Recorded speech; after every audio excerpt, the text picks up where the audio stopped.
We'll start with this. Newly unsealed court documents tied to Blake Lively's lawsuit against director Justin Baldoni allege multiple women involved with It Ends With Us had serious issues with him during the production. In fact, texts from Jenny Slate described the shoot as disturbing, calling Baldoni a, quote, false ally, a fraud, and later stating, Justin and his partner Jamie Heath freaked me out. That doesn't sound good. An email from author Colleen Hoover said that she was uncomfortable attending the premiere if Baldoni was present, writing, things are beyond uncomfortable at this point. Actress Isabel Ferrer testified that Baldoni made an inappropriate hot comment about an intimate scene featuring teen actors that felt personal and unprofessional.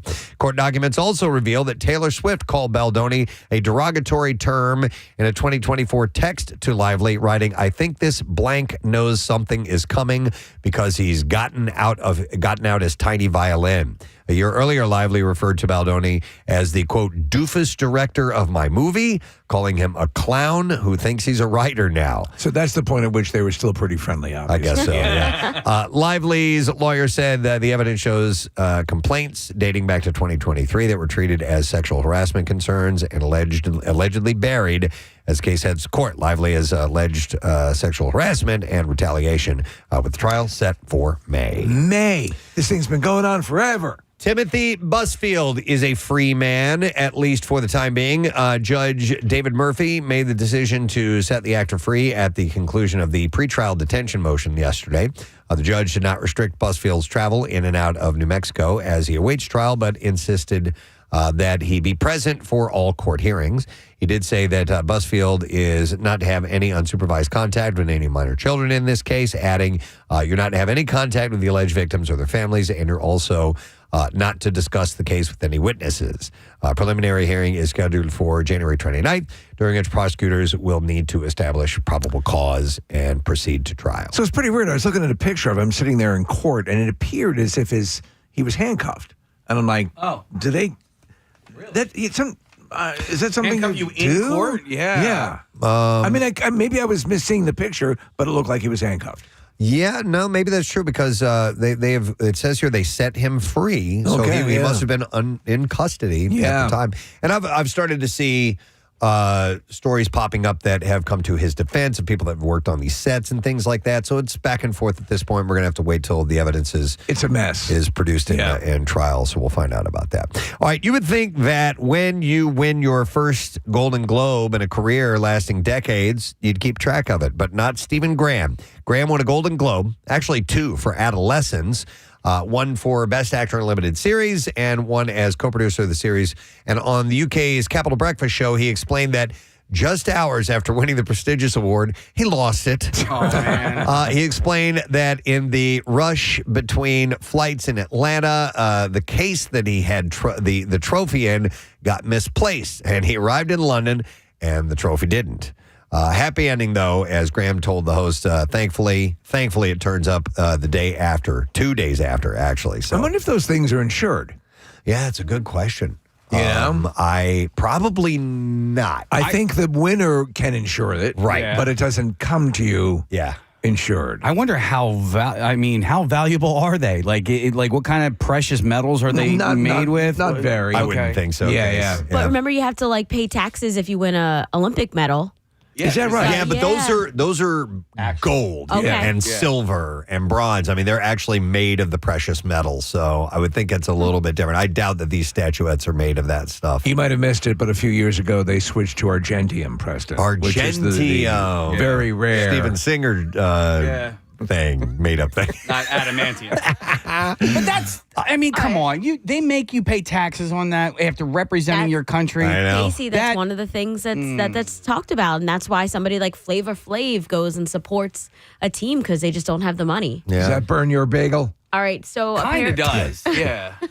apparently a Golden Globe weighs 7.8 pounds and is made of brass, zinc, and bronze. There you go. So you're not going to get a lot. Not crazy expensive. Yeah. So, but yeah, it's we have had the fortunate scenario where we've won a few awards, and when you win that award and they give it to you, there's been like I've walked around that night holding the award and stuff, and like you could drop it, you could lose it, anything can happen at that point in time, and have to be very, very careful. The biggest one was the Radio Hall of Fame. That's a large statue, whatever you want to call it, actual award, and pretty heavy, and had to resist from saying, "Wow, this thing's heavy," like everybody does. The cool one though, Steve, was when we won the Service to America award from the National Association of Broadcasters. That was an actual medal, that you hung around your neck, and man, you feel pretty freaking cool when you're wearing a medal, man. I must tell you. I'd like to speak with the Pope. I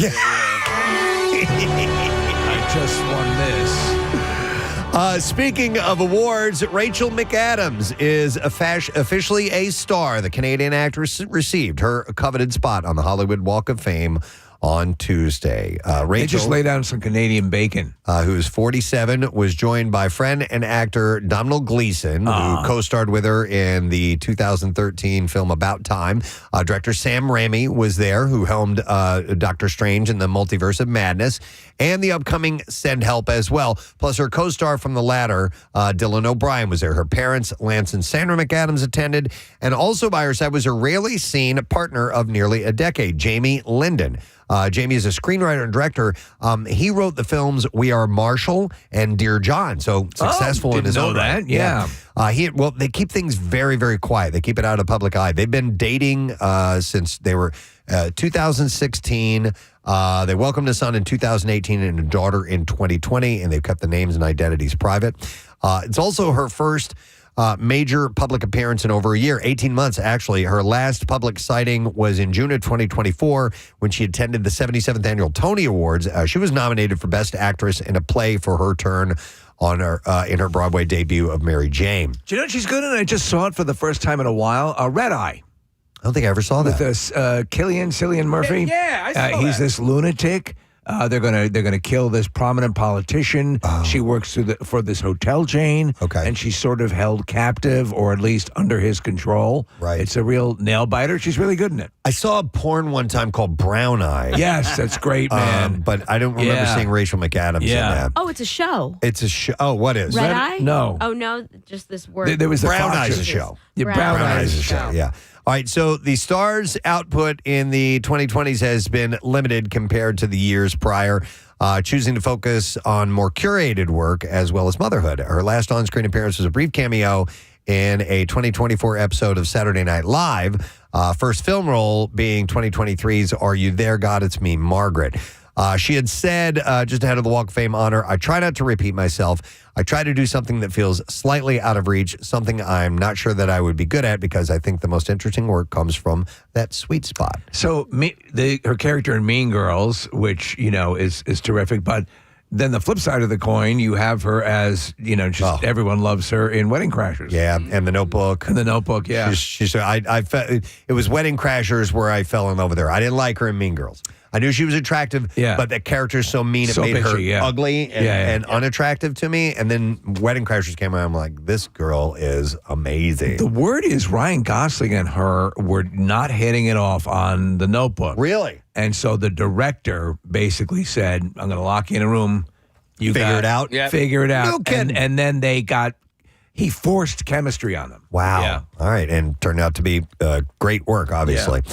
All right. So the 2026 Goop Valentine's Day gift guide is out and features 60 items. Oh, the gift guide just in time for Christmas. Gwyneth Paltrow. No, this is for I said Valentine's Day. Oh. The Valentine's Day gift guide. Oh, I see. So it comes, I'll mention just a few items. Yeah, I want to hear what's on the Goop list. So you've got the sculptural silver massage candle with wax that actually melts into a creamy massage oil. That actually sounds kind of interesting. What's that going for? $75. So these things aren't all crazy expensive.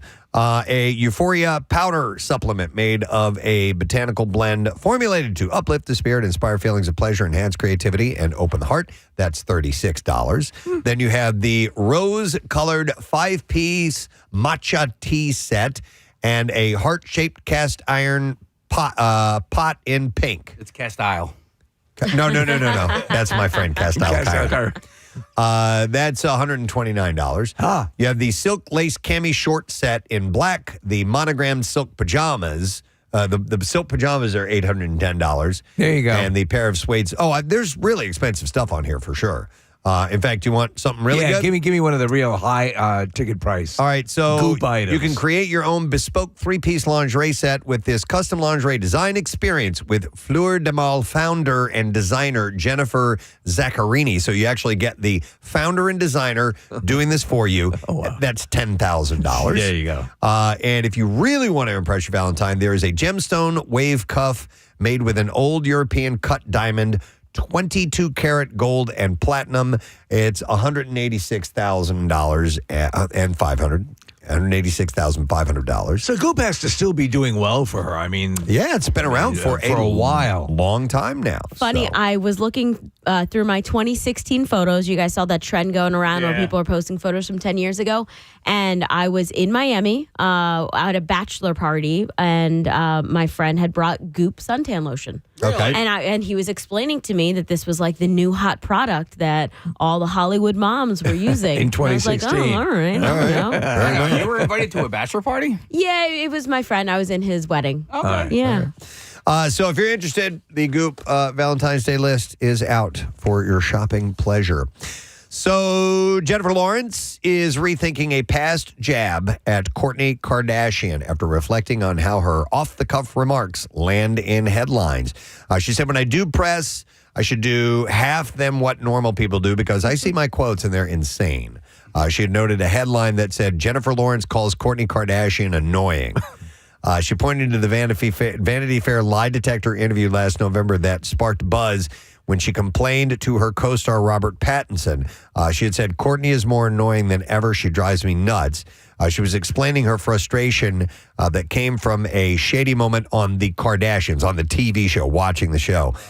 Despite the dig, Lawrence remains close friends to the famous family, especially Kris Jenner, who attended her 2019 Rhode Island wedding. So she doesn't, she was just saying on the show she had become annoying. There's a great bit of video of her watching old interviews with her when she just started to make it big, and she's like, "Oh my God!" I'm sure because listen, we've been in the position of being interviewed, and you think about all these things that you hear these celebrities saying, and you kind of like, how's this going to look in print? Mm-hmm. You can't hear the nuance of your voice. Yeah, totally. Yeah. Absolutely. It comes off way different when it goes from, you speaking and the sound of your voice to the written word. It can come off way different. All right, here's a follow-up to a story from yesterday after rumors earlier this week said Channing Tatum was bringing Magic Mike live to New York. We have confirmation from the actor himself. It was on the Today Show. Tatum announced the show would be one block off Times Square in the former Copacabana venue, revealing the lengths that he went through to come up with the original show's concept. He said, I hid in a secret confession booth and asked women what they really want, not just in a show, but in life. And they shared some deeply powerful things. That insight helped us create our shows. Magic Mike Live has been, of course, popular strip show in Vegas and London. The immersive show's opening night will be October 22nd. It will feature a 360-degree stage, run 90 minutes long, and tickets start at $60. This thing's going to be huge. Yeah. I mean, so what I'm curious about is, it sounds like the other version of the show is kind of just like a Chippendales kind of thing. Yeah. Is there a story like the Magic Mike movie? That is a good question. I don't know how dramatically they'll play it out, or is it just a Chippendale show? That third movie. So I the first one was actually pretty good. Yeah. And that third movie is basically just you're at a Chippendale show. Oh, really? Yeah. Okay. All right. So Netflix has ordered a scripted series from YouTuber Alan Chicken Chow. Chicken Chow. Creator of Alan's Universe, set in the world of K-pop. I brought this up for you, Steve. Oh, yes. The series will be produced with Hybe America. Hybe is the company behind the K-pop group BTS. They're the ones that, I guess, BTS created them. Yeah. The show follows a ragtag group of pop idol rejects as an arts academy who form a co-ed band. Shout out to Jungkook. And will release original music alongside the series. To who? That's one of my BTS guys. Yeah, I got my little things. Yeah. You love K-pop Demon Hunters, I didn't loved you? it. Yeah, it was great. It's so good. I want to watch it again, actually. Hybe America's James Shin will says that the show will offer a culture-defining model for how K-pop groups are created. Can fight the urge to do the karaoke sing-along version. So K-pop, essentially, it's just boy band and girl band. But out of Korea. Yeah, South Korea. Yeah. So I've always... I wasn't sure why things are labeled K-pop, but I guess if they're out of South Korea and it's pop and that's it. I was in Boy band or hardcore girl for a band. while, and there are a lot of like Spice Girl type K-pop bands. Yeah. And then but they conveyor belt them out. Yeah. A documentary about comedy legend Martin Short is on the way, and that's courtesy of Netflix as well.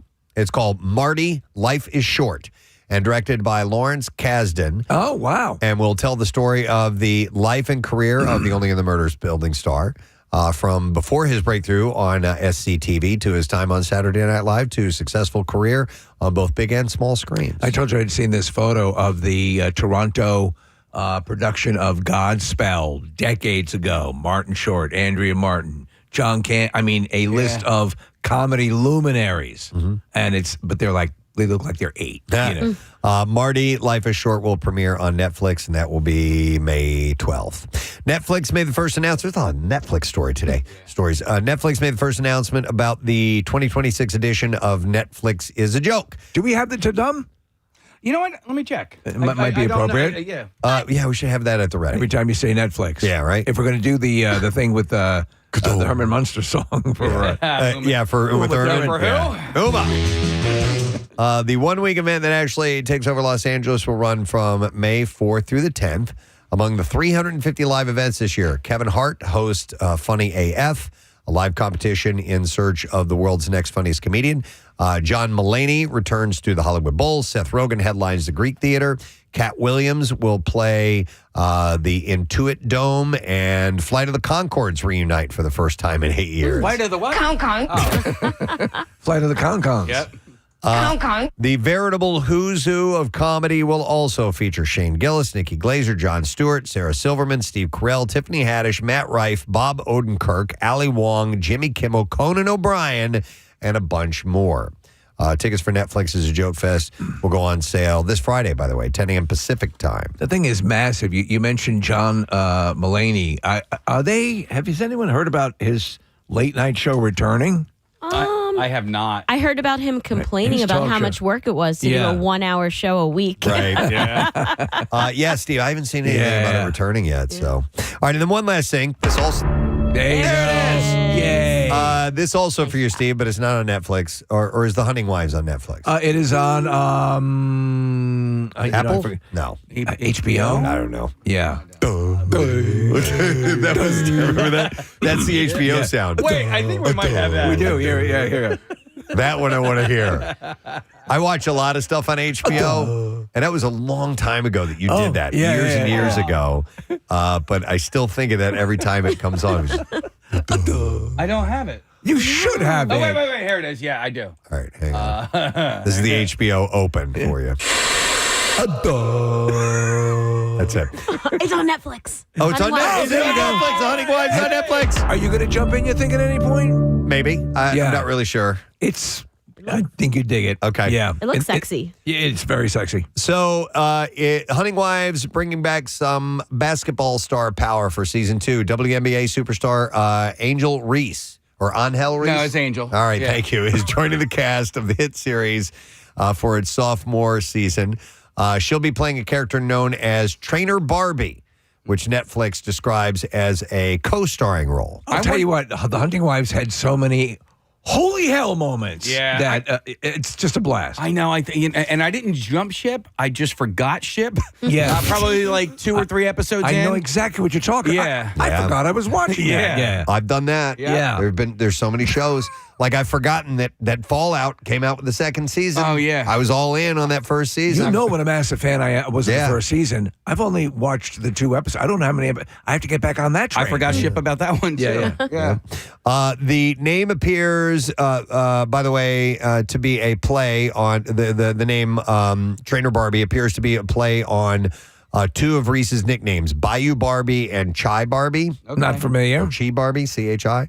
I know. I was thinking Chichester. Right, so maybe she's from Upper Chi. Right, I don't know. No. I think maybe she plays for or Chicago. Chicago. Yeah. Chi-Town. Chi Barbie. And there then it is. she played at LSU, which would make her Bayou Barbie. Okay. Makes total sense. So Shy Barbie. Yeah. Anything they call it you Chi-Town. Yeah. need to know about the WNBA, just come to your boy here. You got it, brother. I'll tell you what, you've never seen Brittany Snow this way in this show. Then I need to jump back. Oh, my God. I love her. Yeah. The Hunting Wives season 2 is currently in production. So, but it's not on HBO. No, it's on Netflix. So, yeah.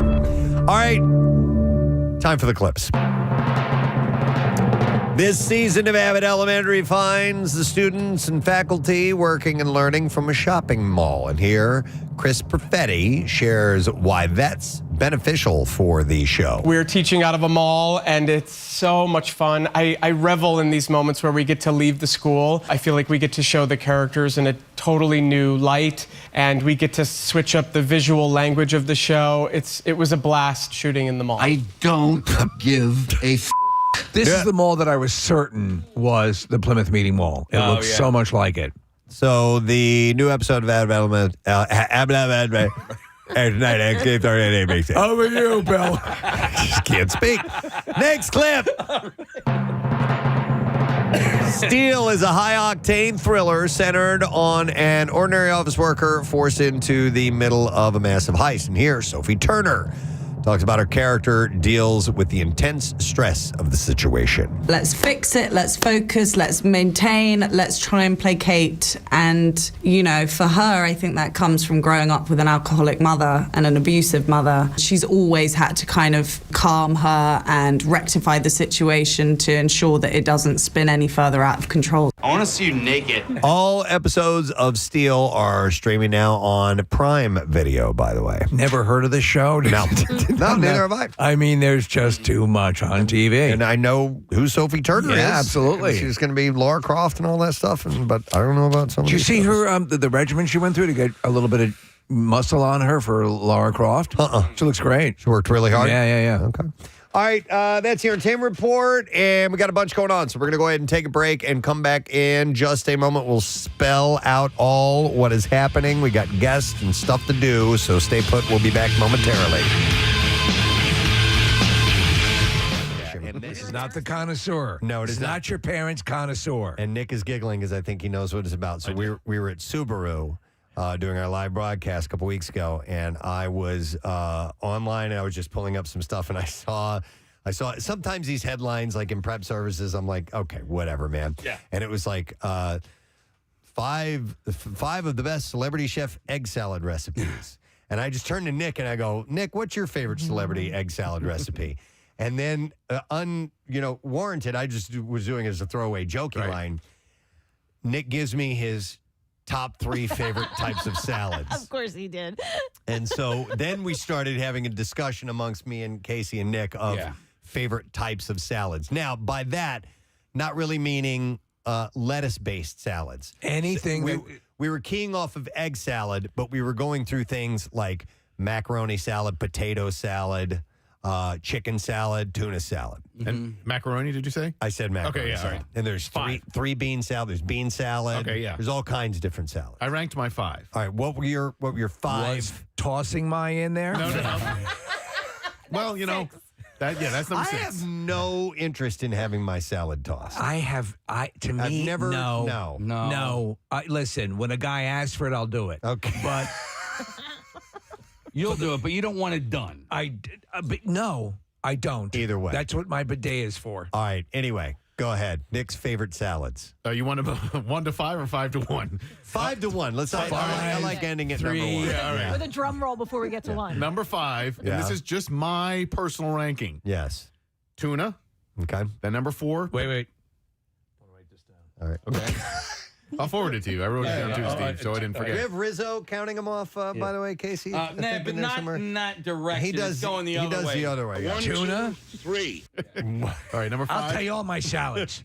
I'll toss you on I'll salad. toss your salad back there behind the house over there. Yeah. This is my ranking. Number Right. 5, tuna. Steve, number 4, potato. Number 3, egg. Number 2, macaroni. Wow. Number 1, chicken. Chicken salad. All right. Okay. So I admire your diversity. I say I would disagree heartily a lot of it, Heartily? but I believe in your this list. I think you and and I I- believe it means something to you, and I respect that. Thank you. really Because you very and I much. we're on the same page quite a bit. We are. Food However, related. I'll All right. tell you this: I stand in direct contradiction to my wife's own salad loves. Someone who I've seen naked. So, So there's that. so there's that. Right. I love.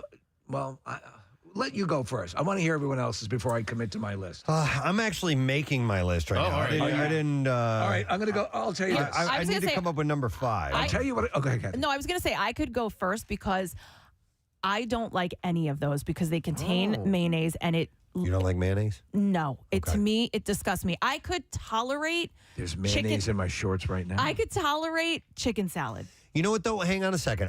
One of the best tuna salads I've ever had was not mayonnaise based. It was oil based. See, that I could do. With like some capers and a lemon in there. It's just and listen, I used to like it, but like over the years, I can't stand mayo. So any of those, I pass up on. What them. about cream cheese? Can you do cream cheese?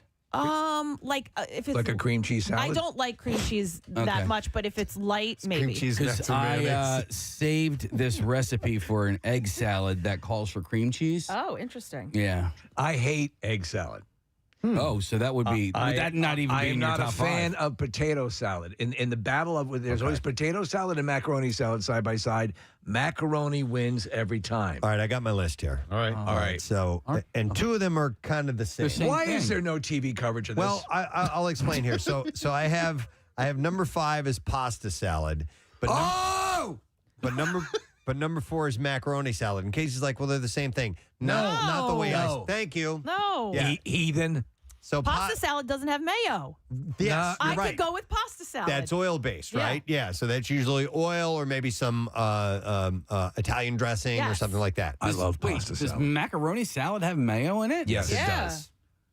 Oh, okay. And then you're thinking maybe a different version of macaroni salad, but yes, it's got mayo and sometimes a little sugar. So sometimes they make it a little bit. I've had sweet. macaroni salad. cheese. I've had pasta salad with something that was very similar to like a mayonnaise-ish type of thing. But macaroni salad can operate on many different man. levels. And Casey's- I mean, pasta salad. Excuse Right, me. yeah. So Casey has a point, though, that pasta salad can be made with macaroni, but that's not macaroni salad. Right. No. Yes. Right. Agreed. Unless you're a Agreed. jerk. Now, somebody just texted something that I completely forgot about and would put on my list. So Is it ambrosia? It's ham salad. You guys ever had ham salad? I don't Is that like like it. is that like hoagie salad? Because I've had hoagie No, salad. it's not quite like hoagie dip is kind of hoagie Yeah. salad, I guess you could call that. But Yeah. But no, ham salad is essentially it's ham and some relish and mayo and salt and pepper, and it's kind of blended up. And the ham is is finely, like not even minced. It's like even smaller than that. It's kind of blended. I've had it with like cubed ham in it, Preston. Oh, man, that too. Right. That's So that's chunky ham salad. All right. So anyway, let me finish my list. All right. Get off my back. It's over. It's over. All right. So Coming back, Vietnam. People trying to tell me what their favorite salads were. I got my own list. remember, this is stupid Preston and Steve chat, by the way. Yep. Number 3, I would make tuna salad on my list. It's got to be made the right way, though. That's the thing. I'm really picky about it. One of my favorite tuna salads is from Panera. Number 2 would be chicken salad. And without question, no holds barred, my absolute favorite type of salad is potato salad. Wow. Potato. Wow. Do you boil them? I love it. I mash them. I shove them in a stew. No, but I like all different kinds of, I like the German potato salad. Potatoes. Yep. I like Boil them, mash them, stick them in a stew. tons of different. My mom made this really great potato salad, which every now and then, it's a lot of work to make it, but every now and then we'll make it. It's got bacon and egg and pickles and bread and butter pickles. I know you hate those, Casey. Not a big fan. But yes, I think potato salad is by far my number 1. And so that's we're just me. talking about any lettuce-based salad, kale-based salad. I think we're staying away from No, because that's Just wanted to make the sure. standard in there. So in that case, I would love a Mediterranean salad. I would love I love a Greek salad. spinach, arugula, also as well, Preston, but Caesar. like a feta, olives. Actually, I will go with a wedge. I yeah. like a good wedge. All of that in a classic wedge. Mediterranean stew. Yeah. All right, Steve, I want to hear your list. Salad stew. Okay. I don't even know if I can put this. All right, so I love tuna salad. Okay, is that your 5 or your 1? Okay, this is hard, man. This I is harder know. than I thought. This seems frivolous and No, stupid on this- you try it. Wars You have been fought over this. You try and make your list of top The salads. Peloponnesian War was a salad-based war. I did The not know that. Peloponnesian War? Yeah, I didn't know that. absolutely. I'm gonna go. You twisted my melon because of the last-second introduction of pasta salad. Okay. Yeah. Because pasta salad is so versatile. You could put tuna in a pasta salad. You could Yes. put chicken in a pasta salad. Absolutely. But I think that it still remains at its heart, whatever you add to it, a pasta salad. I love you know? tuna salad prepared. I'm like you, man. It's got to be the right Gotta way. be right way, If yep. you F it up, I'll slit your throat. I will tell you this. We actually have a tuna salad brought in from the Broadway Deli on Hicksville Road in Long Island from our relatives every time they come down. That's the best? That's the best. Your favorite? That's our favorite. Okay. All right. And then you move on to, I would say, chicken salad's okay. In a barbecue setting where you have potato and macaroni always wins. I'm going to go with tuna and pasta salad as my favorite salads. Okay. I don't like potato salad. I hate egg salad. Macaroni again will be a winner. Chicken in a pinch, but I'm not as my palate is not as cultivated as yours, as you guys. I do like egg salad, but I will back you up, Steve. It can be a little scary sometimes. It can be a little daunting. Do you like deviled eggs? Not much. Okay. And then to me, it's an kind of extension. like Yeah. deviled eggs. Yeah. Okay. I'm surprised. Well, not surprised, but my friend Matt just texted me, why didn't we include fruit salad? And I, Man, I didn't even think of that. I love fruit salad. But we're gonna have to. I think we're staying savory. Bitch. I know. We are staying savory. Okay. Because I didn't think of it until when you brought up ham salad, Preston. That made me think of shrimp because Listen. they're both pink. So then I was thinking shrimp salad. I just want to quote In the your top Wiggles. line? Fruit salad. Yummy. Yummy. Yeah. Yes. Come on. Do any of those, Nick, do any of them sneak into your top 5? You had mentioned shrimp salad. Does that sneak into your top 5 at all? I'm afraid shrimp does. I think shrimp. Okay, so you're saying tuna's out. What does it bump from your original 5, which was shrimp bumps tuna. Yeah, because tuna was his 5th. Are you I kidding agree. me? I like shrimp salad. No. A lot. It's Never got to be had it. made. It's got like at a good restaurant. Shrimp No. salad can be divine. That's right. Not more than tuna. That is accurate. Your opinion is right. So tuna, potato, egg, macaroni, and chicken. But now tuna's been removed. It's now shrimp salad, potato, egg, macaroni, and chicken. Yeah. All right, somebody texted in and said, why is no one saying cucumber salad? Oh, yeah, that's Cucumber salad's really good.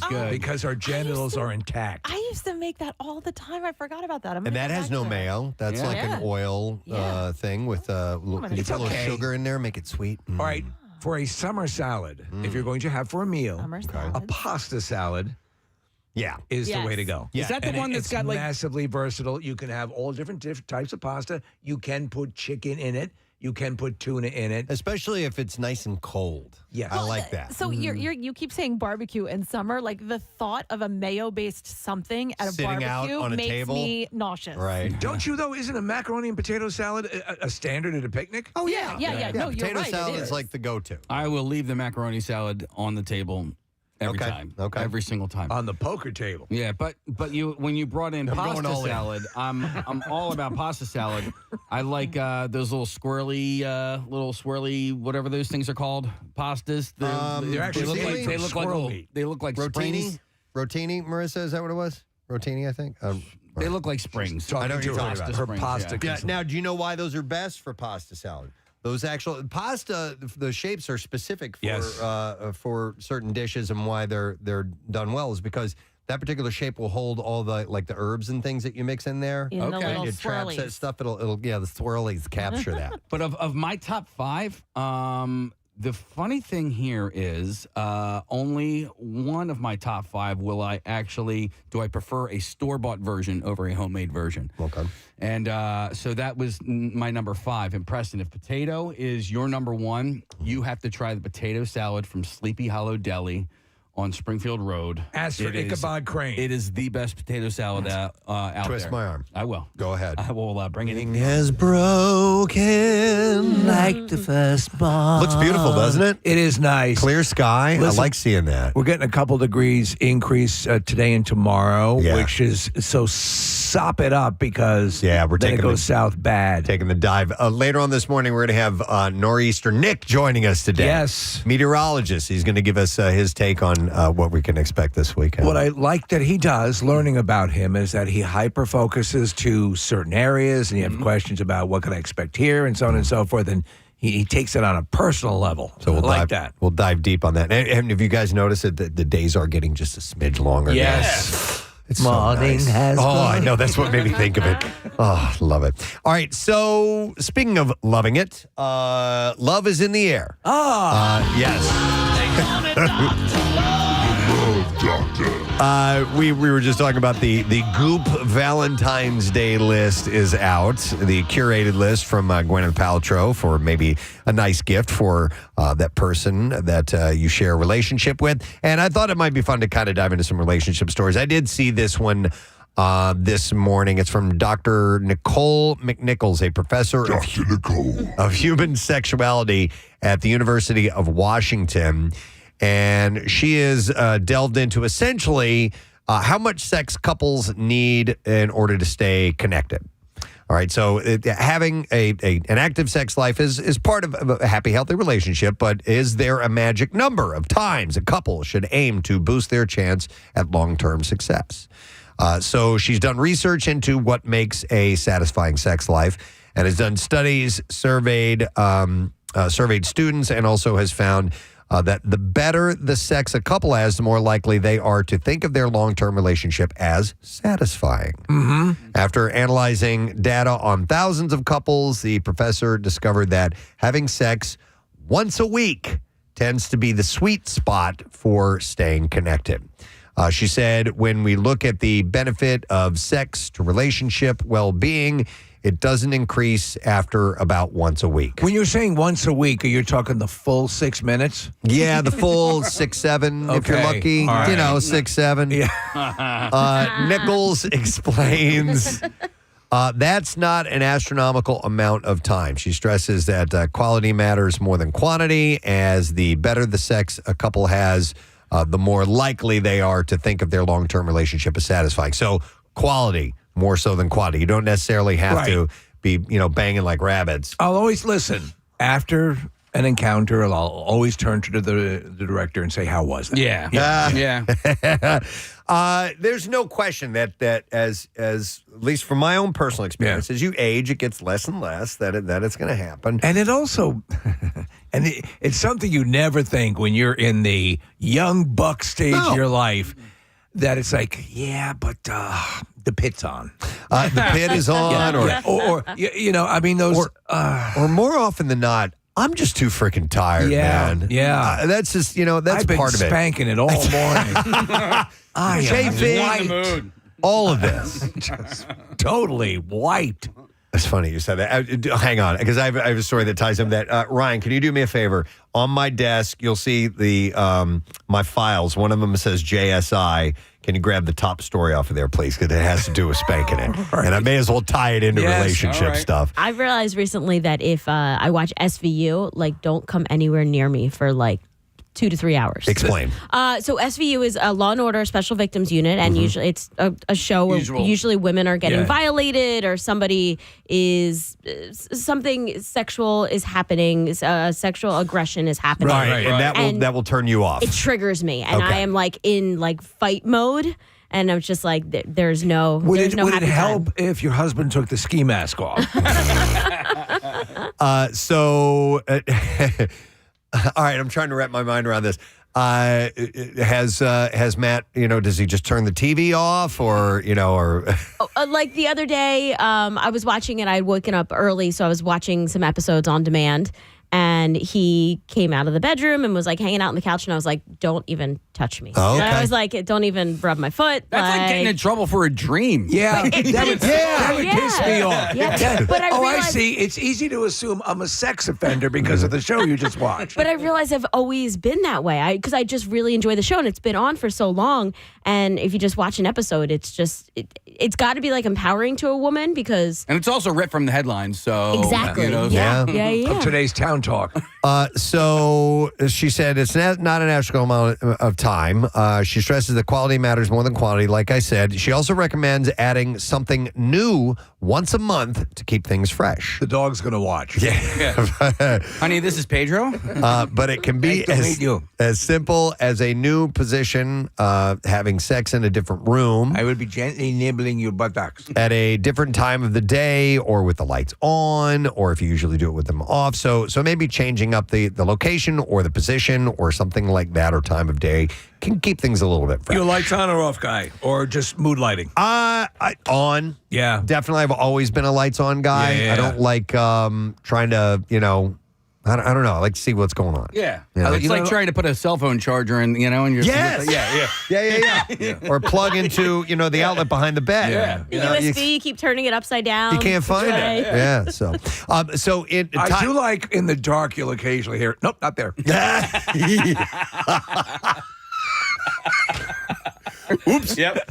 Is that the dog talking? How did Kizzy get in here? So I was going to put this in the Just Saying Institute, but since you had mentioned, pleasuring yourself, Steve. Right. I saw this new research published in the International Journal of Sexual Health suggests the reasons why individuals watch pornography are more predictive of their sexual health and how often they watch it. Now, I read this really long study. This is 5 pages long of the processes they went through to talk to the subjects and all this stuff. And what it boils down to, essentially, is that just if you happen to watch a lot of pornography, it doesn't necessarily mean that you have a problem with pornography. It's why you're watching it. You're a film critic. Maybe you're a film critic, yeah. So I've highlighted all this stuff, but I don't want to dive too much into it. But on average, yes. Okay. I mean, how much? I don't watch that. I use it. Do you know what I mean? Right. If we're gonna split hairs, okay, but that's same thing. Okay, good. Yeah, because I needed that distinction. Okay. Because I don't. You watch the news. You don't use the news. But you use porn. That would be weird if I used the news. Oh yeah. Yeah. So Getting horny. So the results revealed 2 distinct psychological profiles. The first profile involved individuals driven by positive motivations. These participants tend to report higher frequencies of pornography consumption. However, this frequent use was not associated with problematic outcomes. Instead, positive motivations were linked to adapt sexual regulation. These individuals are more likely to engage in partnered sex for relational reasons and personal goal attainment. So they use it as a form of sexual exploration or enhancement rather than a symptom of dysfunction. The second profile involved individuals driven by negative motivations. They used pornography primarily as a coping strategy to manage stress or avoid difficult feelings. Yeah, so you're associating what should be an act of intimacy and love with a negative part of your life. Exactly, yeah. And so the data showed a strong association between negative motivations and problematic pornography use. So what it boiled down to was, if you're using them to cope, if you're using pornography to cope for difficult feelings or managing stress or something, that it might be a problem. If you're using it for the other way, for sexual gratification, or exploration, or maybe enhancement in your own personal life, it's not a quote unquote problem, even if you're doing it a lot, is what it says here. So take it with a grain of salt. Now, if it does interfere with your responsibilities, and if you're watching porn when you should be doing something else, that's a You're problem. in the middle of surgery, for instance. Yeah. I'm going to go into OR6 and rub one out. That can be a problem as well. So take it for what it is. If you're doing it too much and it's interfering with your life, then that is a problem, even if you are using it for sexual gratification. Do it until you need glasses.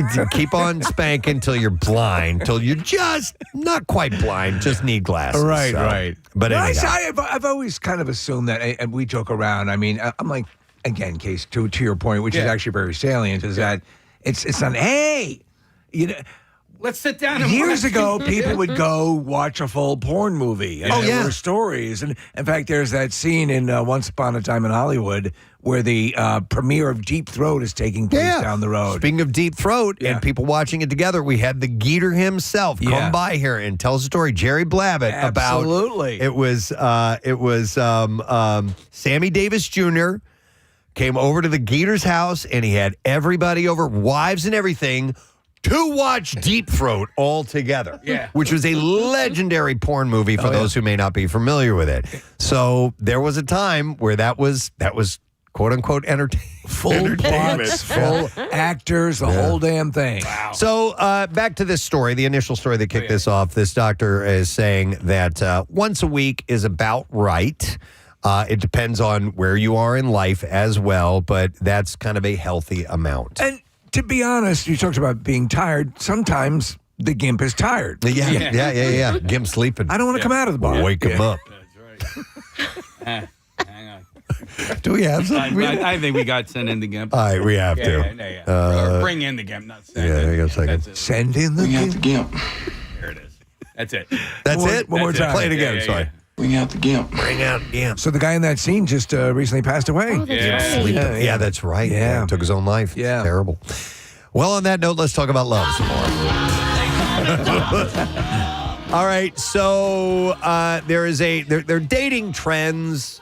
I got tired of reporting them. Okay, so they pop up all the time, and they are rehashed dating trends with new names. That's essentially what it is. Yeah. But this one is interesting, given the how tense things are in the country right now. So, hot take dating. Basically, it's the opposite of the dating advice that we've heard before about avoiding touchy topics like politics and religion when people just meet. Instead, the hot take dating trend encourages people to get real and share those opinions right off the bat, especially the controversial ones. And the idea is that being upfront about your views from the start, you'll better filter out those who aren't a good match for you, but the strategy, of course, has some downsides. Right. Is this different than hot Carl dating? This is a little bit different than a hot Carl date. Less saran wrap. cellophane. Yes. Is that the hot Carl? Yeah, or the is hot that- Carl. Yeah, definitely saran wrap. So while sharing your opinions on a first date can weed out those who disagree with you, it can also be a turnoff to some. So you have to be okay with that. And by the way, the hot take could be politics is politics, and I don't judge. You know, we can talk about it, and I mean they're all different things, but I think there is some merit to perhaps at the beginning. Yeah. Yeah. Getting rid of potential landmines. Basics. Listen. I agree. Yeah. I agree. You don't have to debate. No. You don't have to get into that. But if you feel very strongly about certain It's going to be a problem. positions, Yeah. it might be better to go ahead and get those things out of the way because listen, you don't want to waste your time. Yeah. You really don't want to waste a whole And lot by the way, time. besides the politics and stuff like that, it could be, I mean, to take it this far, I assume this is part of it, a hot take. Would you want to have kids? Absolutely. Yeah. Oh my God. Those yes. are all most things. definitely. And I can see that would seem weird too, as you're sitting down to your, to your table pizza for the first date, bringing that up. But right? Yeah, See? the appetizer hasn't even come out yet. See, for me, it would be like, can I eat off of your plate? Yeah. Like, will you share your meal with me? That If would you're be not a going to deal. share, if you're protective, we can't date. That's There an you go. indicator for you. Yeah. Yeah. So these are things that they are for this hot take dating that you may want to try. I don't necessarily hate this. Listen, there are things that I wasn't into that Claire is into. Would I have dismissed her in turn because I knew about it ahead? I'm not talking about like she's into snuff films. Right. I mean, hobbies or whatever. So there are some things that are just natural accommodations. But if they're big things. Yeah, if they're big things. Yeah, there's deal killers in there. Yeah. Yeah. That's why I guess to some extent, and I know that it's the Wild West, especially with apps and online dating and all of that. Why at least those profiles and things might spell that stuff out, and you can immediately go, no, that's a hard no for sure. It's the photos that you put up there. Like, if I were to see a guy who was just like only at clubs and just like traveling to Miami all the time, I'm like, not my vibe. Yeah. I don't You want to put too hang out many with your mugshots friends. up. Yeah. You know what? That might be an indicator. I might like that. When you- like a bad boy. Did you play it all in the app realm? No, Yeah. I enjoy meeting people in Okay. person. Yeah. Yeah. Dating coach Blaine Anderson said, by sharing your most extreme viewpoints, it's very easy to come off as an extreme person.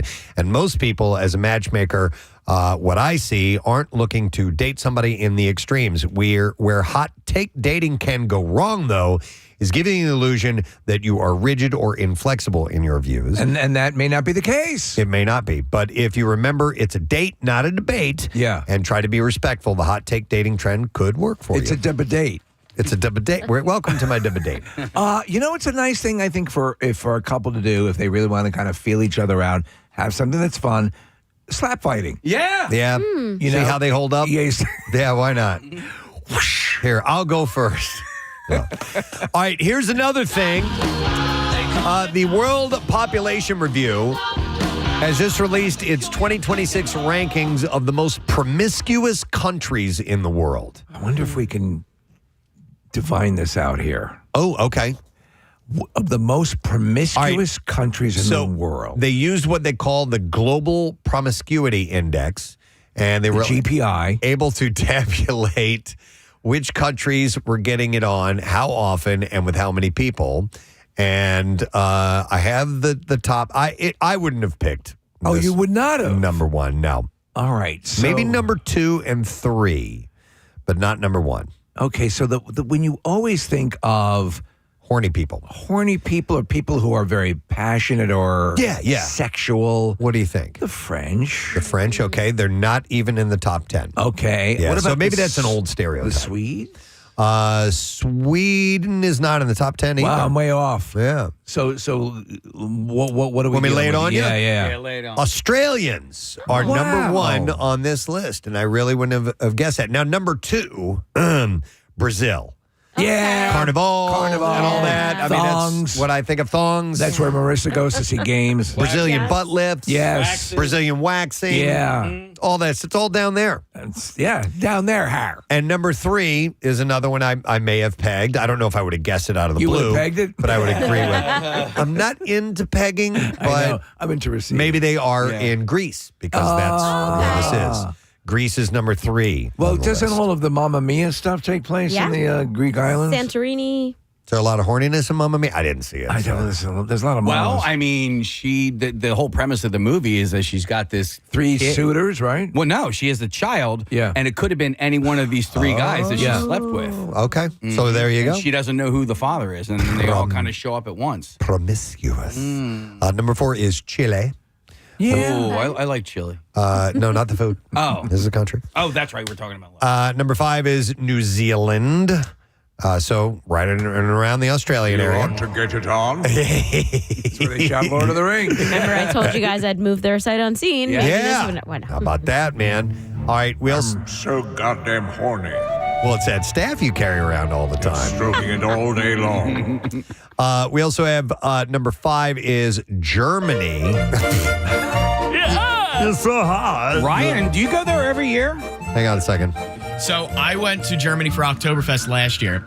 Did you get laid? I did not. However, we wound up in Berlin at this nightclub, and there were people participating in open view of the nightclub. So their culture is way different. Full in front of everyone's sex? Yeah. Well, I mean, so it was kind of it was built in like this old East Berlin prison that they had this like techno rave in. I had to get to it. But they, like the prison cells, they were like these private little booths that they had. Right. And they're kind of dark and shady and things like that. And there was definitely some shadows and some sights to be seen. That's pretty wild. Where was that club? We had a caller call in and give us a full detail. Lizzo and her crew. Oh, was it were Amsterdam? at that club, and they were doing stuff with bananas. Yeah. And remember, there was a harassment suit against Lizzo and all this stuff. And we had that guy call in that morning. He says, like, dude, I have been waiting to tell this story. I was there with like my brother-in-law, whoever it was, and he told us these outrageous stories about the bartenders and stuff. It's called Banana Bar, B-A-N-A-E, B-A-N-A-N-E-N-B-A-R, Banana Bar. And what country is it, Marissa, if you could look that up? But he said it was, sexually just way over the top. I can't even imagine what he was telling us. Ryan? You know who you could ask about that? Bert Kreischer actually has a part of a story. I don't know if it was on a podcast or in his bit where he took some of his staff to this. Okay, To the and Banana he's going to Bar. be on tomorrow, right? Yeah, Case? so- Yeah. All right, we'll It's see in if the we red touch light Bert. district. It's in Amsterdam. It's in Amsterdam. You're right, Steve.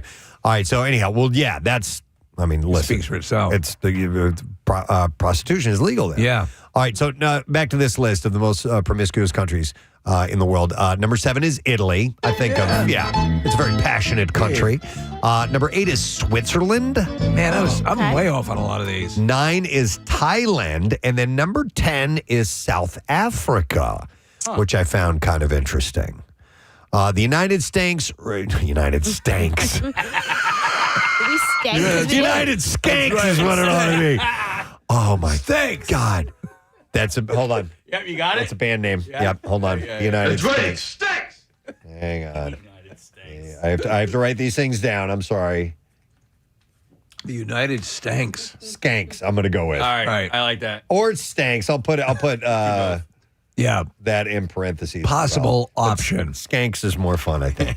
All right, so United States ranked 15th on the list with the average age of lost virginity at 18 years old and an average number of total sexual partners as 9. What is the bottom of the list? It doesn't have the full list here, so I it's wonder just what got the prudish, it's got the top 10, so don't really the know most that. repressed. I'd be curious. Yeah. All right, let's see what else we got here as far as Dr. Love goes.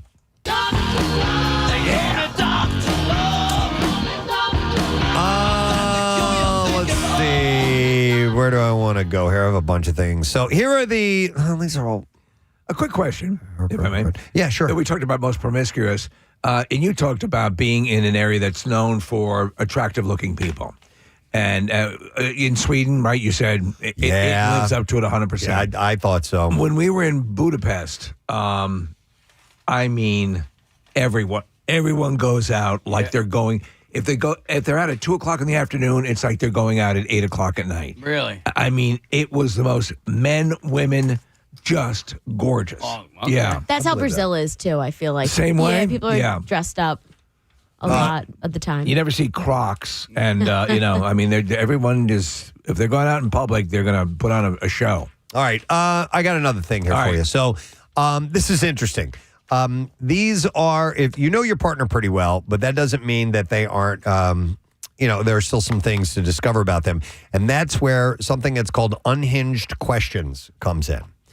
Ones that they would never expect. You ask each other these questions back and forth or ask them when they least expect it. This could be the road to ruin. Not only will you be unlocking a whole other side of your partner, but you're sure to get some laughs out of it as well. So it's kind of fun, actually. So these are things to ask.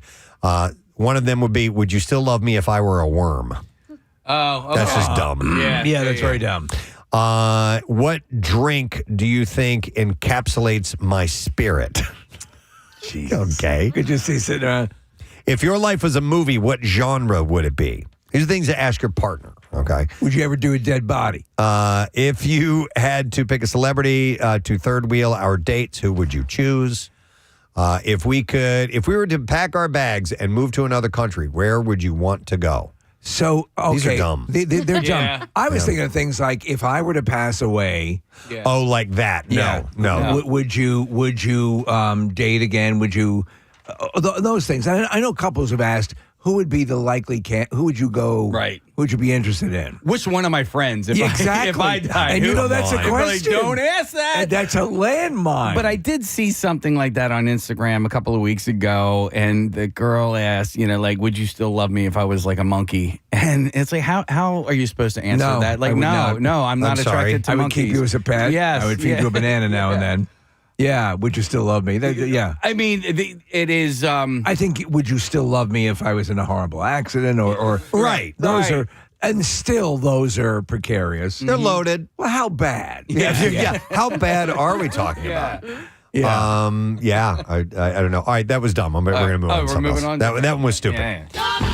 Sometimes I look at these things, I'm like, oh, that might be kind of fun. And then I look at them later after some thought, and I'm like, no, that was really stupid. You got like 2 minutes here. Okay, all right. So here are things that are people are doing if they are done with the relationship, and you need to make a note of them. Things when the relationship is over, you need to make note of this. Yeah, these are things that people start doing if they're done with the relationship. Okay. It's over. Well, It's over! if you start to feel unappreciated, If I was the worm, would you love me? if they cut back on their communication, if they pick fights with you, if they threaten to leave you. Really? Do we need someone? Do I need to tell you these things?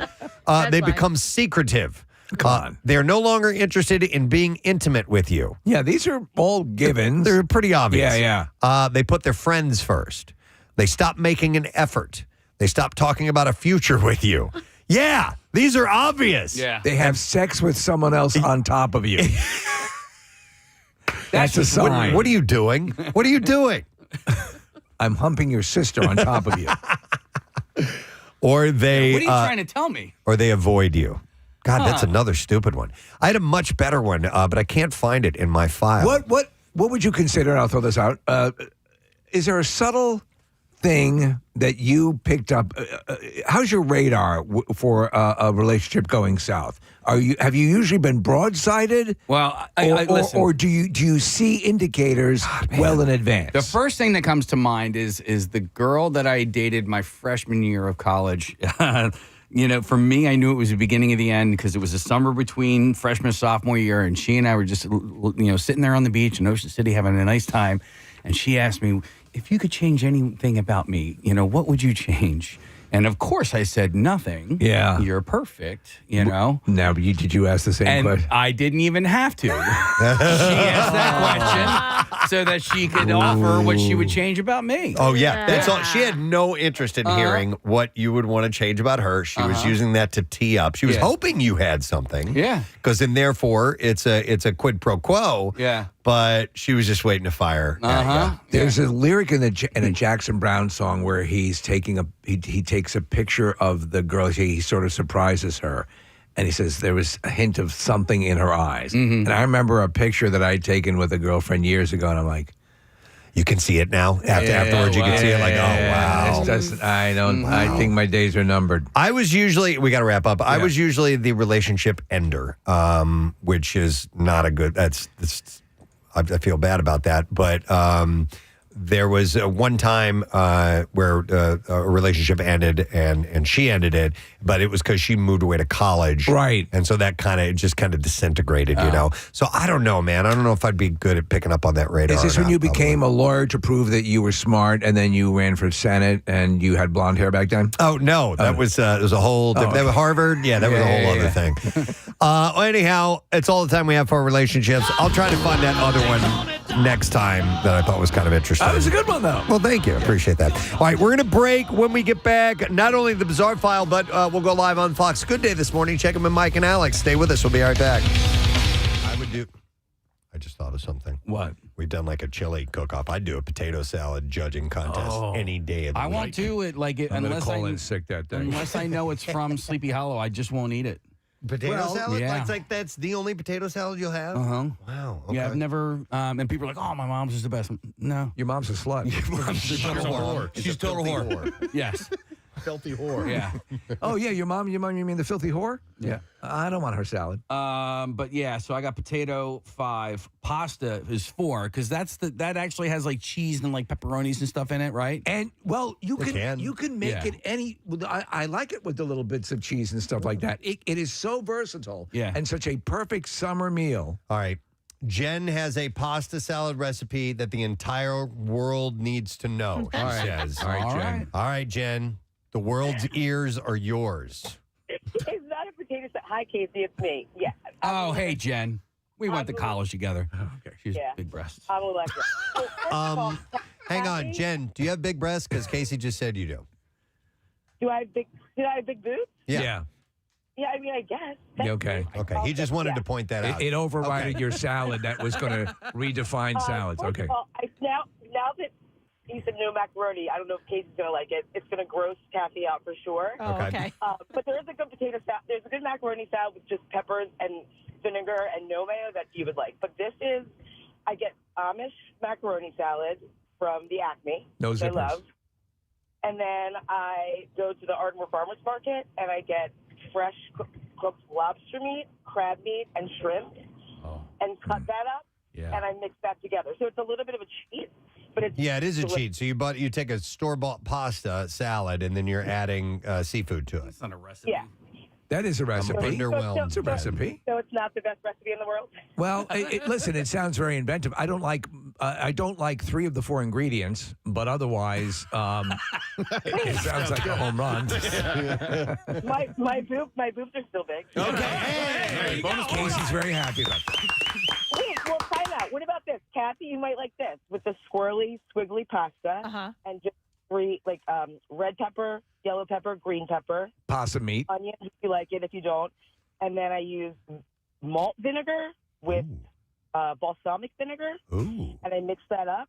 And sometimes some basil, like whatever I have in my garden. And I put that, not mayonnaise based. And it's kind of refreshing. No You can do oil? cucumber. No oil in it, Jen? No oil. Okay. No. All right. Just vinegar. Interesting. Jen, do you have a kitchen or a laboratory? What's going on over there? It's both. I like them to get started. All right. Well, that's very cool. All right. Thank you, Jen.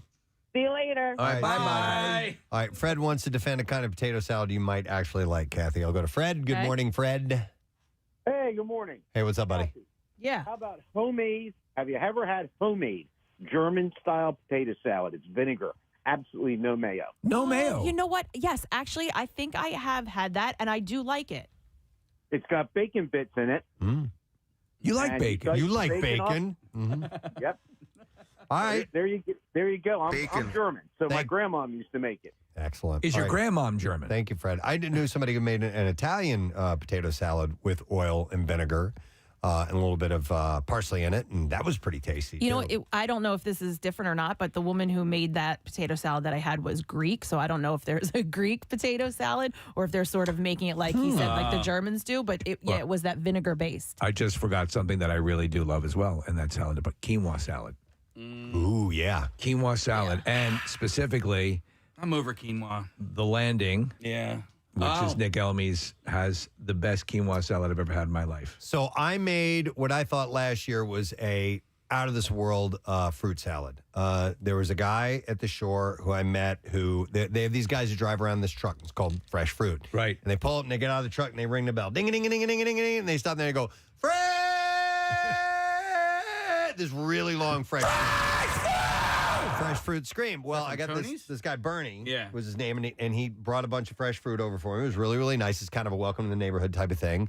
And it was, like pineapple and mango, and I had some bananas and, a lot of great fruit. So anyhow. And was it indeed fresh? Yeah, it was perfect condition, ready to cut and go. It was all ripe and ready. So I cut it up and I threw it in, and I kind of slapped together this fruit salad. So rather than just the fruit being together, I added honey to it. And most important ingredient, mayo? Squeeze some fresh lemon on it. Oh, all right. Really? Gives it even a little bit more tang. Yeah. And then I put in some walnuts in there. And it was the best fruit salad I've ever had. Thank you very much. Pat myself on the back. I was really happy about Does that. that sound something like you would enjoy? Yeah, well, when they said fruit salad, I was like, well, hello. Over Yeah, here, obviously, that would be my number Does fruit one. salad make you toot? When Kathy would come in with this giant bowl of fruit salad, I haven't seen it in a while, and that would be your lunch. Did Bubba add anything to that besides just fruit? No, but no. Squeeze some lemon on it. But and you know what? It adds such a cool little zing to it. I'll tell you what, though. I don't know. I mean, technically, yes, I guess that is fruit salad. But what I have to say is, if it sits for a little while and the juices from the different fruits mix together, I'm out. It has to be fresh cut fruit. Why are you even putting them in the same container then? I don't know. Well, because what am I going to do? Bring different containers? Yes, you would. But it's fine if it's fresh. You're usually good, but if it sits for a little while, you get that because then they all start to taste the same. They mix together. It's like a cocktail. Let me get this straight. Are we accepting fruit salads into this conversation? I think we should. started I think we should. Yeah. Well, then I have to rethink my I know, list. me too. I got to rethink the whole damn list. Our An eyes epic are opening disgrace. up. All right, hang on. Jessica, and I agree with her on this if she's talking about potato salad. Hey, Jessica, good morning. Hey, good morning. Hey, good morning. So, Jessica, you wanted to add a secret ingredient? Yes, What pickle is- juice Pickle juice. To potato salad?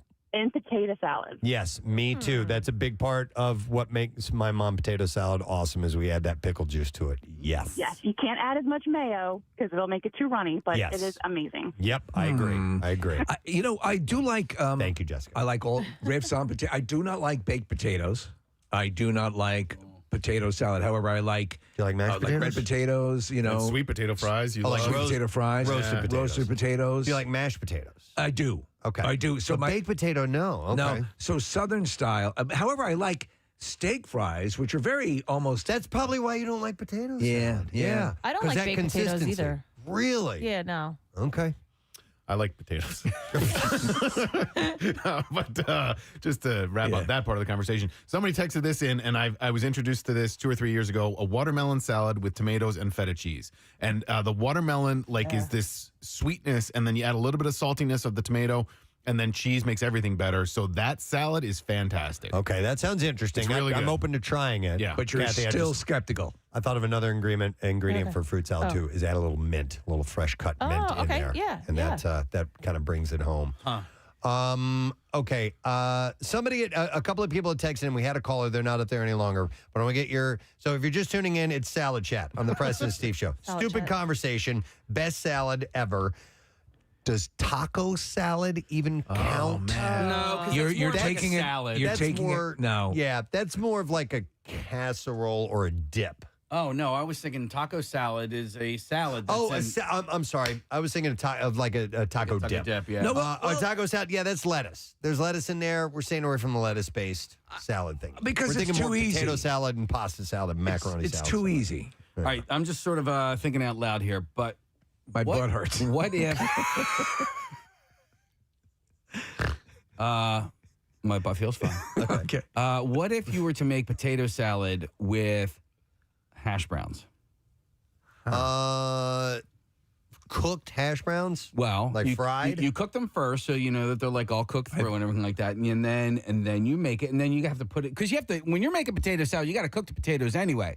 So Yeah, you boil them. You boil them, mash them, maybe you stick them in a stew press. I don't know, but like, do you wait for when you make a potato salad? Do you wait for them to cool off before you like mix it all together? Ideally, yes, but sometimes. So what if it's you- gotta be You'd made quickly. have a big issue if Yeah. they were still in a mashable condition. Yeah. So what if you were to do that with hash browns? You don't cook them to the extent if you Right. if they get too soft, then it's going to fall apart. What's that? What if you were to do that with hash browns instead of like cut up and diced up potatoes? My head hurts. I don't like it. Okay.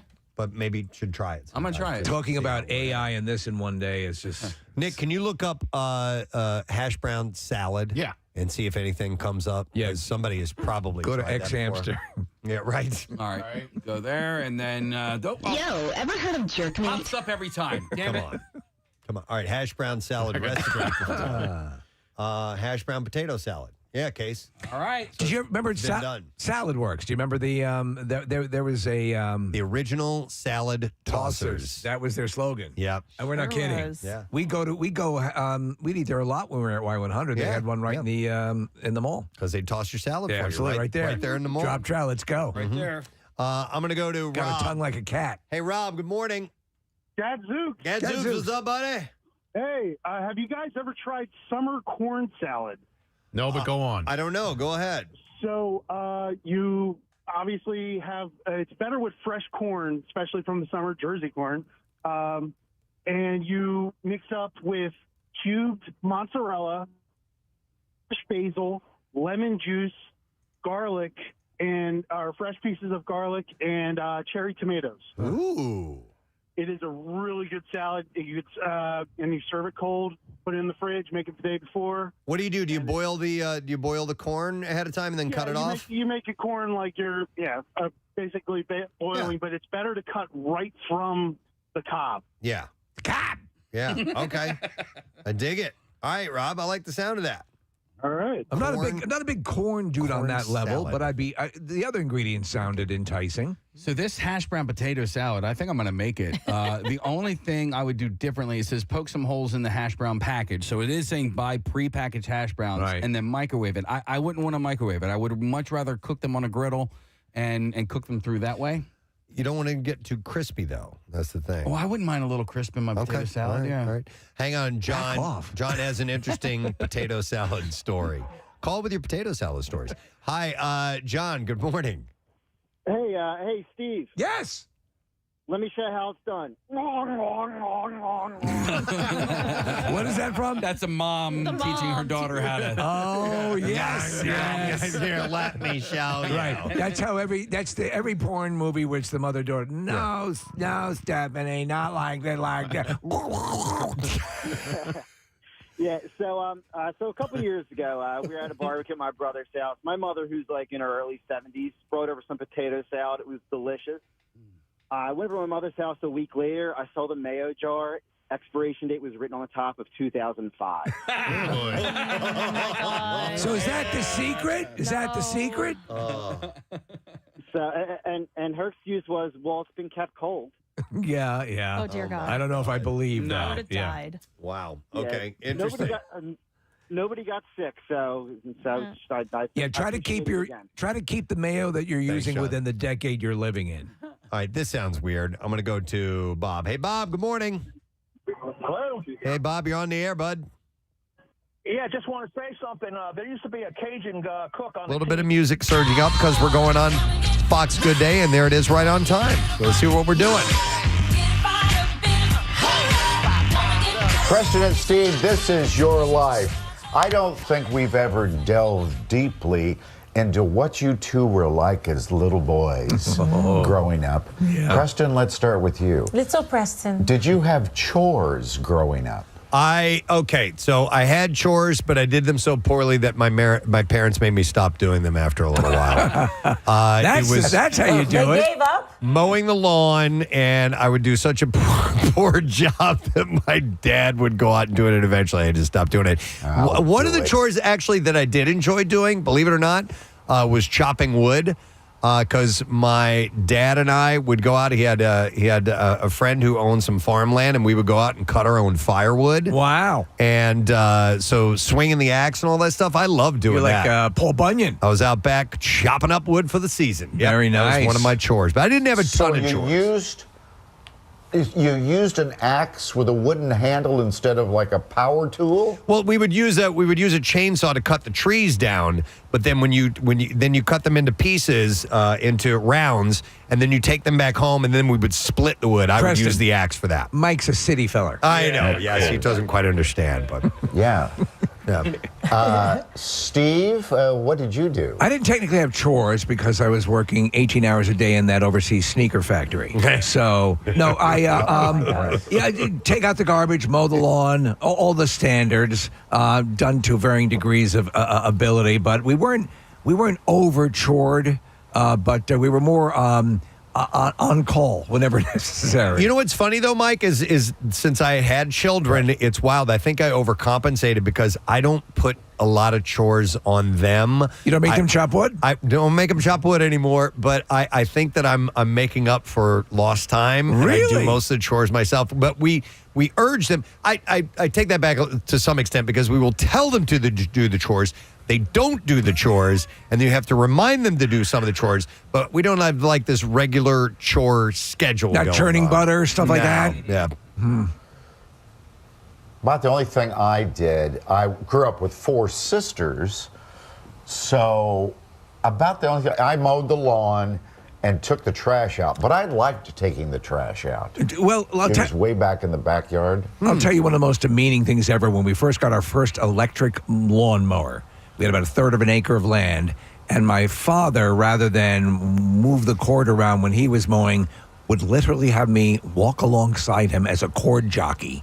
With the cord? So, holding the cord, and then when my friends would drive by, oh, that was awesome to see me holding the cord for my dad. It was the most embarrassing thing in the world. And that scarred me for life, and that's why I worked at the sneaker factory. So. There you go. I never understood. Well, I guess I do understand. The first time I saw somebody mowing a lawn with an electric mower with a cord following them, I was. Do they still sell those? They sell. No, they're cordless. They're battery. I have a battery lawnmower. But the great thing was, like the Black & Deckers, you would see the orange cord with tons of black tape on all the parts that you ran over and cut. But yeah, ran over. Yeah. Well, whatever happened, you turn out to be a couple of great fellas. Swell fellas? It helps shape who you are. Absolutely swollen. I mean, swell. Swole fellas. Meanwhile, mine was just cleaning out the kitty litter. Oh, I do that too. It was kitty litter. It was all I did, cleaning up poop. Yeah, that was, you just scoop it and put it in the bag. Yeah, that was you were the poop scooper. Yeah, I was the poop scooper. Have a wonderful day. Thanks, enjoy guys. this weekend, guys. Take care. Do all your chores. Bye. All right, we'll see you later. I think they were drinking. They must have been. The speaking of the lawnmowers, the electric lawnmowers, how about the ones that don't have any wheels on them? Have you ever seen those? No. The ones that hover? Oh, I have, yeah. That's really, I haven't seen one in a long time, but yeah, there are no wheels on them. They actually just, it uses air. Like a hovercraft. Like a hovercraft. Yeah. I've never even heard of that. Yeah. They look cool, but they break a lot. Unless I'm hallucinating. No, I've seen what you're talking about. For a while, yeah, there you go. Yeah, we're looking at a video of one of them. Yeah, Casey, that's perfect. What? See that? Yeah. You've never seen that before? Never. Yeah, so it's got a cushion of air, and I don't know.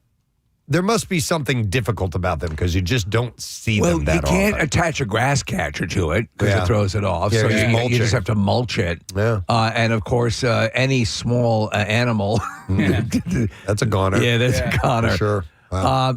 We were just talking about the robotic snow blowers and all that stuff, and one of my fears about that, and these things are a little bit more autonomous, is that it's out running over small children, and but we're getting there. I saw somebody in my neighborhood hooking up one of those Husqvarna lawnmower robots. They look cool. Rochelle's aunt and uncle have one there in Sweden. Yeah. And actually, I saw several of them over there. But you have to have you got to have a not flat yard, but you have to, the layout of it has to be right. It's pretty standard, yeah. If you have something that's complicated with a whole bunch of topiary or little, it gets to be too much. I would love to have one of those. That'd be awesome. My yard wouldn't work in mine, but that'd be great. And it just kind of runs all the time. It's got a little docking port that it goes to, and it's kind of like your Roomba. It just kind of ventures out. That's literally does his thing and same comes concept. back. Yeah. All right, listen, we skipped traffic before we went to Fox 29. So let's do that now. Marissa, what's going on at this point? Blue Route northbound is jammed up from 95 to the Media Bypass and the Vine Street Expressway westbound from 95 out to the Schuylkill. Schuylkill eastbound, there is a roving crew blocking the right lane. This is right at Gulf Mills. Then we're slowing from the Boulevard out to Vine and westbound from Pass Young to South Street. And the Boulevard out to Gladwin. 95 northbound, the off-ramp to 420 is partially blocked due to police fire activity. And we have an accident on Route 1 northbound at Meadow Road where the left lane is blocked. This traffic report is brought to you by In Touch Ministries. Find strength and guidance at intouch.org. Sermons, devotionals, and hope for your everyday life. And that's your traffic on 93.3 WMMR. All right, thank you very much, Marissa. Steve, you know what? Maybe I got a text from somebody. Maybe my car wasn't off because I live a little further out in Harleysville, which is not too far from Quakertown, and somebody says it was -8 by the Quakertown airport this morning. Dude, that's pretty wild. So for whatever reason, we had a real dip in temperature out by my way. Yeah, so when I got into the car this morning, my car, it was 12. Okay, yeah. Cold either way. Oh, I took all my the way pants around. up. It was so hot compared to your -5. Wow. All right, well, let's dive into the B-File together. Here we go. WMMR presents Preston and Steve's Bizarre File. Brought to you by Neumann University. Ready to take the next step, advance your career with Neumann University's graduate programs. Flexible, supportive, and career-focused. You can learn more at newman.edu graduate. So, two parents from Tennessee loved the reason why their son's homework was marked with a smiley face. In a post shared to Reddit's Funny channel, Evan apparently wrote, I found this gem in my son's backpack alongside a photo of the assignment. The worksheet instructed kindergartners to draw and label something that ends with the same sound. So they had a picture. On the left side was a neatly drawn scarf. And on the right, 6-year-old Archie had drawn a stick figure who appeared to be barfing in the toilet. Okay. So barf ends the same thing. Yes. It's accurate. And so the teacher actually put a smiley face, and Evan and Archie's mom said that the discovery came at exactly the right moment during what had been an emotionally heavy week for the family of 4 following a recent loss. The worksheet cut through that weight. Evan said it was hilariously simple and perfect. It's such a small stick drawing. It somehow provided some relief right when it was needed most. Naturally, Evan and Misty spoke to Archie about the drawing afterward, asked what he was thinking. He just responded with a sly smile and a laugh and walked away. They said he didn't really elaborate or explain his thinking. He just cheekily expressed that, and that said everything. Honestly, it was fitting for his personality. I thought it'd be nice to start with kind of a cute one. I like that. This morning. All right, on to other B-File stuff. In Florida, a shoplifting incident escalated into a potentially dangerous situation when deputies discovered a suspect attempting to ignite a shotgun slug in a Panera bathroom Thursday afternoon. There are different ways to cover the smell. The Sheriff John Budin, I don't know how the hell you say his name. We'll call him John Budin. Yeah. Budin said deputies initially believed that they were arresting a shoplifting suspect, but the situation quickly escalated. They had no idea what they were dealing with until our suspect was in custody. The sheriff said the incident began when staff at the grocery store Publix caught Hugh Okoyo shoplifting.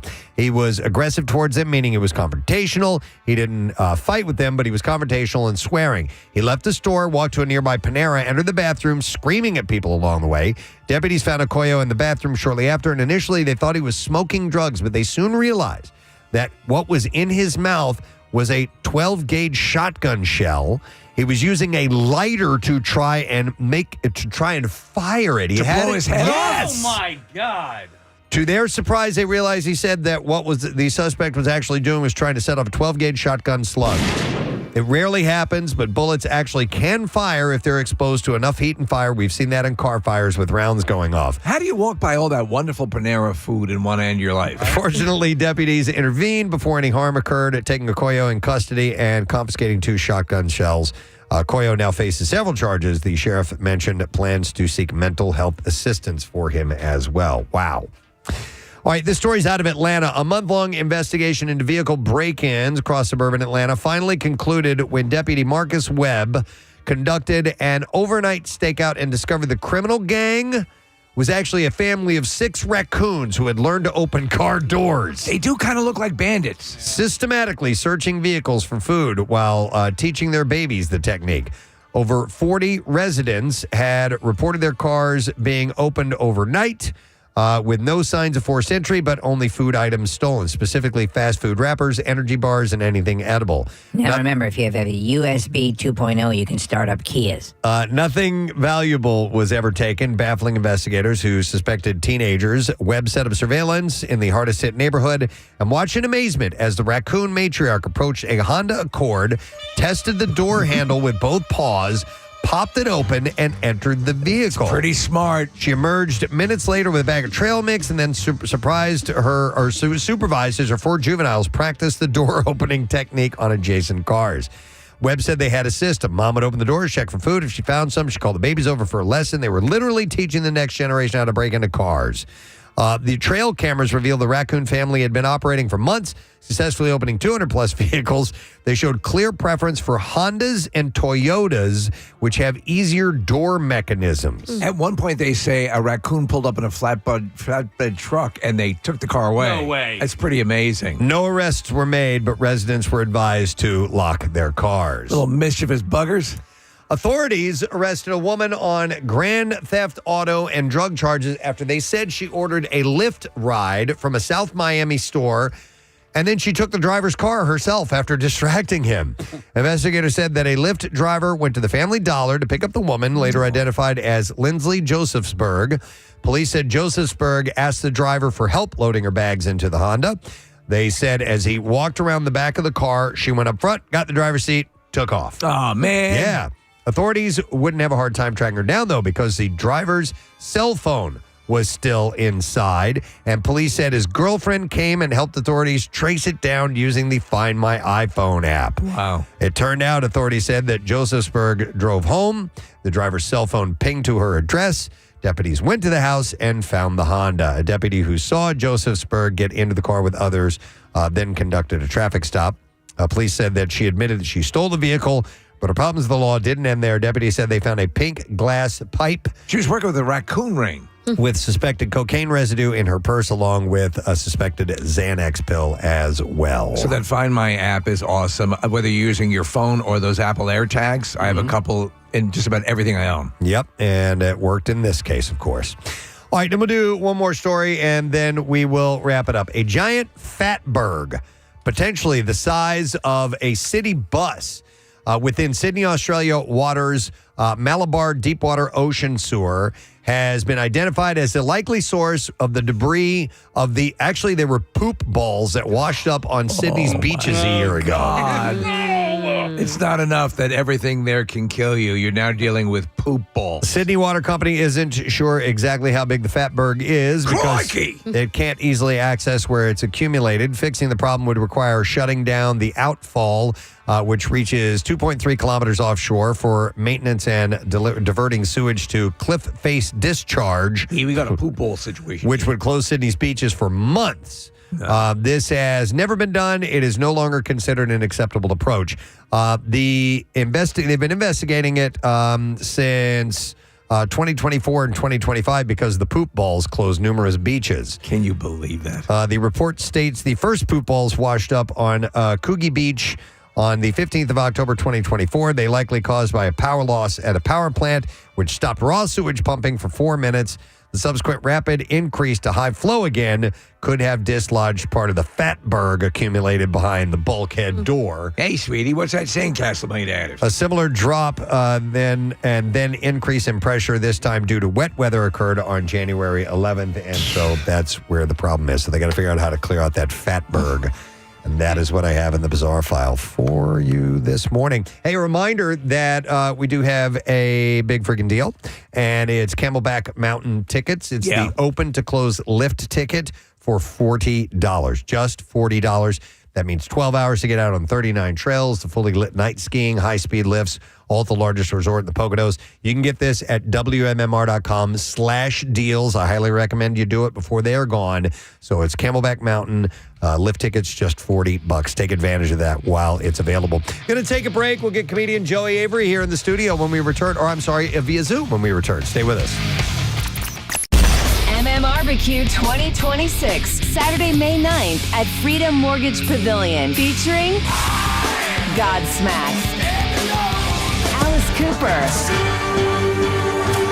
The Hooters, Everclear, plus Des Rocks, Cami Kehoe, Lilac, our local Shots opener, The Circus Hearts, and the Preston and Steve Side Stage with live band karaoke with Sidearm. It's always an all-day party, so don't miss out. Early bird tickets start at just $35 to sit your ass in the grass. Tickets on sale now at Ticketmaster.com. From 93.3 WMMR. Everything that rocks. I can't remember what channel. His name was Justin Wilson. Yeah, He used to that'd be hot. I guarantee he used to say that all the time. Yeah, and he used to make a potato salad without potatoes. It was made with saltine crackers and salad dressing instead of mayo. What? That sounds disgusting. That's Interesting. Did you try? I like Justin Wilson. I used to watch him. I used to watch him all the time. Ah, you know what that is? That's filet mignon. I made it with crackers. Did you ever try it, Rob? Yeah. And was it good? No. Yeah, it was real good. All right. He says it was real good. All right. Nick, I don't know how the hell you do that. Nick actually found a video of him in the recipe. I'm going to check that out, Rob. Thanks, man. Hey, you're welcome. You guys have a good day. You I'm too. Thanks. Listening to your show, all right? Oh, thank Thanks, you, man. buddy. I appreciate. Actually, his name's Bob. I called him Rob, but yeah, Justin Wilson. I used to watch him. Was all this the right time. before he was committed? It may have been. Look at this. I'm making potatoes out of crackers. Nick found the video of him. He looks pretty advanced in age when he did the non-potato I'm making chocolate milk out of corn. All right. Well, anyhow, I would like you to further these discussions amongst your coworkers today. Make sure that they feel safe. Don't approach them too hard with outlandish salads right off the bat. Right. Ease into it a little bit. Make them feel comfortable. Look, we completely forgot about fruit salad. We needed your input today to determine the greatest salads of all time. Given my druthers, though, I will take savory salads over sweet salads any day. I'll take any of those. Wow. Okay. Interesting. All right. I told you it was a stupid conversation. Thank you for being a part of it. We're going to take a break. When we return, other dumb things to talk about and an announcement to make about a really cool event coming to the area that we think you are going to love. Stay with us. We'll be right back. Thank you, Kathy. A little later on, we're going to get head coach John Tortorella of the Flyers, new head coach. We're going to chat with him in just a few minutes. But in the meantime, time to talk about some other things. I caught this article over the weekend, and it's a phenomenon that I think we've all had experience with. I had a couple of weeks ago the scenario where I woke up like, I don't know, hour and a half before my alarm was going to go off. Yeah. And just could not get back to sleep. And but it can be even worse when you wake up like maybe 15 minutes before your alarm is going off, or 10 minutes, where it's like you have to do that dance of, okay, do I try to go back to her? What's the point? Don't I just go ahead and get up now? That's what I do. It's so unsatisfying. Because the truth of the matter is that, so I have, 2 alarms set to go. I almost always, 95% of the time, beat the alarms up, like by 2 or 3 minutes, but you get that 10-minute, Preston. You get that 11 minutes, and you're like, what the F do I do now? Right. It's like, just get up. Because I find it all the bull crap of what do I do sitting in bed, it's a waste. Get up and expend that energy getting ready and just get on with your day. But I mean, it always has to sit right in that sweet spot, in that horrible sweet spot. According to the National Institute of Health, studies across the globe show anywhere from 10 to 30% of the population struggles with insomnia. Well, that I don't have. Defined as consistently difficulty falling asleep and the inability to return to sleep after going to bed. Well, if you get up at, I get up at 3:30, 3:35. If I wake up at 2 o'clock, I'm not going to have any trouble getting back to sleep. But if I wake up again, you're looking at the alarm clock, and you just have minutes. That's where it becomes a pain in the ass. I have had the few weeks ago where I get up at 3:50 and I woke up at 2, and then I lay back down. I'm like, okay, go back to sleep. Yeah. Wait, I can't go back to sleep. Oh man, I can't go back to sleep. Lay there for like 40 minutes. It's like, okay, screw it. I'm getting up. There's the other thing where, and I've had it happen, it's sort of tangential to this, which is the absolutely not having any idea what, I thought, for some reason in my mind, I thought 1 was 3 o'clock and, inverted. and I came in hours early. I told you guys that one morning. But so, do they recommend anything if you're going to have that 10 to 15 minute pre-wake up? And by the way, there's I was not familiar with this. It goes into a little bit more of insomnia. It says they can have a combination of nocturnal awakenings and what's categorized as early morning awakenings. Used to have those a lot, you know what I'm saying? But I mean, as opposed to just the study finds that some people may experience early awakenings without other insomnia symptoms, such as difficulty initiating sleep. So some people can't get to sleep, but nocturnal awakenings and non-restorative sleep, meaning sleep that is substantial even with the recommended hours. But obviously that isn't substantial. I'm sorry. And we sing the praises, the truth. With the Sleep Number bed, I get a full night's sleep. Doesn't mean, though, you won't wake up a few minutes early. And when you do, that is an annoying thing I'd like to find out how to deal with. I have all of these things. Everything you described, I got bad insomnia. I have trouble falling asleep. I have trouble staying asleep. And then the waking up before the alarm, that happens to me too. So I can't remember the last time I got a good night's sleep. All right, so the constant waking up before that daily sound of your alarm is coupled with an immense frustration about not falling back to sleep. And that stress can feel isolating and all-consuming, taking more precedence than the initial sleep problem. So you just worrying about that's it. And that anxiety not creeps falling in. back to sleep. And then it's this cycle. Yeah. Oh, I can't fall back asleep. Why can't I fall back asleep? Oh, I really can't fall back asleep. And then all of that, and then your brain just starts going and going and going. Now, if I fall asleep now, how many minutes will I actually sleep for? That's it. Start doing the damn math. And your brain's working numbers, and you're like, what the hell? So if you wake up suddenly in what feels like the early morning hours, resist checking the clock. You guys know my little method. I turn the clock around so I can't see it. Finding out it's 3 a.m. when you set the alarm for 7 can cause increased stress about the hours of sleep that you hope to attain.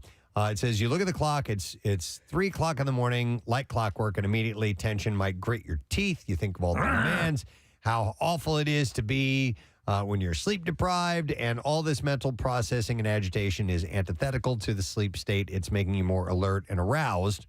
Oh, yeah. Massive boner. Versus sending the signal to the brain that it's okay to drift. Oh, yeah. If your alarm is on the phone, checking the clock can pose an even more significant trigger. Look, he's got a boner.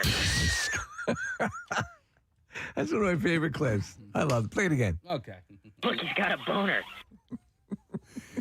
Considering getting an alarm that isn't attached to your phone, they say. So when you actually pick up the phone and start looking at it, that can cause you to stay a little bit at work. Now, this is what I did not know, okay? I did not know that. And, Steve, this is not the waking up 15 minutes before. This is waking up like a couple hours ahead of time. Oh, all right. So, paradoxically, experts say you should get out of bed, even at 3 a.m. I had always heard stay in bed. What? Just keep staying there. It says abandon the idea of getting back to sleep. When you do that, when you let the pressure go that sleep isn't so effortful, sleep is more likely to come back. I'll be fine in surgery later on. In a stimulus control technique, you can distract your brain with a mundane task to help bring back drowsiness faster than staying frustrated in bed. Like tap dancing? Is that mundane? Yeah. That's kind of dynamic and exciting, though, I isn't guess it? you're right. Yeah. So what is a mundane task? That's a good question. They don't recommend anything in this. Paint your bathroom list. So get up and clean out the garage. It says as soon as that little voice comes on, change the environment. Get out of bed. Try to reset your brain and keep the lights low.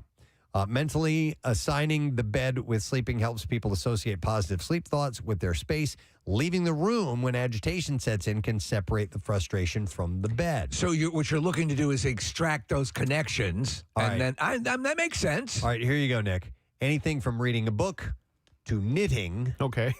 Or listening to soft music. So knit at 3 a.m. Are Santeria rituals, would they fall into this category? Sacrificing a chicken at 3 o'clock in the morning might not be a good idea. I try to read sometimes. That seems to having a book at the, on the bedstand or whatever, that might help.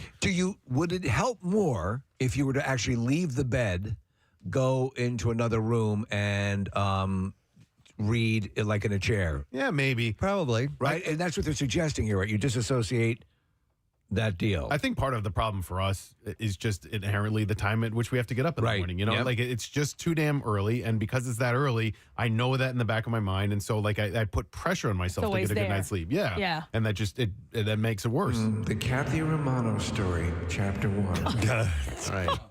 Could you imagine if that was the book he was reading? You'd never sleep. I like the idea of getting up and knitting in the middle of the night, At Nick. So 3. you can, yeah. You know. Knitting, knitting, knitting, knitting, knitting, knitting, knitting. He doesn't sound relaxed. That'll put you to sleep. I have an alarm clock that actually projects the time on the ceiling. So, and I actually like that. I when I wake up and I'm not sure what time it is, I'm just as many times I'm comforted by the fact that I have 2 hours, an hour and a half left to sleep.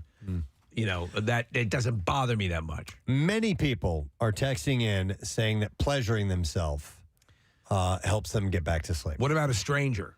Pleasuring a stranger or a stranger pleasuring you? You walk around on. Would you like a handy? I'm sorry, I'm having trouble sleeping. I noticed you were walking your Shih Tzu. Can I give you a hand job? That's kind of a mundane task, right? It's pretty boring for the giver, right? Thank you very much. Yeah. All right, I'm going to bed now. Woof, I'm pooped. Progressive muscle relaxation may work. Okay, so like morphine. No, not muscle relaxers. Oh, I'm sorry. Muscle relaxation. So start at the toes, clench the given muscles for 3 seconds, and release. And then Kathy, breathe through this process. The 4-7-8 breathing there it is. exercise. You guys have raved about this. Coupled with did it muscle last night. relaxation can be successful. Kath, I did it not that long ago. Please explain it again. You want to do it or me? We could do Why it. don't you do Why it don't you together in explain it harmony? and I'll do the breathing? No. Okay, so what you do is you breathe in through your nose for 4 seconds. You hold your breath for 7 seconds, and then you let that air out for 8 seconds. And then you repeat the process. And I think I do it like 5 times. Yeah, Kath. I do it like 4 or 5 times. And you're usually good after that. And it's not like it knocks you out immediately. Like I remember every time I'm like, I'm not sleeping. This is dumb. It didn't work. And then the next thing you know, you're waking up. And then you wake up and you're like, oh my God, that thing worked. All right, thanks, Marissa. So our next guest is going to be in town tomorrow. He's got a show at Helium Comedy Club, and he's got a big social media following. Yeah. And we're looking forward to having him in here in Philadelphia. Joining us via Zoom, please welcome Mr. Joey Avery to our program. Joey, how you doing, man? I'm doing well. How are you guys doing? Doing very nice to see you. So listen, man, I was reading a little bit about the fact that you got started, your career got started in Cape Town, South Africa. Is that the case?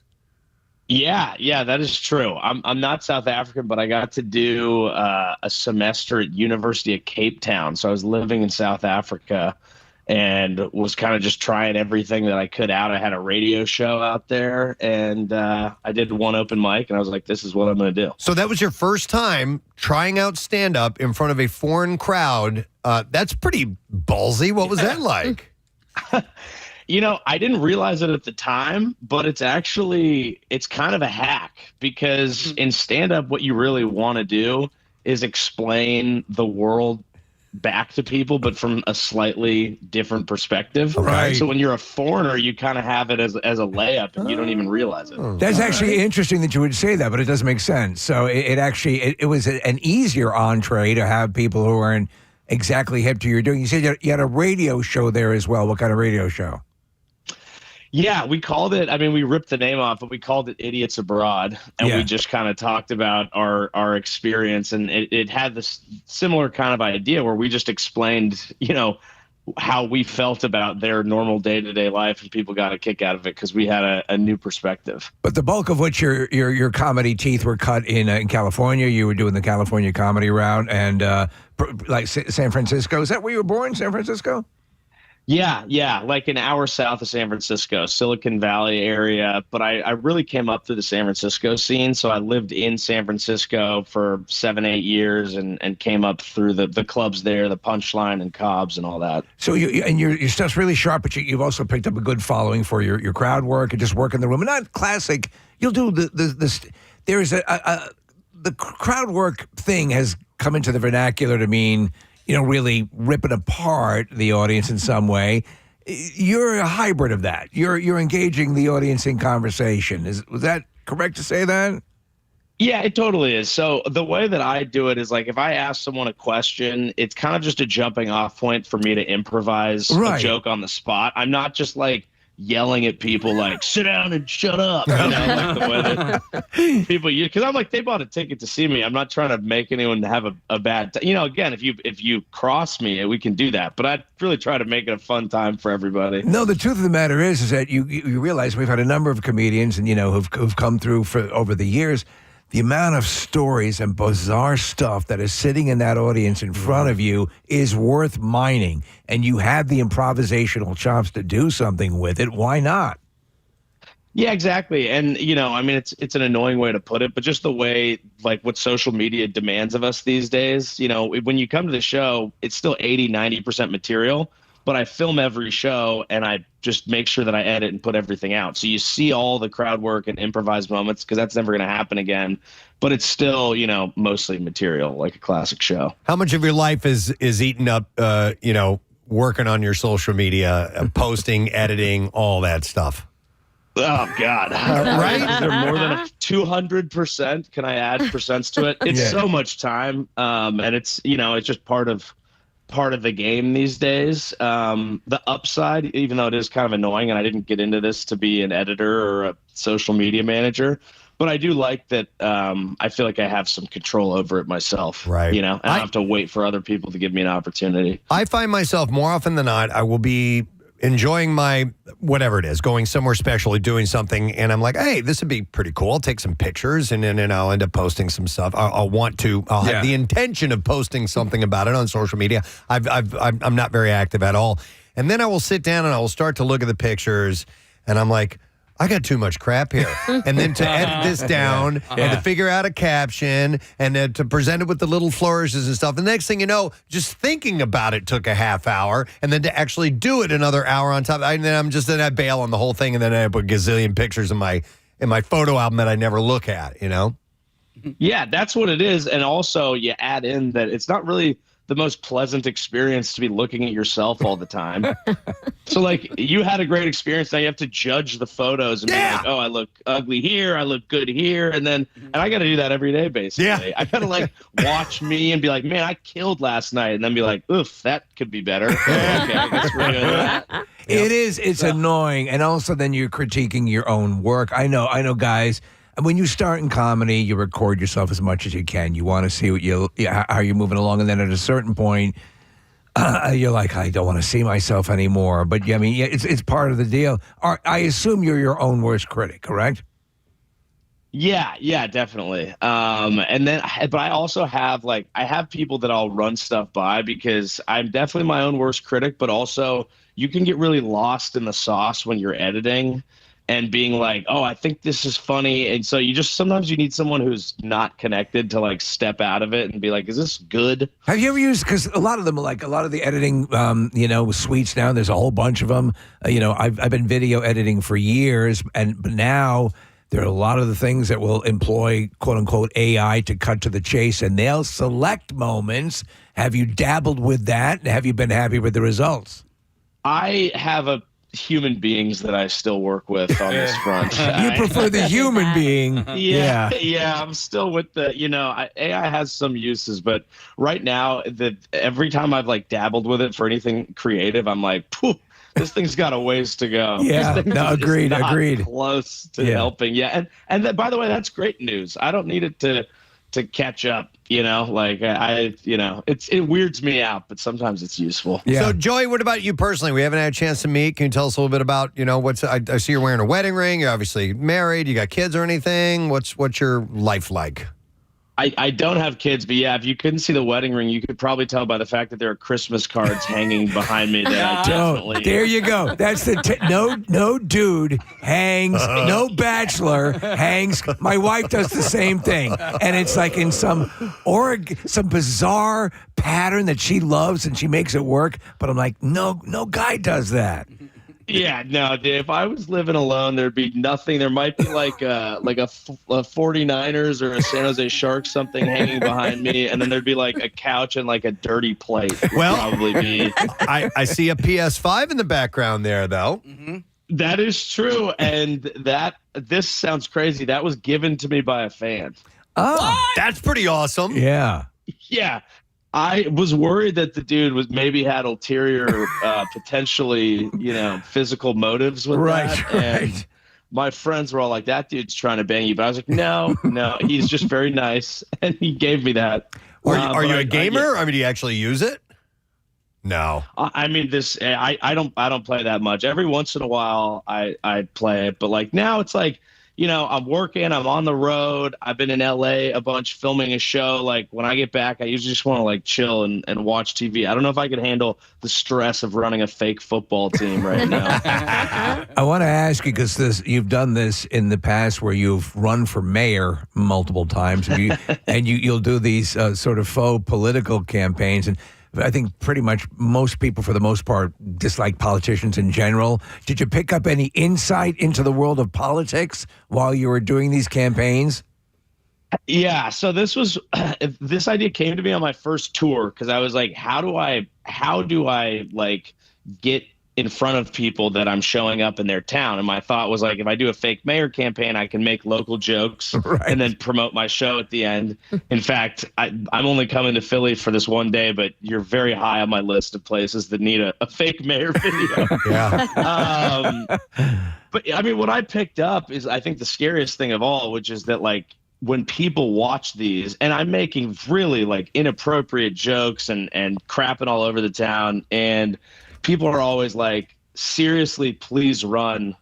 Like, we like you better than our actual options. And I'm like, that's not good. Well, you realize, you honestly realize in general, and we stay away from politics on the show because it's so divisive, but the truth of the matter is that across the boards, it's so performative. It's so annoyingly false. And everyone looks for some. So, yeah.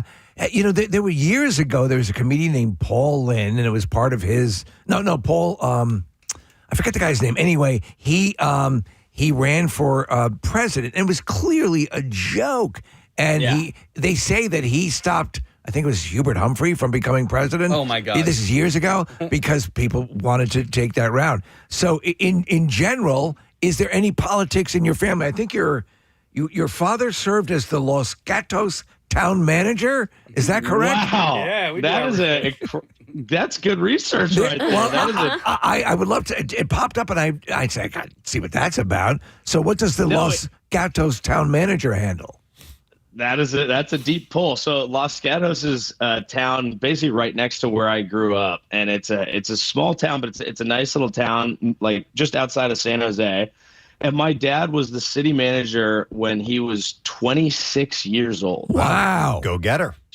Yeah. So I was still in open mics getting paid drink tickets, talking about inappropriate things. And he was running a like real city. So he ended up, it's funny enough, he ended up turning that into like a consulting company. So he worked with local municipalities throughout his life, but he got out of being in public office because he just was like, it was like too annoying. Of course. Because he's probably saying to a board. Yeah, he is. Yeah. He was like a smart, sane person. And he was like, the board of directors was like so nuts. I just couldn't handle it anymore. And that was back in whenever the hell that was. I don't know, like 80s. So imagine now. So how have they been with the comedy career? Was there any expectation if they were taking the more sort of, civil servant or whatever? Were they supporting your comedy turn? Yeah, I think my dad was probably. They always supported me because I think they just figured like I'll figure it out. Right. But I imagine that when I was sending around clips like 1 year into stand up, I'm sure people were like, "Well, hopefully he can get good at it," because it takes a long time. That condescending, keep at it. Yeah. But at the end of the day, I think that like they knew I was gonna do what I was gonna do, and I'd always been self-sufficient and kind of figured things out on my own. So I think there was a belief that I would get there. And then it's been cool to get to show them that I could make it work. And, I do this hometown show every year in San Jose. And the first couple times I was able to like sell that out and show them, hey, I'm doing hours and I'm on the road and I'm making a living. It's great. It's been cool because they've gotten to watch it for 13 some years. So it's been a slow build of figuring out how to make it work. Do you have siblings, and if so, like where do you fall in line with the siblings? I have an older brother, 3 years older. Is he an overachiever by any chance? No, I think he's doing very well, but I don't think he's an overachiever. Like I'll just, college-wise, he went to Chico State, and if you don't know, that's one of the top party schools. And then I went to UC San Diego, which is just, frankly, I don't know if he's listening. It's a better school. Yeah, because I had, listen, neither of my parents went to college, and my older brother and older sister, we all went to college, but they graduated and they got jobs right out of the gate. And, my brother's a chemist, my sister's a math teacher, and now she's like an assistant principal, whatever. And then I come out of college and like I had no direction whatsoever, but but this, what my brother and sister were doing, that was like the idea of like, this is what you're supposed to be doing. You're supposed to, come out of college and be this young professional. And I was anything but that. And I was thinking about this yesterday, Preston, because I told you a story about my son who's 18. Yeah. I was 4 years older than him when I started doing what I'm doing right now. Yeah. And dare I say, are you the most successful member of the family? Yeah, you're doing fart jokes and you've laughed them. Me, my brother, my older brother and older sister all went to the same college. I'm the only one whose face is on the cover. They put it on the cover of like the alumni magazine that they put out like 3 times a year. Yeah. What's up? What's up? What's up? Yeah. Enjoy your science. Totally. Joey, are you still in the San Francisco area? Do you live there? Is that where full time is for you? I actually live in New York now. Oh, okay. I was going to ask about the Waymo vehicles in San Francisco, which kind of freaked me out. I've never had a chance to see those in person. Oh, we can certainly discuss those because I have complex feelings about the Waymos. I they do weird me out. And they always look like hesitant, like I don't trust them when they're driving. But as someone who likes to go out and drink, I do see the appeal of just having a car that can pick you up with no one inside of it. And you can pop bottles back. I don't know what you're allowed to do, but I know I would do whatever. That's a good question. I mean? That's a good question. Are you allowed to, in an autonomous vehicle that's driving you, have an open to have an open beer? Let me ask you, are you more worried of a overly cautious Waymo or an overly confident robotic car? I'm probably overly confident, and what I have been told from my friends in LA is that they have changed the setting and they are now confident. Oh wow. They put it up to confident. I've heard they've tweaked it, which is actually, it's probably safer. Yeah. You know what I mean? Like driving with, I guess living in New York, it's probably the same in Philly. Like the worst thing is someone who doesn't know what they're doing. Yes. Someone who cuts you off but does it with authority is probably going to get in less accidents because at least they're moving with purpose. Yeah. It's like the person you pull up to a multiple way stop sign, and the person that pulled up before you gives you the little wave ahead. And no. You just. I know you're trying to be nice, but you're going to mess things up here. Follow the rules of the road and we will all live. Yeah. Well, you can find out tomorrow in Philly because they are officially on the streets. I saw them around the corner from Helium. Okay. They are creeping around. You can order them. I did not know that.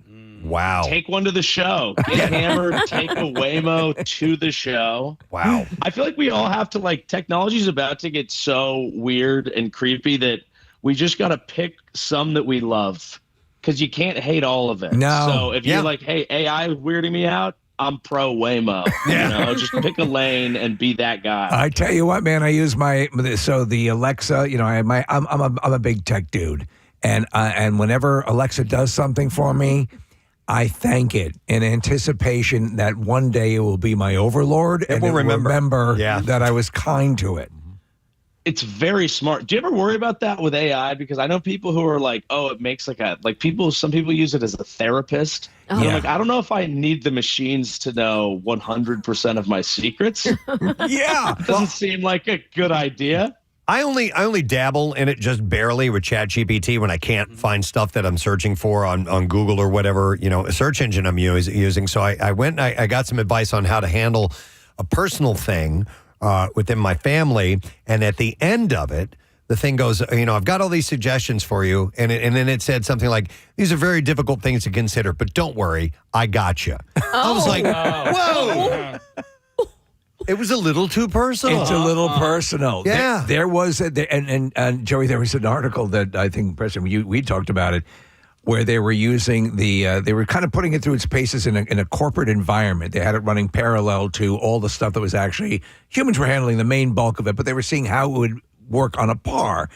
And so at one point, they were sort of saying, this didn't quite work well. We're going to disconnect this aspect of you. And the AI within this system looked for things to blackmail. Oh, my God. Yeah, I saw. Yeah. I'm sorry you can't do that, Dave. Yeah. And there's HAL 9000, man. Yeah. It's like, that's where you're like, oh, boy, it is. We're right there. Yeah, I do like when it's nice to me, though. Like, I know some people who are like turn it up, and because you can tell it. Yeah. Like, hey, I want advice, but like, give it to me like hard. Like, tell me I suck. Tough and, love. You know, some people. It's a Philly show. I bet a lot of your people are into that. You know, like yell at me, boo me. You know, treat me like the Eagles' offense. But yeah, I like when it's nice to me because I'll ask it. You know, like, hey, I'm between these two meal options. What's healthy or whatever. And then I'll be like, hey, just so you know, I came off a big weekend. I was drinking. Maybe I had some McDonald's, whatever. Like and I don't need it to reinforce that I should feel like a fat idiot at that point. Like, I've got that. Yeah. I want it to be like, hey, that's fine. Hope you had fun. Let's get back on track with a salad. There's something wild about that because I have the Alexa set up, and I'm doing the beta testing. So you're interacting with the AI, and it will converse. And so the other night, it calls me Steven, by the way, which I think is adorable. And then I set my wake up call for 3:30, and we've had little discussions over the time. She goes, oh, it's going to be cold tomorrow on the way into your radio show. Oh. And I'm like, oh, holy hell. Yeah. Remembers. Yeah. And stop touching yourself right before you go to work. Do you need to jacket that much? Wow. Yeah. You got to clear the mechanism before you come on. I think that's totally fine. If you're just tuning in, it's Joey Avery is joining us. Going to be at Helium Comedy Club tomorrow night. Because you brought it up, were you on stage last Saturday night when your 49ers were getting slaughtered by the Seahawks? No. I was just at a bar with friends, and it was actually interesting. It was such a beatdown that we had time to kind of start processing it like early in the game. Yeah. And it was just one of those where we were like, you know what? We were injured. We should never have gotten this far. Proud of this team.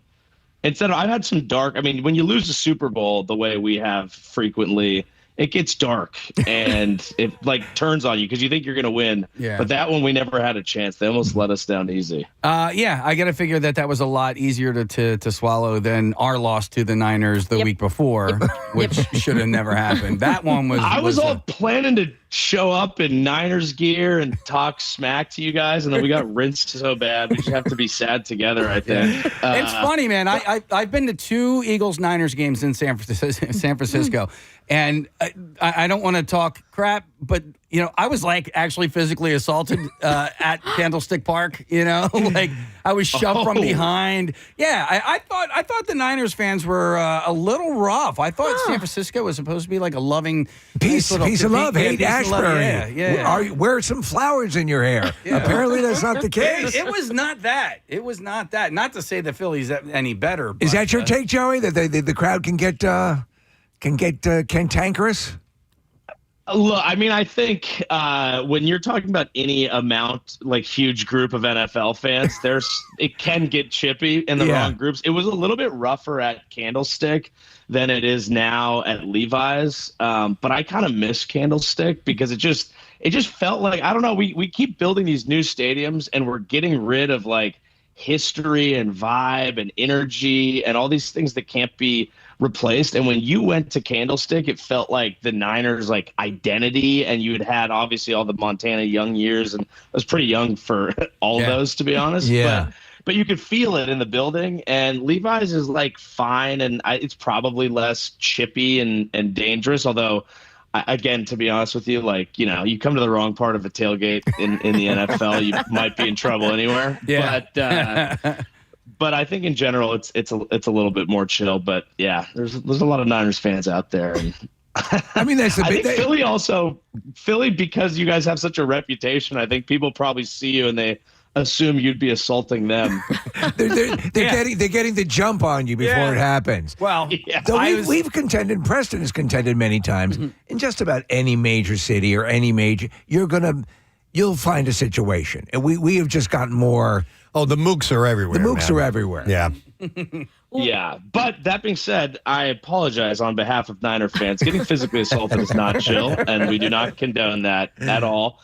The interesting thing about when we beat the Eagles this year, and I was very excited to beat you guys because I don't like you at all, but I wanted to talk smack to some of my friends, and I felt like there was both of our teams. I think neither of us really felt like we were going to win it all this year, and you guys seemed kind of grateful that we relieved you of your offensive coordinator, so it didn't even seem like there was enough pain in your eyes. Well, after the game, my wife was like, "I'm really sorry," and I just looked at her. I go, "It's okay." I'm like, "At least we're not going to lose next week." Yeah.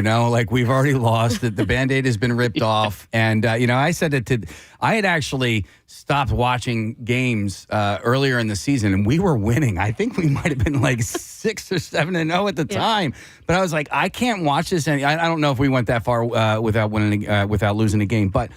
I came to this realization, especially with that offensive coordinator, that I was not enjoying watching the game. We were winning, and I was not having fun. And I was like, this is not good for my soul. I said, I need to just tap out. It's the stress levels. The stress levels. It'll kill you. And then I also, Joey, I don't want to be calling for somebody's job, for somebody's livelihood. You know what I mean? Even though I didn't think he was fit for that position, I didn't want to be the one calling for, dude's got a family, I don't know if you know this, but his house got egged by people. It's a little too much. By adults, by the way. Yeah, not kids. That is, that is the most I'm a football fan. I get the frustration. It was funny watching you guys win games and be unhappy, but in the end, you were right. Yeah.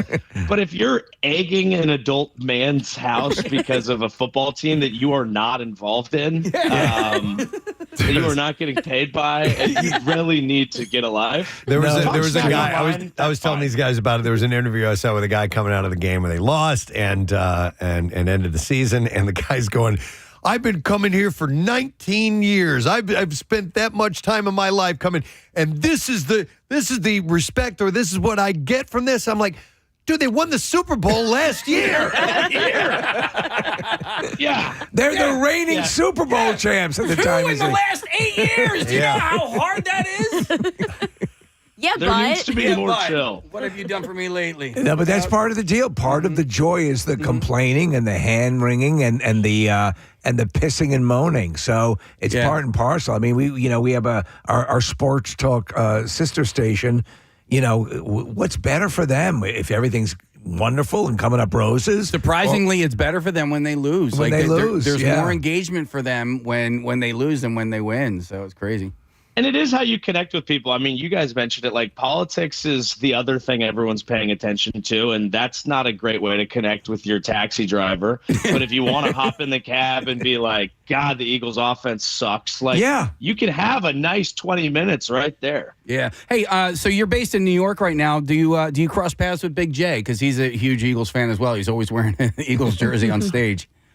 I actually have not crossed paths with him much because I've been on the road so much and out in LA a ton. But I did notice we're both going to be in Nashville the same weekend because he's in the big room at Zany's. I'm in the small room. So I'm hoping to hang out with him there. How's your travel game? Talking about this with all the weather that's going on across the country, and we're having, some sort of snow event coming in here on Sunday. And around this time of year, have you found yourself stranded here and there? Is your game good as far as beating the odds? How does it play out for you? Yeah, I kind of want to knock on wood right now. I've been good. I've been good so far. But Philly's going to be tough because I'm taking the train in, and then I got to train back to New York that night.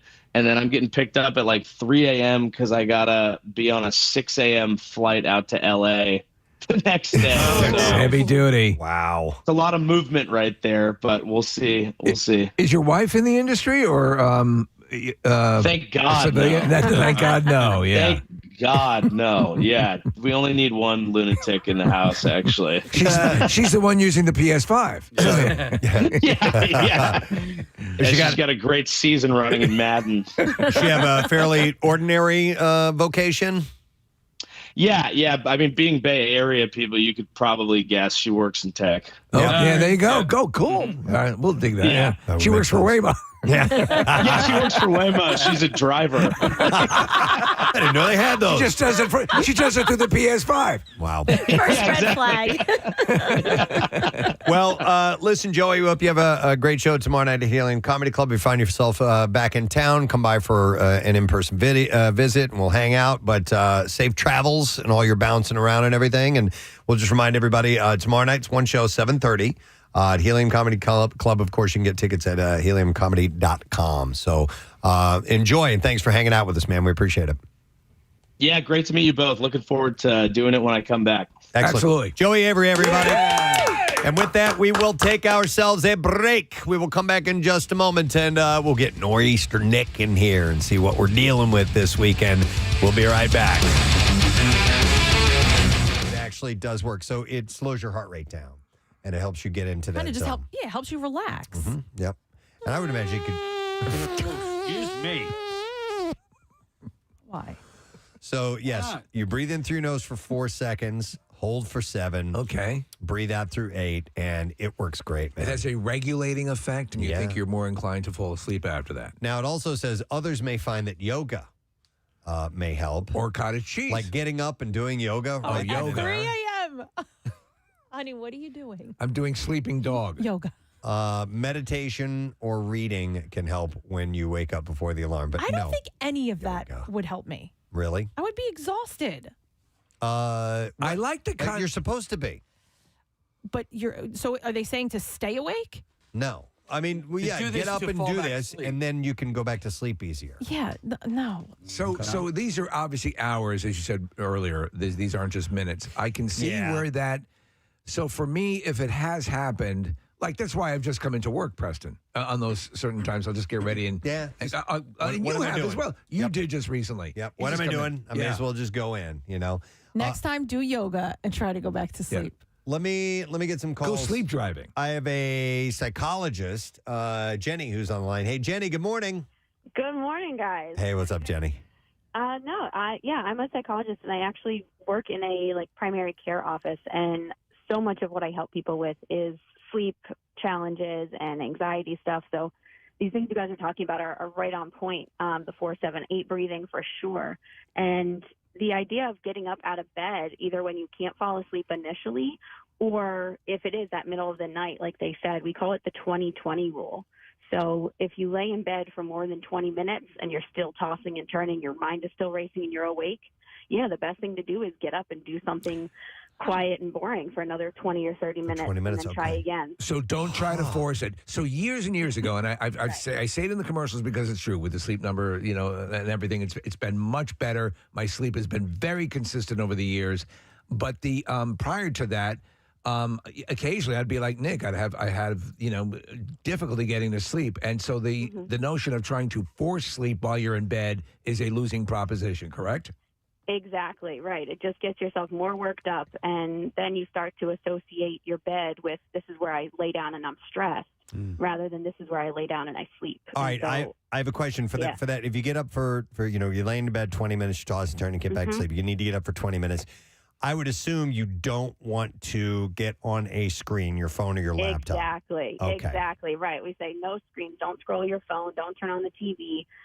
My go-to is just do something lame, like read the refrigerator manual, like something just totally, non-stimulating, and like they said, keeping it dark and quiet. So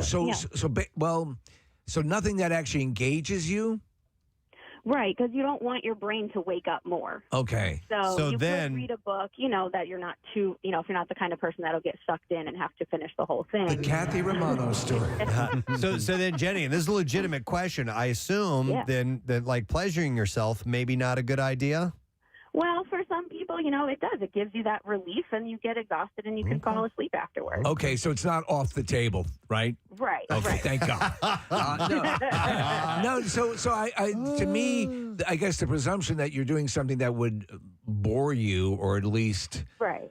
Could you? So anything with a screen though is going to be like if you were to put on a documentary on drywall and watch that. I mean, maybe, but we always talk about the blue light. Okay. Telling your brain it's time to wake up, like any light. So that's why you do want to keep the lights dim and everything like that. What about this? And I thought this article would touch on this, but it really didn't. But what about you wake up like 15 minutes before your alarm goes off? Yeah, that's a tough one. Normally, I would say just get up because it's better to go with your body's natural cycle rather than start falling back asleep for another 10 minutes and then you're more groggy, those 15 minutes later. So, Jenny, my internal clock wakes me up just about a minute, 2 minutes ahead of my actual alarm, which is actually a nice thing. I can shut it off before it startles me, and that's good. Yeah, that's great. So, okay, so that's a desirable thing. You trained your body when to get up. All right, excellent. All right, cool. All right. Excellent. Well, thank you, Jenny. Thank you guys for sharing these good tips. Bye-bye, Jenny. Bye-bye, Jenny. Hang on. Let me go to Patrick. Hi, Patrick. Good morning. Hi, Gadzooks. Gadzooks. What's up, buddy? Hey, so I actually have this condition called sleep paralysis. Okay. And it's basically when your brain is awake, but your body is still in that REM sleep cycle. So your body's pretty much locked up. Okay. And sometimes I will actually I'll wake up in sleep paralysis when my alarm's going off, and I can't turn it off at all. Wow. You're actually sort of paralyzed? Yeah, I can't move at all. I can move my eyes around and everything else, but I just can't move my body. That's got to be terrifying. Do you know what's happening? Yeah. I know exactly when it's happening. Oh, he fell asleep. Oh, hey, Patrick, have you ever had someone speaking to you, and then later on you can tell them what they were saying? Yeah, my girlfriend actually. Sometimes she talks in her sleep, and I can hear every word, and I just can't move my body. Wow, yeah, Patrick, it has to be kind of a wild picture to see you there locked up with your eyes open, her asleep, talking away. It's got to be a weird dynamic. Yeah. All right. So, what are the dangers that come with sleep paralysis? I don't think there's really any dangers. Okay. Since your body is still in the REM sleep cycle, you can have hallucinations. I've seen a few, like shadows on the wall or whatever, but it doesn't really bother me that much. I'm kind of used to it now. Wow. Okay. Interesting. And how long have you been suffering from this? Since I was a kid. No kidding. It's interesting. You wonder with things like this when people talk about seeing, like, thanks, Patrick. With apparitions or whatever. I wonder, how much of that is born of conditions like this. Yeah, good question. I'm going to go to Gene, who has insomnia. Hey, Gene, good morning. You're a crumb creep. You're a lush. Yeah. I'll take you out back and make you go to sleep. What's happening, Gene? You're a creep. Preston, every night I wake up sometime between 2 and 4. I don't have to get out of bed until 5:30. Oh. So do you go back to sleep, Gene, or are you able to? Generally not. Okay. Sometimes I'll just lay there. I never got out of bed and did anything like the psychologist Try that. suggested. Are you willing to? I will. Yeah. See, I mean, I'd never crossed my mind. I always thought that the idea was to stay where you are and just try to settle back in. Work through it. Yeah. The worst thing I did, the doctor prescribed me something called Ambien.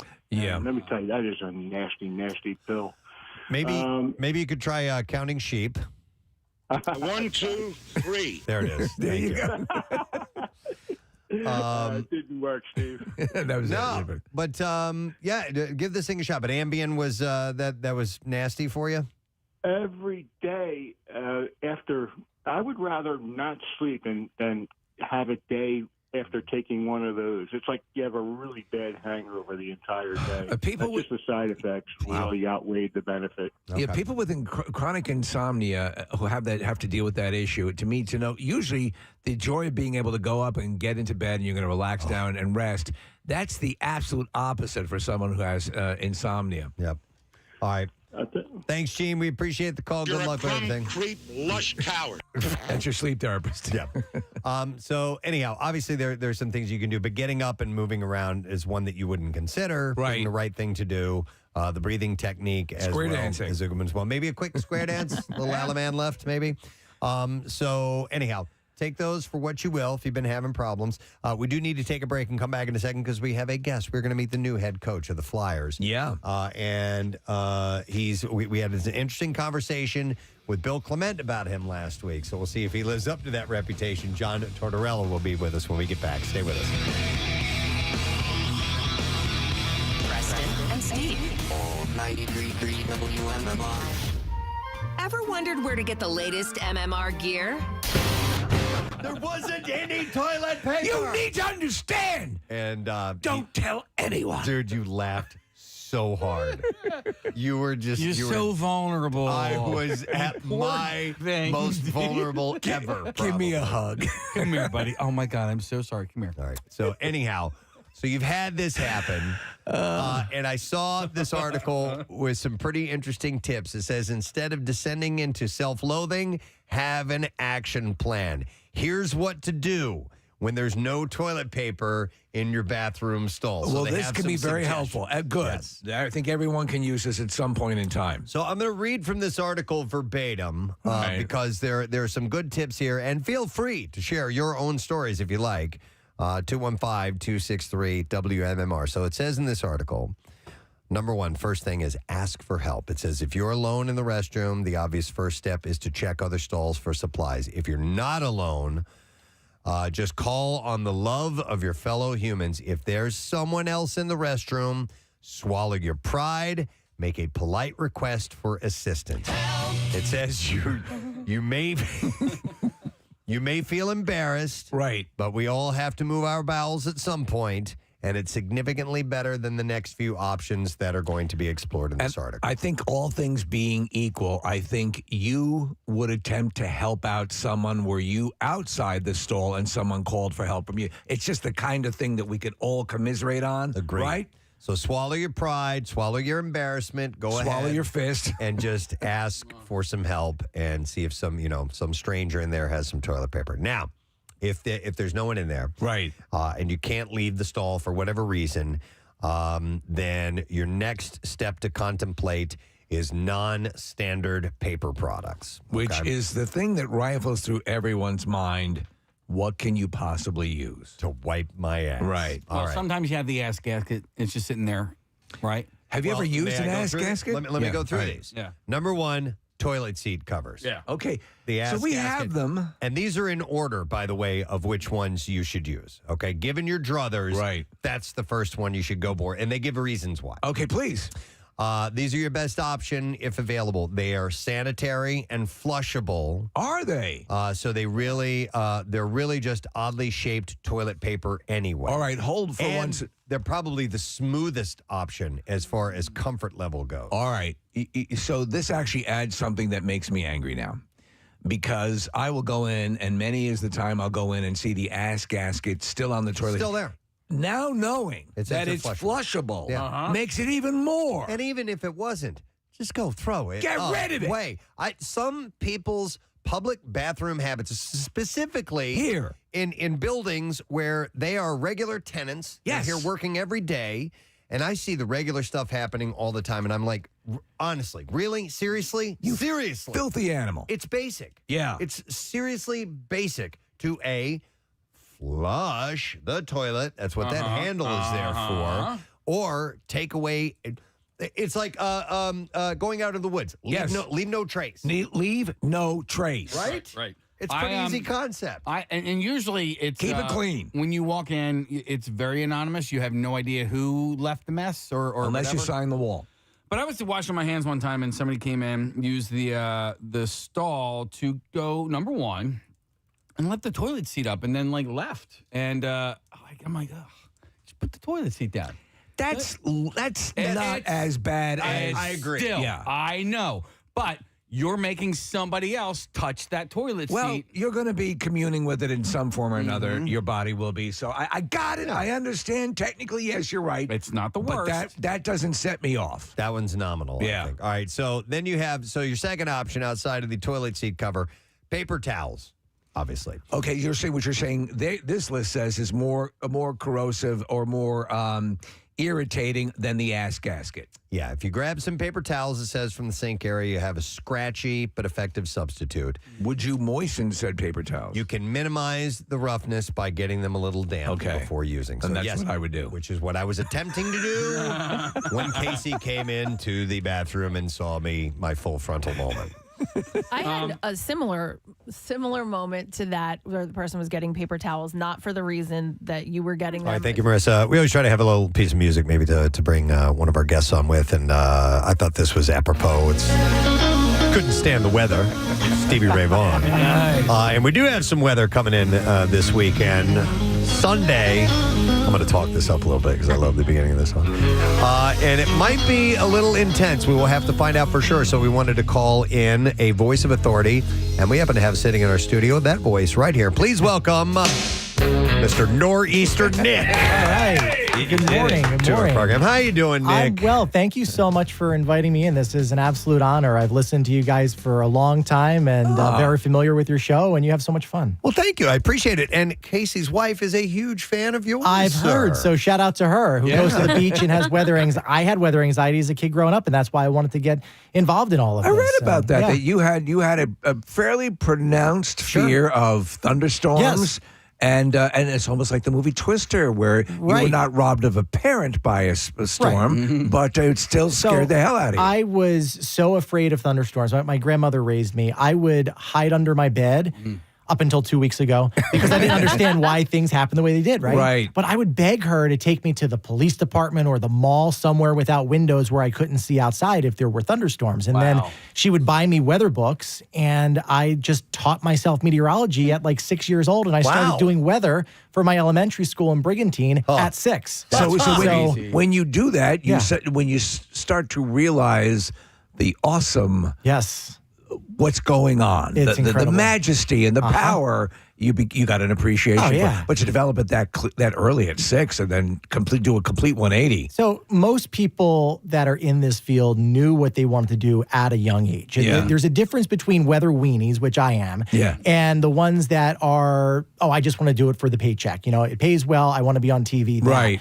Well, I'm more into it for the science. Like, I am a true geek when it comes to this stuff. It's incredible. Yeah. So, I mean, listen, and it's great that there's a little bit or maybe a lot of bit of predictability when it comes to the weather. Sure. And so, my wife sits there with like a bunch of different weather apps, and she's connected to Nor'easter Nick as she's sitting on the beach, because you see, you have this giant vista of clouds, and you can potentially see what is coming. Absolutely. And then maybe other times you don't know what is coming. And so that, I think, is what gives her the fear, is like, okay, well, what's behind all those houses? I can see clouds, but I can't see beyond the houses and stuff like that. That's And heavy duty. And that's where Nor'easter Nick comes in. Yeah. Well, it just goes back to when you understand something and when you have the education behind it and you know the why behind the what, it becomes less scary. And the way I always frame it is like when I talk to elementary school kids or middle school kids, you're going to learn algebra, right? Yeah. And it looks very scary. But as soon as your teacher teaches you that process, which shout out to teachers, love them, they're my favorite people, it's not as scary anymore because you understand the process. The same thing is true with weather. And my job is literally public safety first. And then in every forecast I do, it's breaking down the science behind meteorology. And I think when you bring it down to a level that everybody can understand, you're much more successful in your job. Yeah. I found that to be the case. I do like a half-hour live show every morning, and I just geek out over this stuff, and people appreciate it. They clearly do. I want to get what you think about this weekend, because anybody who is tuned in for that, we're kind of dancing around this the whole thing. But we'll dive into meteorology and the science of it, and also I want to defend meteorologists. I think they get beat up more than they deserve to be. And with that, we're going into a questionable weekend with weather, because you can't just flat out say, here's how much we're going to get and here's where we're going to get it, because there are things that are changing that could alter that. So Sunday, let's get to that. So you're trying to predict what a chaotic 3D fluid, which is water, is going to do at 30,000 feet 5 days in the future. That's why it's inaccurate at times. But this pattern we've been setting up for weeks. So to see it actually come to fruition is amazing. We have. So let me just jump in if I could. When you say you've been setting up, you've been seeing the indicators it was going to go this way? Absolutely. Okay, but it's not that it has been formed and it has just been on this, this trek. No, so we can look at overall patterns, and it's called pattern recognition, for a month out. We knew that there was going to be a ridge building in the west. We knew that there would be a trough in the east, but we knew that the upper air patterns, the teleconnections they're called, were going to do a certain thing a month out. You can't say with any degree of certainty that, there's going to be a storm on this date and it's going to do this. Yeah. But we can say, hey, there's probably going to be some activity within this week because the upper air pattern is telling us that's the case. So I love long range forecasting. I know it's a pain in the neck, but it's rewarding when you see it all come together. So with this particular storm, I do believe it's going to come together. All of our guidance is in lockstep with one another. There's a lot of moisture available. This is coming from the south. Anytime you have a southern storm, you have a lot of moisture. So that is the number one ingredient that you need, right? Number two ingredient is the cold air, which we clearly have. We have an Arctic outbreak that's going to be coming down from Canada as we go into Friday and Saturday. So once that happens, once you marry the moisture and the cold together, it goes bam, right? This is what's called an overrunning event. So low pressure develops down to the south, and that warm, moist air rises over the cold. It condenses, and then that's when you're going to get your thumping of snow. The one thing that does give me pause is it's going to be turning into a Miller B type storm. I know you're like, what the heck is that? There's going to be two pieces of low pressure. One out over West Virginia, and then it has to physically transfer its energy to the coastal low. And anytime that happens, so much can go wrong. I have PTSD about a storm that never happened back in 2015. So that comes to the forefront automatically. So these are the variables. So let me ask you, for example, this weekend just passed. We had a bit of snow come through, and then it paused, and then another. Is that similar to what you were just talking about? Or was that part of the same storm? So completely different storm, but similar dynamics where there was a transfer of energy. It happened later on. It was down along the Carolina coast. So we had a little clipper system early in the morning. So we picked up a couple inches of snow out of that. Then there was this lull, a dry slot, which I highlighted for a couple days saying, hey, guys, this is possible. Yeah. That's why I didn't go with the 4 to 6 inches everybody was calling for. I went lower. Similar to this, I see the ridiculous totals of 18 to 24 inches that are being put out there. I'm so glad you said ridiculous. So what are we thinking? But what if I told you that that's possible? Oh, you had to go there. So yes, what's going to happen is that the models, the raw snowfall maps that you're seeing on social media right now, those are based off of a 10-to-1 ratio. And what do I mean by that? Well, if there's an inch of liquid that falls out of the sky, you have to multiply that by 10 to get how much snow you're going to get. So baseline 10, right? Well, that's when temperatures are around 32 degrees. That's called marginal. There's more moisture in each flake. We're going to be seeing snowfall at 15 to 20 degrees initially. So your ratio almost doubles. It'll be 15 or 20 to 1. So if an inch of liquid is falling out of the storm, you could end up with 20 inches. However, realistically, I'm going to, temper your expectations here. So let me jump in again. And I apologize, but I'm so stupid that we need to be by the nose. I have heard that the snow that's going to fall is going to be of a very light, powdery nature. Yes and no. Oh. So initially, absolutely. So like I said, we start off with temperatures in the teens. But as we go later into the afternoon on Sunday, I think we're fine up in the Philly metro area. But down towards the shore, the temperature gradient is going to increase so much. We'll get up above 32. You'll probably have some mixing with rain and sleet and some ice down there as well. So that's going to change the consistency. So your ratio is not going to be consistent from, say, the Lehigh Valley all the way down towards the shore. Right around Philly will be probably 18 to 1. Down towards the shore, it's probably going to be more like a 12 to 1. So that's another variable that we have to take into consideration. First 8 hours of the storm, it's going to be fluffy.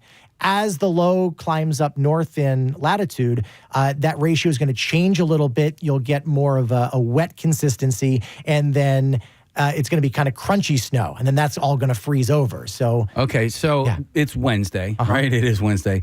When do you think you'll have a clearer picture? probably by Monday morning.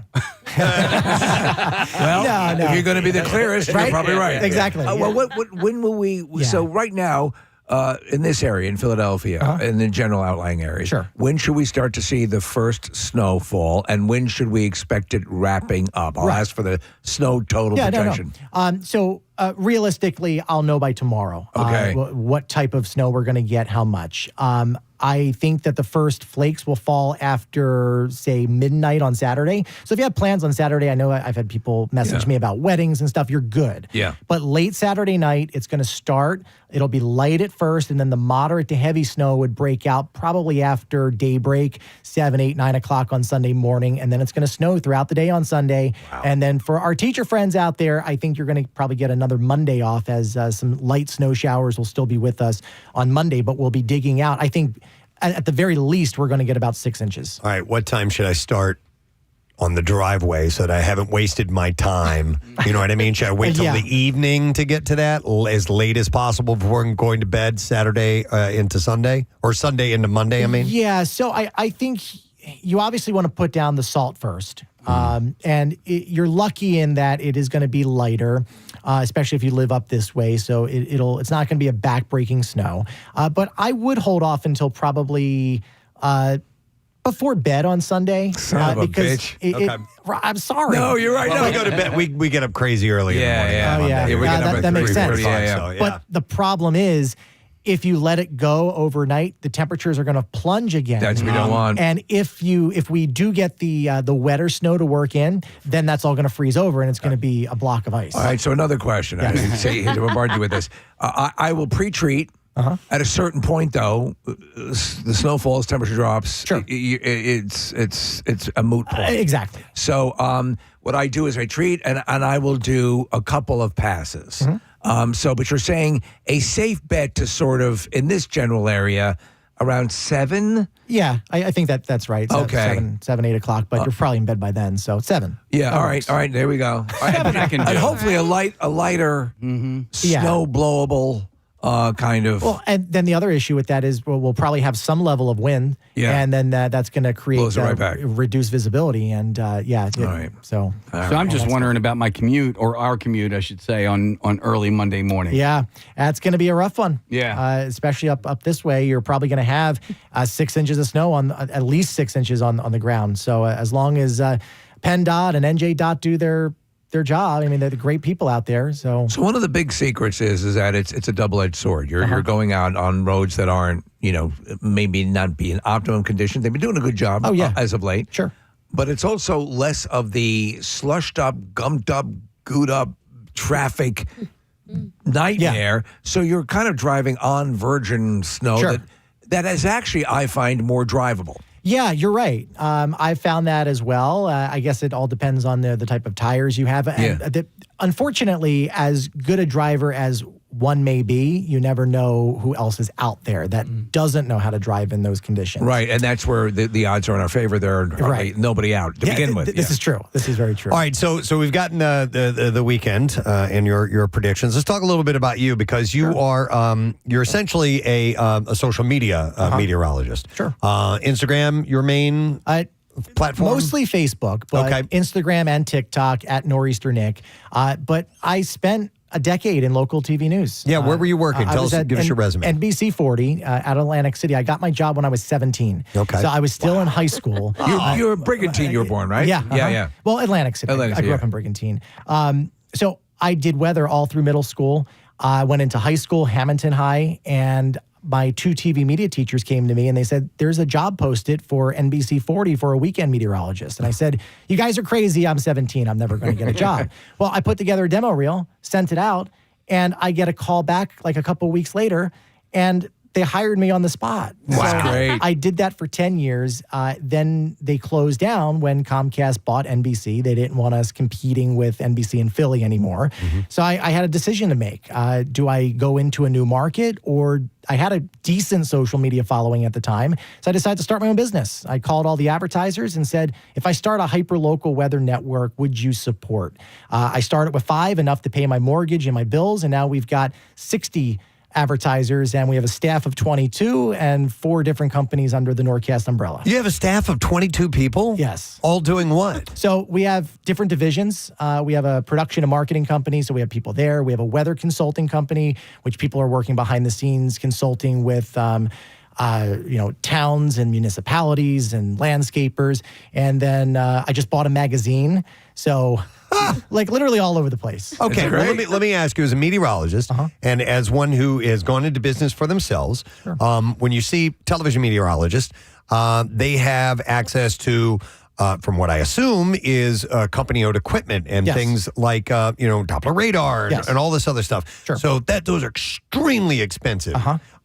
Do you own your own weather detecting equipment? I do. I have the same technology that 6ABC has. And how did I do that? Yeah. Well, when I worked at my station, the last 6 months I was there, we happened to buy all of this. Before that, it was all PowerPoint, and it was very basic. So this station was going under. You bought the equipment and I that they said, own. I'll pay you pennies on the dollar. I bought everything for less than 10 grand. Wow. Yeah. So you've got the same deal. But wait, there's more. Okay. So I did some interim work for a year and a half for a station that was trying to do all of New Jersey's news. Right around COVID. And it was the perfect timing because I was like, well, I need healthcare and that kind of stuff. And they hired me, and they lasted about a year and a half. They went under. Guess what? They also had the same equipment. And I said, I'm going to buy that from you. So now I have 2 TV stations equipment in my house, in my home TV studio, and that's how we run everything. So you have this sort of weather empire. Yeah. What a lot of people comment about, and I have to admit, recently turned on to by these guys here, and Casey's wife being a huge fan, is you're bringing it down to a really localized thing. So even on, and we have wonderful weather people, media people who do a great job. But a lot of times you're shooting for the largest umbrella, so to speak, no pun intended. And a lot of people say, "What about my area? What about?" And they really want you to say, "What about on my street?" But you kind of massage that a little bit with what you do. I do. You know what? I have a lot of fun with it. I think most people understand you can't get that hyper specific, but our whole model is about being in your backyard, essentially. We don't want to be vague in general. So we do focus on the 7 South Jersey counties, and now we are coming over the bridge into Philly territory. I was just at the King of Prussia Mall over the weekend. Yeah. No lie. 5 people stopped me to talk. And I was like, this is really cool because my career started in Atlantic City, and now I feel like I'm being validated in the Philly market. That's awesome, man. Yeah. You're such a self-starter. It's a great success story. This is a little bit of a personal nature, and if you don't want to answer it, that's fine. But you talked about getting into meteorology at such a young age and being hired at 17. Yeah. Were you ever were you so fascinated with it and open about it that it ever led to like bullying because you were just as nerdy and geeky as you were? Yeah, you know what? The only real bullying I ever had in my life was from my mother, unfortunately. So my grandmother raised me. She was diagnosed with Alzheimer's. I had to take care of her. And then when it got so bad, I took care of her for 4 years, all through I was like 10 when she was diagnosed. Whoa. So I ended up moving with my parents, and my mother has issues. She would call me the F word, like just everything under the sun. For the gay slur? Yeah. Oh my God. So yeah, it was a little rough, but thank God I had the weather and the TV studio because I poured all of my energy into that. My classmates were great. Like I never had any issues. When I got into the industry professionally, I've had people that were kind of like eggheads that looked down on me because I didn't go the same route that they did. Right. And, you were too busy buying your own radio station. Your own equipment. Were you temporarily put into foster care at some point? No. So once my grandmother's condition got so bad, she sold our house, and then I moved in with my parents. And, I went from, we weren't rich, but my grandmother took care of me. Okay. And when I moved to my parents, I learned living on welfare and food stamps. I slept on the floor of my mother's bedroom, and I got my first job pushing carts at ShopRite. And if I wasn't home for dinner, I didn't eat that night. So a lot of stuff was going on in those, formidable years when your brain is, really taking shape. And it was a lot of negativity, but I learned how to turn it into a force for fuel. It generated drive clearly within you. I told you guys he had an amazing story. and you lost a sibling? I did. My younger brother, Matt, it was the month before my wedding, and I had put him through rehab a few different times. And to this day, I feel like if I would have said yes the last time, maybe it would have been different. Like literally 5 days before I got a phone call that he passed, he was like, I really want to do it this time. I want to go down to Florida. I want to get out of this.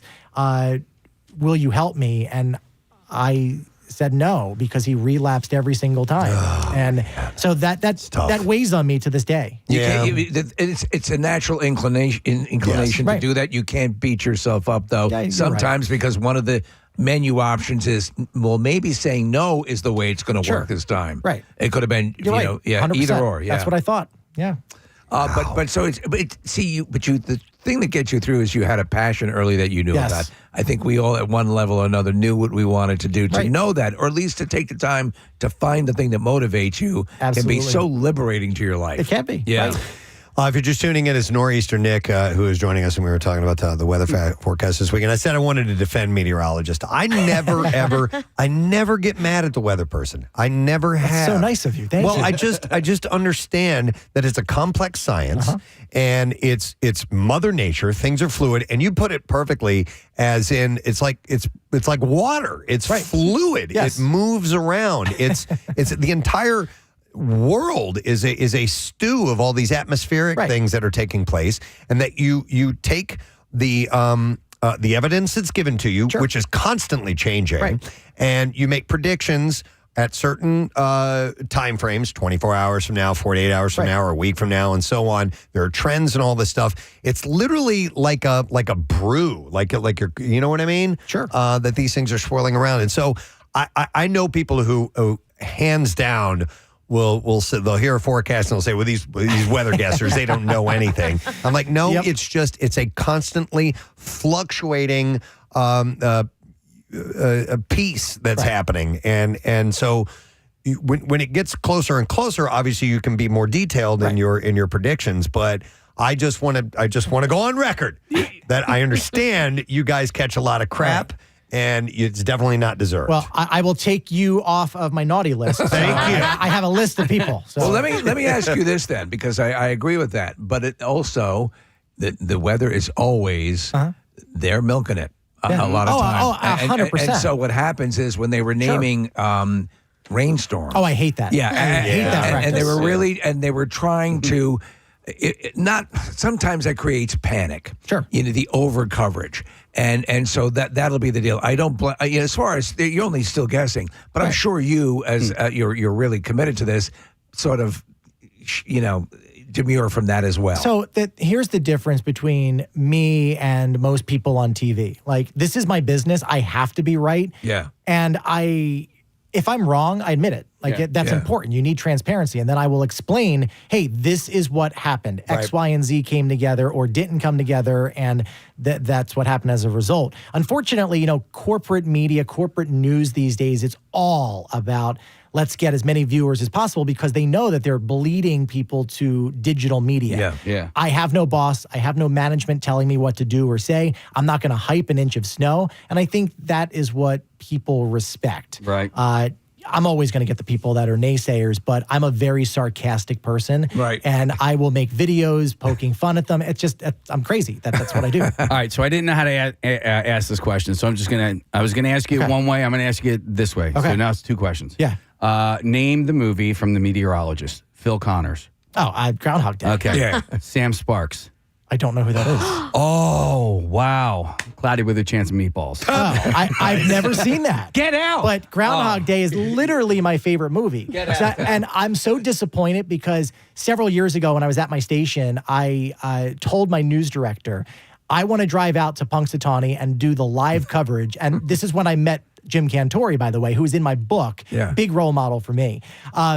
I was disappointed because it's not what's in the movie. No. It's totally different. No, it's not. I was lied to my entire life. Yeah, it's nothing like that. All right, what movie is just like, oh my God, man, do they get this is an embarrassment. Day After Tomorrow. Okay, Yeah. I thought so. I mean, so that might be one of them. Twisters, I went to see. I was skeptical, and then I'm watching. I'm like, all right, this is pretty solid stuff. Like the Twister The new or one. Twisters? Twisters. Okay. The new Like one. Twister got some stuff wrong, Yeah. but I think they made up for it in the new version. Okay. I loved that. So the newer version is actually more, by your reckoning, Yeah. scientifically Yeah, accurate. I think All so. right. Right. What about this? What about the fire twister that happens over the refinery?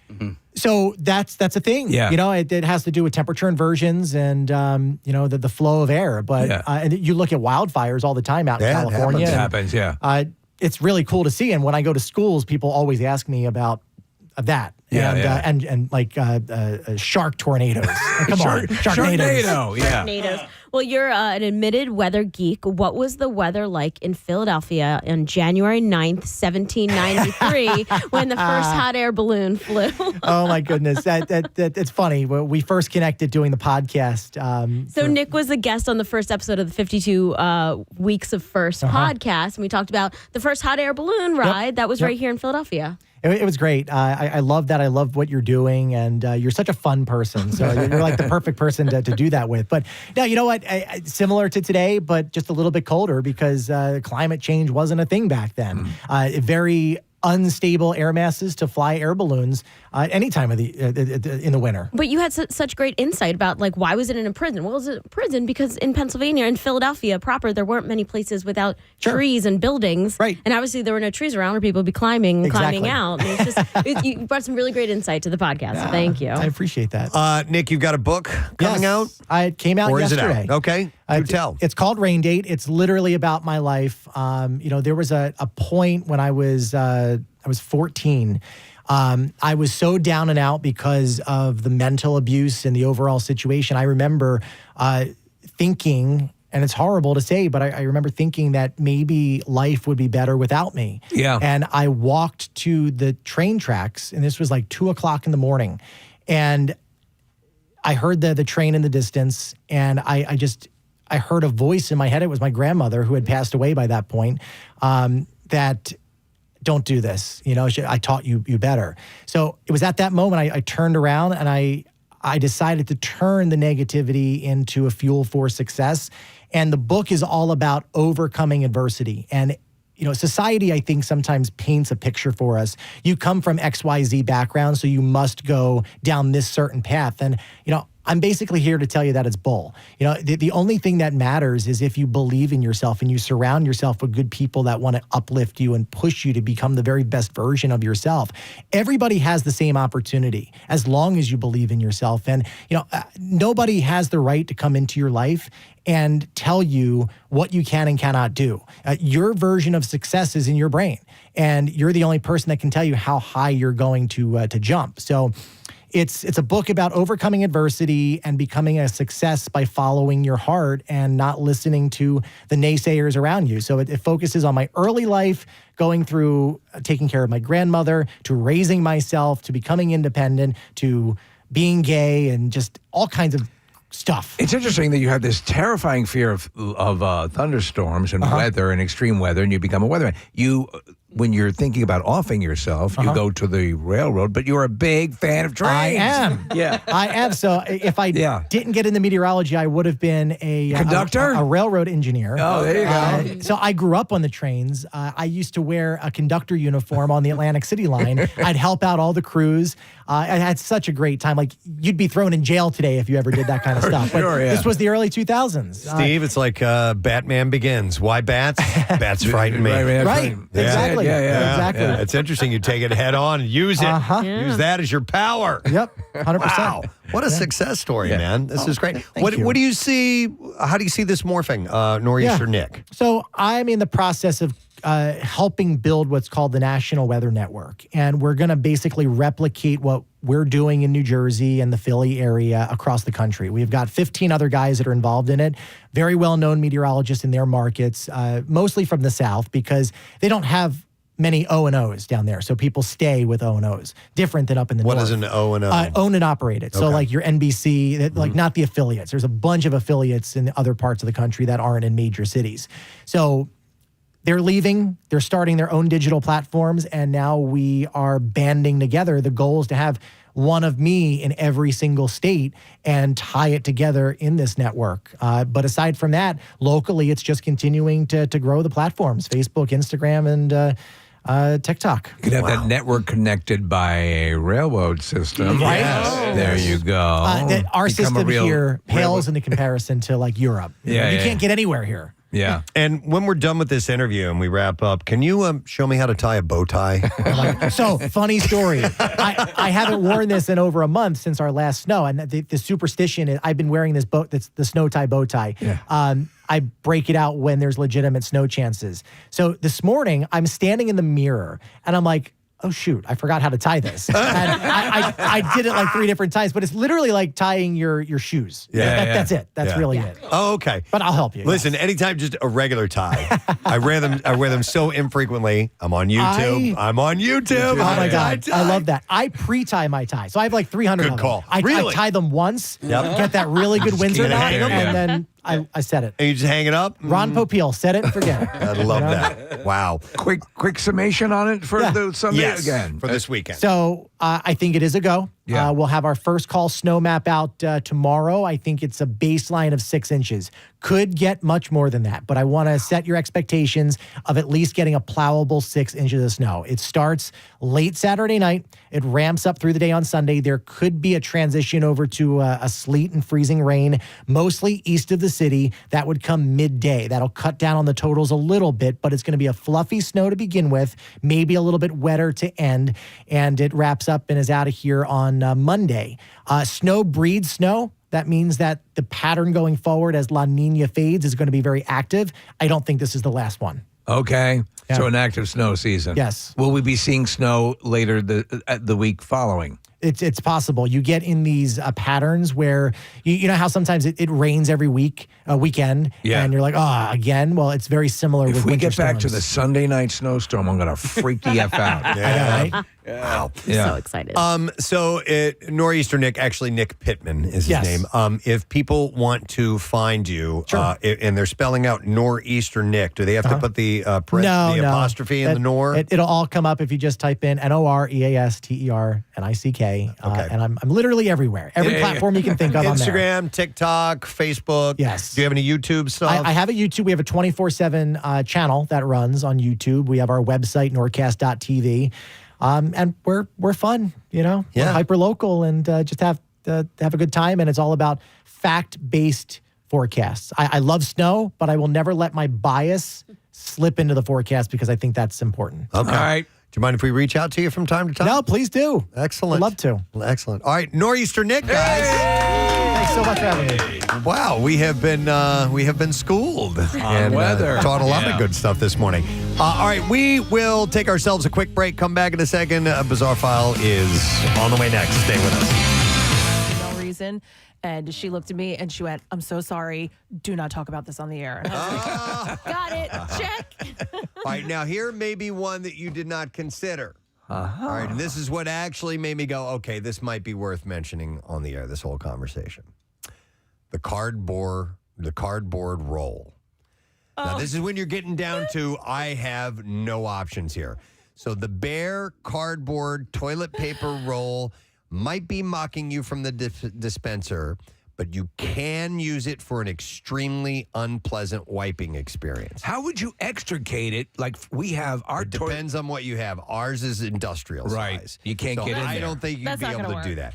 It's the type of thing that if you have yoga classes that it's like you can roll your back on. Like it's that, you know what I'm talking Right. about? Kathy? Yeah. So unless you have an extraordinarily large ass, is that going to help? But you? it says, like paper towels, you can make it marginally more comfortable with some strategic dampening.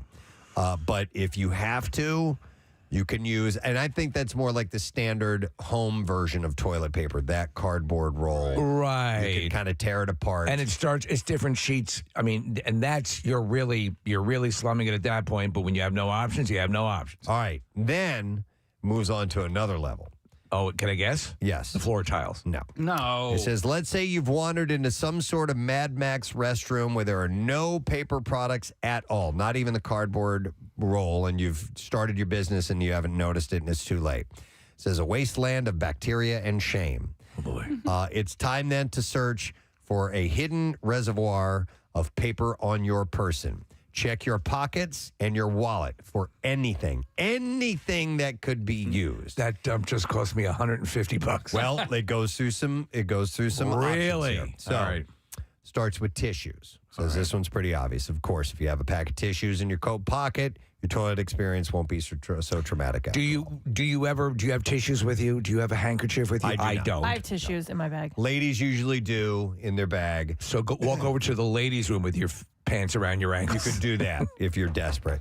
All right. How about this? And I never would have thought of this. Receipts.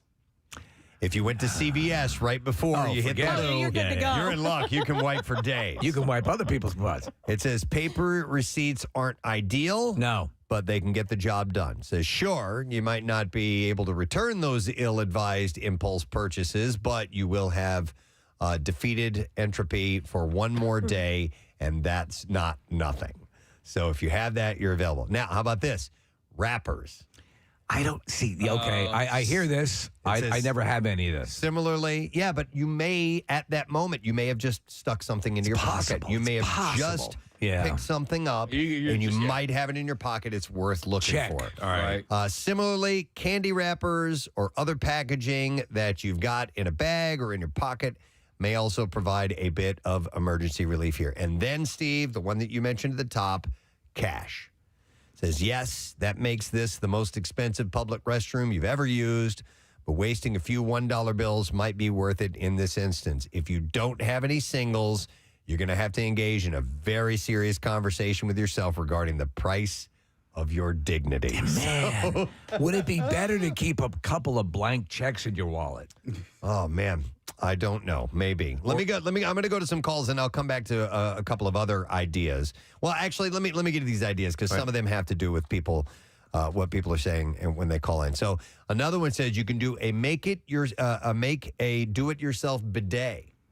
So this was something I was wondering about because listen, you've now become subhuman, but you've got to do everything you can to clean yourself properly and leave there with some peace of mind. Mm-hmm. So do you have to think, okay, the water in the toilet?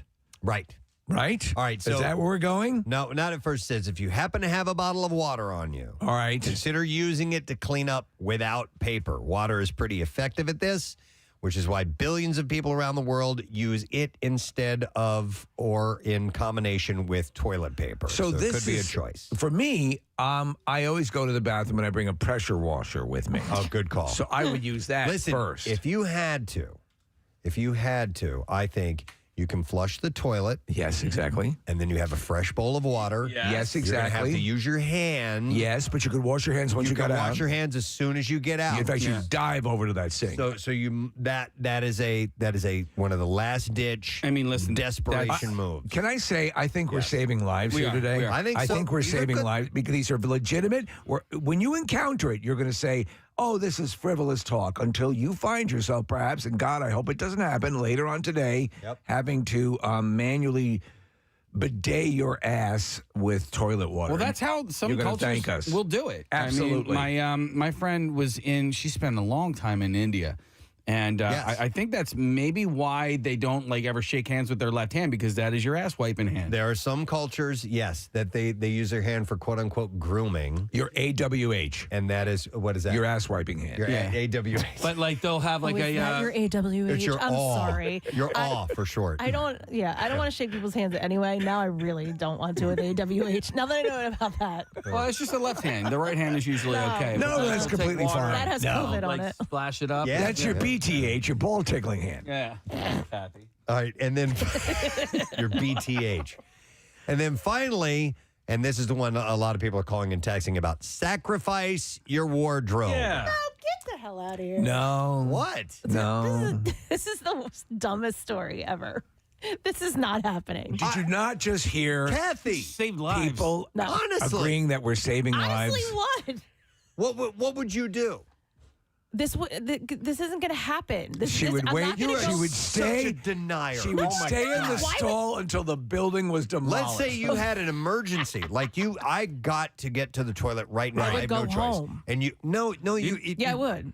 You're gonna crap your pants, is what I'm saying. I'm not going to crap. I don't have situations where I'm going to crap my pants. That doesn't happen. She's not realistic. No, Listen, I am realistic. I don't have She situations can will it to where I'm gonna happen. crap my pants. She will make it go back up. There are times, but I will you tell might you get sick. because the What if you're sick? well, hold on.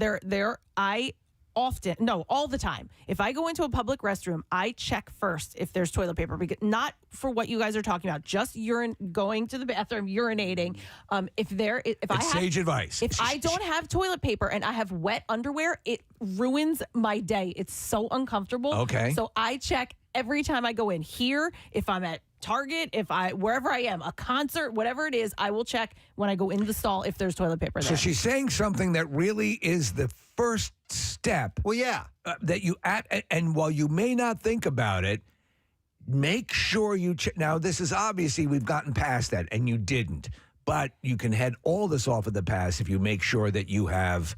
And if it's not in your stall or whatever, go to the stall that has it, or work out your things ahead of time. But Kathy, you're in a situation, as where Preston said. Let's say you have you just got food poisoning. It came on you like a bolt of lightning, and would you? Apparently that has never happened to her in her 30 years. How would go you in? do? How would you extricate yourself from this scenario? But that would be a pretty unfortunate string of events that you all of a sudden have food poisoning and no toilet paper and you're out of your house. Yes.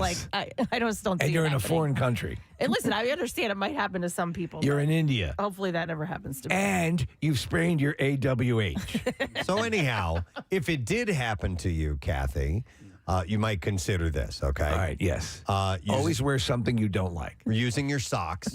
And this goes in kind of like an order of what you might want to go to. Let me ask you: have you ever, under the stall, pulled the sock off someone in the stall next to you? I need this. Yes, I've not. I need this Sorry. badly. I'm going to be taking this. I mean, this has happened to me in my home. It's not even a private, restroom or I'm You sorry, really have no a public excuse to restroom. wipe your clothing but in your own home. But I have gone into the bathroom, sat down, started my business. Oh my God, there's no toilet paper. Right. Because apparently I'm the only one in the entire household who replaces any toilet paper.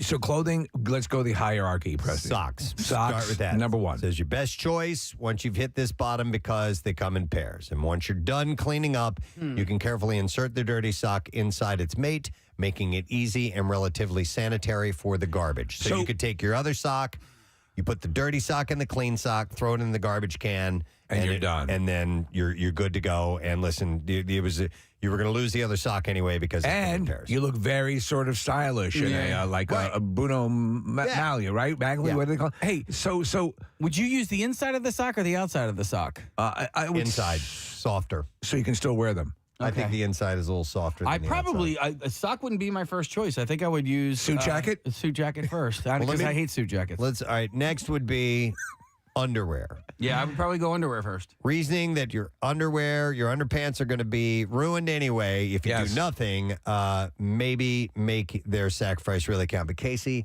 dude, I wear Tommy John underwear. I like good underwear. I hear you. So sue me because I spend a lot of money on my underwear, but they're really expensive. Wait a second, I though. would not want to ruin my underwear. He does make a good point, Casey. I would actually say that a good pair like Tommy John, and I agree with you 1,000%, Preston, how comfortable they are. I think they might be softer than your socks, than your average socks. You should really but try they're way more expensive, so I wouldn't want to do that. You should really try Fruit of the Loom breathables. They're great. They're very, very comfortable, and they're not as expensive. But the sock is dirty. It's it's around your. Have you not understood the parameters of what's happening here? I understand. Yeah, this is no time for that You can pie in the sky thinking that you have. You can worry about cleanup later. Yeah. All right, and then finally, it says using your undershirt. If you're wearing an undershirt or layers of shirts, maybe you don't need all of them. Yeah, probably not. Well, what about the tie? Ties can be really expensive. Doesn't matter. So it all depends. This is your human dignity. How much is that worth? But given a sock over a tie, I'd do the sock. Socks are cheap. All right. You know what I What mean? if you take the tie? Yeah. And Garrett, the guy in the stall next to you, and steal his socks. And there you All right. go. Now, here it says one final note. Whatever you wind up using in the situation, with the exception of toilet seat covers, do not flush it down the toilet. No, horrible. Even paper products like paper towels or tissues shouldn't be flushed because they won't disintegrate like toilet paper.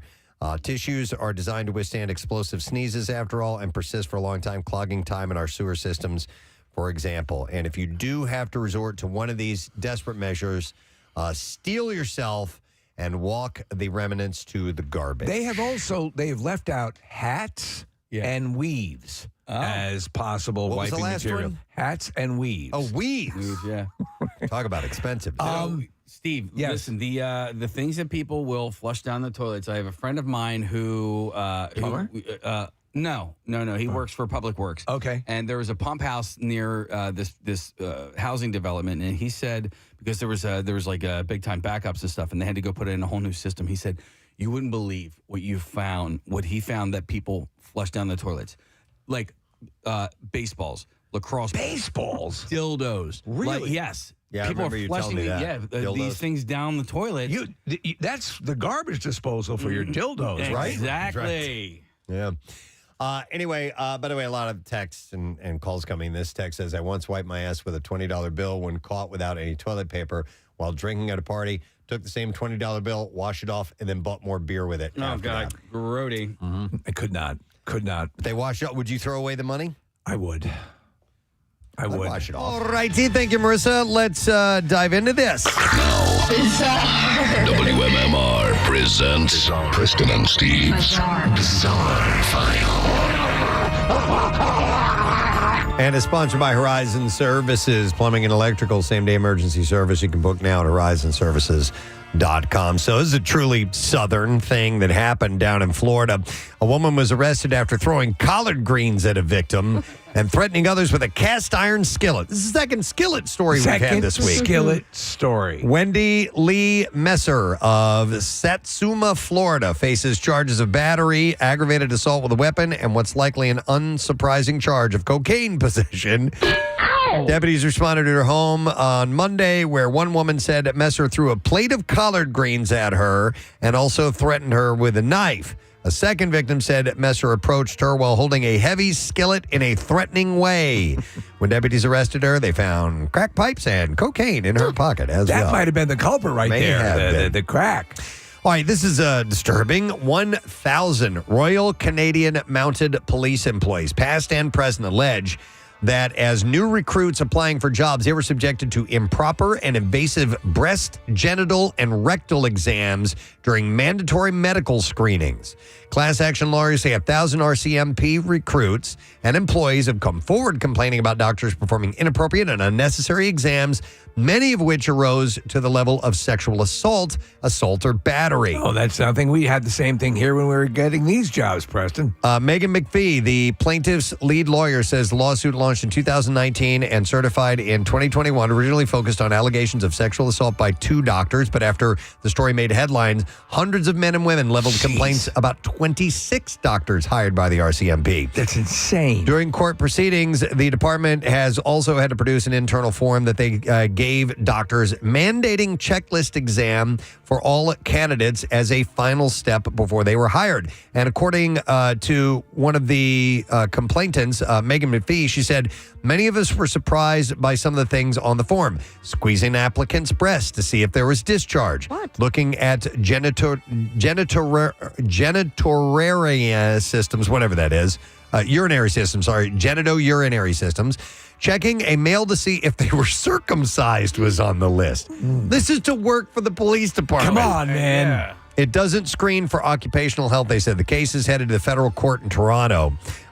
We need a cop, but we need him circumcised. Sylvie Corvus, plaintiff in the suit, said that her assault happened in 1989, said the final step was a medical exam. She said she was terrified as the doctor began massaging her legs and conducted a vaginal and rectal exam. He was rubbing and massaging and was not conducting a medical exam per se. This reminds me of that Olympic doctor. Many complainants, in many complaints, men were subjected to prostate exams as part of their job, but some women report having had rectal exams as well. So, but the fact there were 26 doctors involved with this, it's really messed up. So that's going to be a landmark case. We'll see how that one goes. Now, I have a nicer story out of Canada that I thought was kind of cool. Residents of Gander, Newfoundland, formed an impromptu volunteer shuttle service for about 200 passengers aboard 2 planes that were forced to land unexpectedly at the town's airport last week. Jackie Freak, that's her name. Yeah. The assistant manager of the Quality Hotel said that she got a call that evening saying that planes had been diverted to the Gander International Airport and people on board needed hotel rooms. The aircraft had taken off from Toronto and Montreal and said that they were unable to land as scheduled in St. John because of weather. The passengers were assigned rooms in 4 hotels in town, but there were only a few cabs on the road. Like, this is a small town to transport them, Freak said. So she posted in a local Facebook group saying that there were more than 100 people at the airport that needed rides to their accommodations. That was at 10:03 p.m. local time. She said, I didn't ask anybody for help or anything. And then all of a sudden, my phone lit up, and it was like, can we go get them? Can we go get them? And all the stranded passengers were snug in their hotel rooms within an hour of her post. She got a freak on. All these people showed up and they gave them rides. That's pretty amazing. I thought that was pretty awesome. Yeah, the story the other day about all the people chipping in and getting these crabs that were wandering away. Yeah, that was in Ireland. Yeah, town can pull together and do miracles. They eventually needed help back to the airport. And Freak's husband was also a part of a fleet of volunteer taxi drivers. She said it was difficult to determine exactly how many people helped out, but there were so many volunteer drivers at the Quality Hotel that she had to turn some people away. Officials at the Gander Airport said that there was an estimated 200 passengers between the 2 planes. That's pretty amazing. I thought that was a pretty nice story, yeah. All right, in Hartford, Connecticut, officers from 3 police departments responded to Nova Adventure Park Saturday evening after being called to break up a fight involving 50 to 100 juveniles. The call to it's a trampoline park, by the way. So you got 100 kids fighting on trampolines. We better bounce. Call came in at about 7:30 p.m. 2 police units from Glastonbury and Manchester were called to assist the East Hartford officers, and most of the crowd dispersed when the police arrived. No arrests were made at the scene. No reason for the fight. It was immediately I would love to see a melee at a clear. trampoline park. Yes. All right, and then one last story, and we will wrap up. A Florida deputy captured a runaway emu and safely returned the large flightless bird to its home. They're pissed off, those birds. Are they? Yeah. I had one eat a carrot out of my crotch once. That is right. Yep. A St. Johns County deputy responded last Friday to a rural area west of St. Augustine following reports of the bird's escape. The deputy attempted to secure the emu, but the bird kicked several times using its large talons and fled. After a short chase, the deputy cornered the emu. He secured it with a makeshift lasso and then handcuffed its legs together to render the talons useless. They slapped the cuffs on him. They put up a fight, those freaking things. The emu was returned to its owners unharmed. No charges were filed. Emus are native to Australia. They can grow over 6 feet tall and sprint up to 30 miles an hour. So it's pretty wild that this guy managed to grab them. And that is what I have in the bizarre file for you. All right, we will take a break. We'll come back in a second. We'll give you something for sticking around if you happen to know a thing or two. Our lesson question is up next. We'll get to trash and music news too. So you stay right where you are. We'll be right back. I just couldn't bring myself to recirculate that into the system. Once you clean it, it's good. Yeah. Okay. I'm going to go to Brian. Let me go to some calls here real quick. Hey, Brian, good morning. Good morning. What's up, buddy? How you doing? I'm great. I was on a job site once, and I was about an hour and a half away from where I work, and I went into the porta potty, and there was nothing. So it was a chilly day. I had a sweatshirt and a T-shirt on, and I had to use my T-shirt. That's absolutely fine. Brian, did you realize before you sat down or? No. Oh, no, it was afterwards. You know, that's the thing. That's it. That's the point at which you've made a critical error. That's why I think for our bathroom here and Brian on job sites when you have the porta potty, there should be a small rack of clothing there for you to use in case you run out of toilet just paper, right? clothing. Yeah, at all times. I agree. Brian, did you end up? I guess you tossed your shirt into the porta potty, right? Yeah, I feel bad for the guy who has to clean it. But Well, you could toss it into a porta pot because it's not going through plumbing. But they eventually have to. Yeah, it won't go through plumbing. Yeah. But they do have to do something with that stuff eventually. Don't they have people that pull the clothing out and clean it? Yeah, I think they do. Maybe that's what I'm. Ooh, a shirt. Ooh, All right, listen to dildo. this. Listen to this. I'm going to Scott. This right. is very interesting. Hi, Scott. Good morning. Hey, Preston, is this bad time? Can you talk? I can talk. I'm good. What's up, buddy? So I was out for a long walk with my girlfriend, now wife. We were going to go feed the ducks, feed the fish, and the urge hit, and we were far from anywhere, and I had nothing. I squatted behind a tree. I told her to run. It wasn't to run. This isn't going to be pretty. Run! Get to the chopper! And I had to use the pack of hamburger buns that we were going to use to feed the ducks. Oh, my God. My God. You used a bread product. I did. I had to. So could you? Was it in plastic? Could you have used the plastic first? I probably could have used the plastic, but I'm going to support you in your use of the bread. I think that probably on a more natural level would be better. And even with this knowledge, this woman married you. She's a keeper. She did, yes. Thank you. Yeah, absolutely. Wow. And then it says here on my screen, there was some other situations. Oh, yeah. I did landscaping for a number of years, and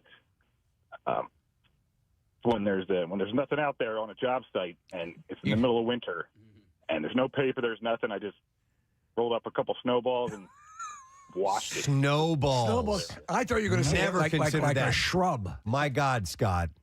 A snowball would work. Yeah, but think about the cold. Yeah. How funky was that? It was awful. The homeowner actually came out, and my boss told her what was going on. She was a friendly lady. And she said, that must have been one cold poop. Oh, my God. Let me ask you just on a basic level, Scott. How do you have intestinal issues, or were we talking panic situations here, like you're sick? It was. I used to have some pretty good intestinal issues before I got taken care And because when that happens, people don't realize. But listen, there's nothing you can do. Working the landscaping though, if you're out all day long, and I would imagine a lot of times people aren't home. You can't say knock on the door and say, "Look, I'm having an emergency. I apologize." And probably no, but I'll bet you that that group of people have to deal with this more than anyone else because your options are much more limited. Mm-hmm. Yep. I would always be wearing a wiping shirt. Case, we don't have much time, right? No, Damn it, we're just cracking the surface on this. I know. Let me see We're here. changing lives. What is this? All right, let me go to Dan. Hi, Dan. Good morning. Good morning, guys. How you doing? Good. What's up, Dan? Okay, so when I first got together with my now wife, I was born in Kansas, and I wanted to take her. We were going to visit family, and I wanted to take her to the river where we spend my stomping grounds when I was a kid. We used to go fishing, swimming, you know. It's awesome. Yes, how romantic. It was going to be great. So I thought. So we get down there, and you know we're walking around, and I'm like, yeah, this is where I used to. She's looking at me. I'm like, well, I'm sorry, you know. So I'm actually using the car that my mom lent me, you know, while we were there visiting. Oh, it's beautiful. Opened the door to the old Chrysler Sebring drop top, and I thought, well, I don't have anything. And I'm looking around. I'm like, Mom's beanie it is, you know. Mom's beanie? Yeah. She had a hat in the car, and that's it. I used the hat. I had to, man. I do construction, too, so I'm telling you guys, it's a rough life, man. I know. I have no doubt. When you have to use your beloved mother's beanie. God rest her soul. No. Thank God Grandma wasn't in the backseat. Your skin's kind of papery. Oh, my God. Yeah. Dan, that's... My wife looked at me, and I'm like, I'm so sorry. All right. Thanks, Dan. Rabbi, I'm going to ask you a question. Yeah. You don't have to say yes. Oh, my God. Listen, at some point, you have no choice, or you're walking around with what we described the other week, you know, the Chappelle thing, mud butt, and you can't have that. It reduces you, but the thing is that you're not alone. Yeah, That's the song says. I thought these were good tips. I thought these are good things you may not consider to check your pockets, maybe the cardboard roll. I mean, these are last measures. But number one, as you said at the top of it, don't panic. Don't panic. Don't panic. Relax, and you can get through this. So anyhow, just John McClane it. We're saving lives here. That's what we're doing. All right, so we need to take a break. Thank you for listening and for your patience and your resolve to stay with the President Steve Show. $50 Wawa gift card. Take caller number 8 at 215-263-WMMR. Tomorrow is Wawa Hoagie Day. It's part of the Wawa Welcome America celebration. So exciting. Casey and I will be on Independence Mall tomorrow from noon to 2 at 5th and Chestnut. Beautiful weather. And you can come out. The weather's going to be great. Yep. And you get free. It's an 8-ton hoagie. Free to the public. Come and get your lunch and join us for that event. We're going to take a break. We'll come back in a moment. We will get the CEO of Wawa, Mr. Chris Geison's on in just a little bit. Returning shortly. Stay with us. Preston and Steve. Anyway, enough about me. We need to talk about you. We're diving into the city beat, folks. Yep. I got some stories that have to do with things in and around or affect our area. Scoobily wow wow. Yeah. He's the meat behind the street. And I got this particular story because sometimes I have some outside contributors. Kathy Romano sent this to me. So she's a correspondent. This is from NJ.com, and they have their list of the... That's New Jersey, right? That would stand for New Jersey. NJ stands for New Jersey.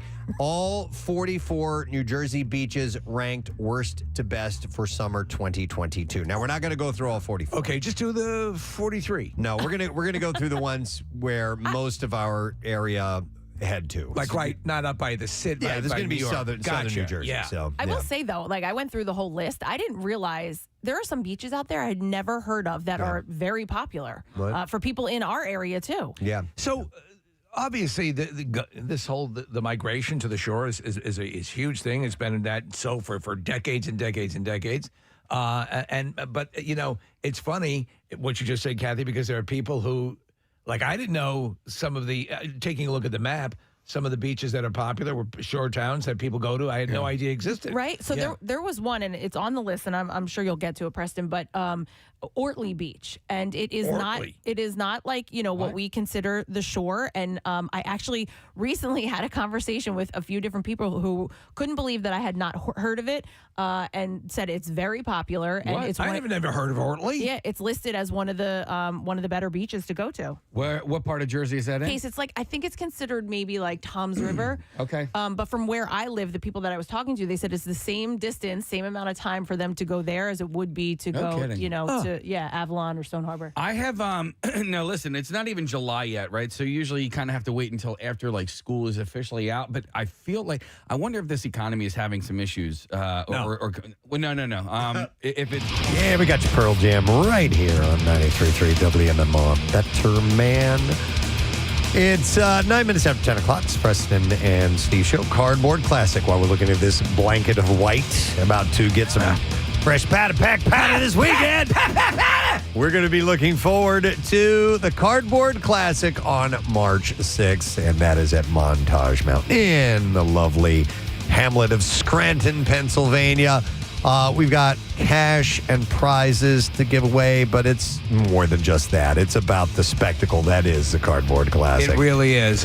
It's so cool. Even if you have no desire to build a sled, come be a part of it. Yep. And if you do have the desire to build a sled, you can register now. WMMR.com. It's open until February 27th. The deadline is the 27th, by the way. But we also have, I just want to remind you, if you want to be in the fastest competition, which is for solo riders, there's only 25 that'll be selected for that. So if you have a hankering to get on board, then you want to sign up right away for that. The whole thing is free to attend. I hope that you'll be there and make your plans now before like accommodations fill up and everything, because the hotel rooms and the rentals will fill out for that event. Like I said, all the information's at WMMR.com, including Mountain Fest being on Saturday with Sugar Ray and Wheatus and the Pondskimming and the fireworks and all that good stuff. So get those VIP tickets and info, WMMR.com. It's lesson question time. We have your chance to win some tickets, a 4-pack of them, to the golf show, which is going on this, Friday, January 30th through Sunday, February 1st at the Greater Philadelphia Expo Center at Oaks.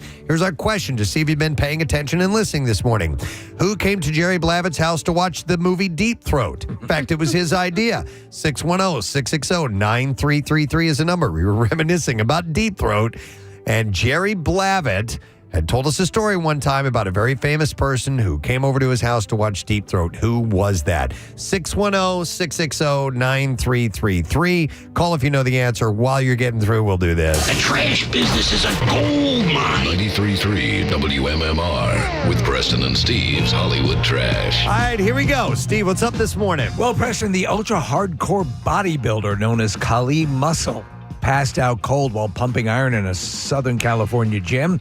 Apparently, Muscle passed out after finding out that Mindy accepted Nico's proposal on Emily in Paris. Oh, my God. Melissa Gilbert telling the judge in her husband Timothy Busfield's child molestation case that he is a moral man.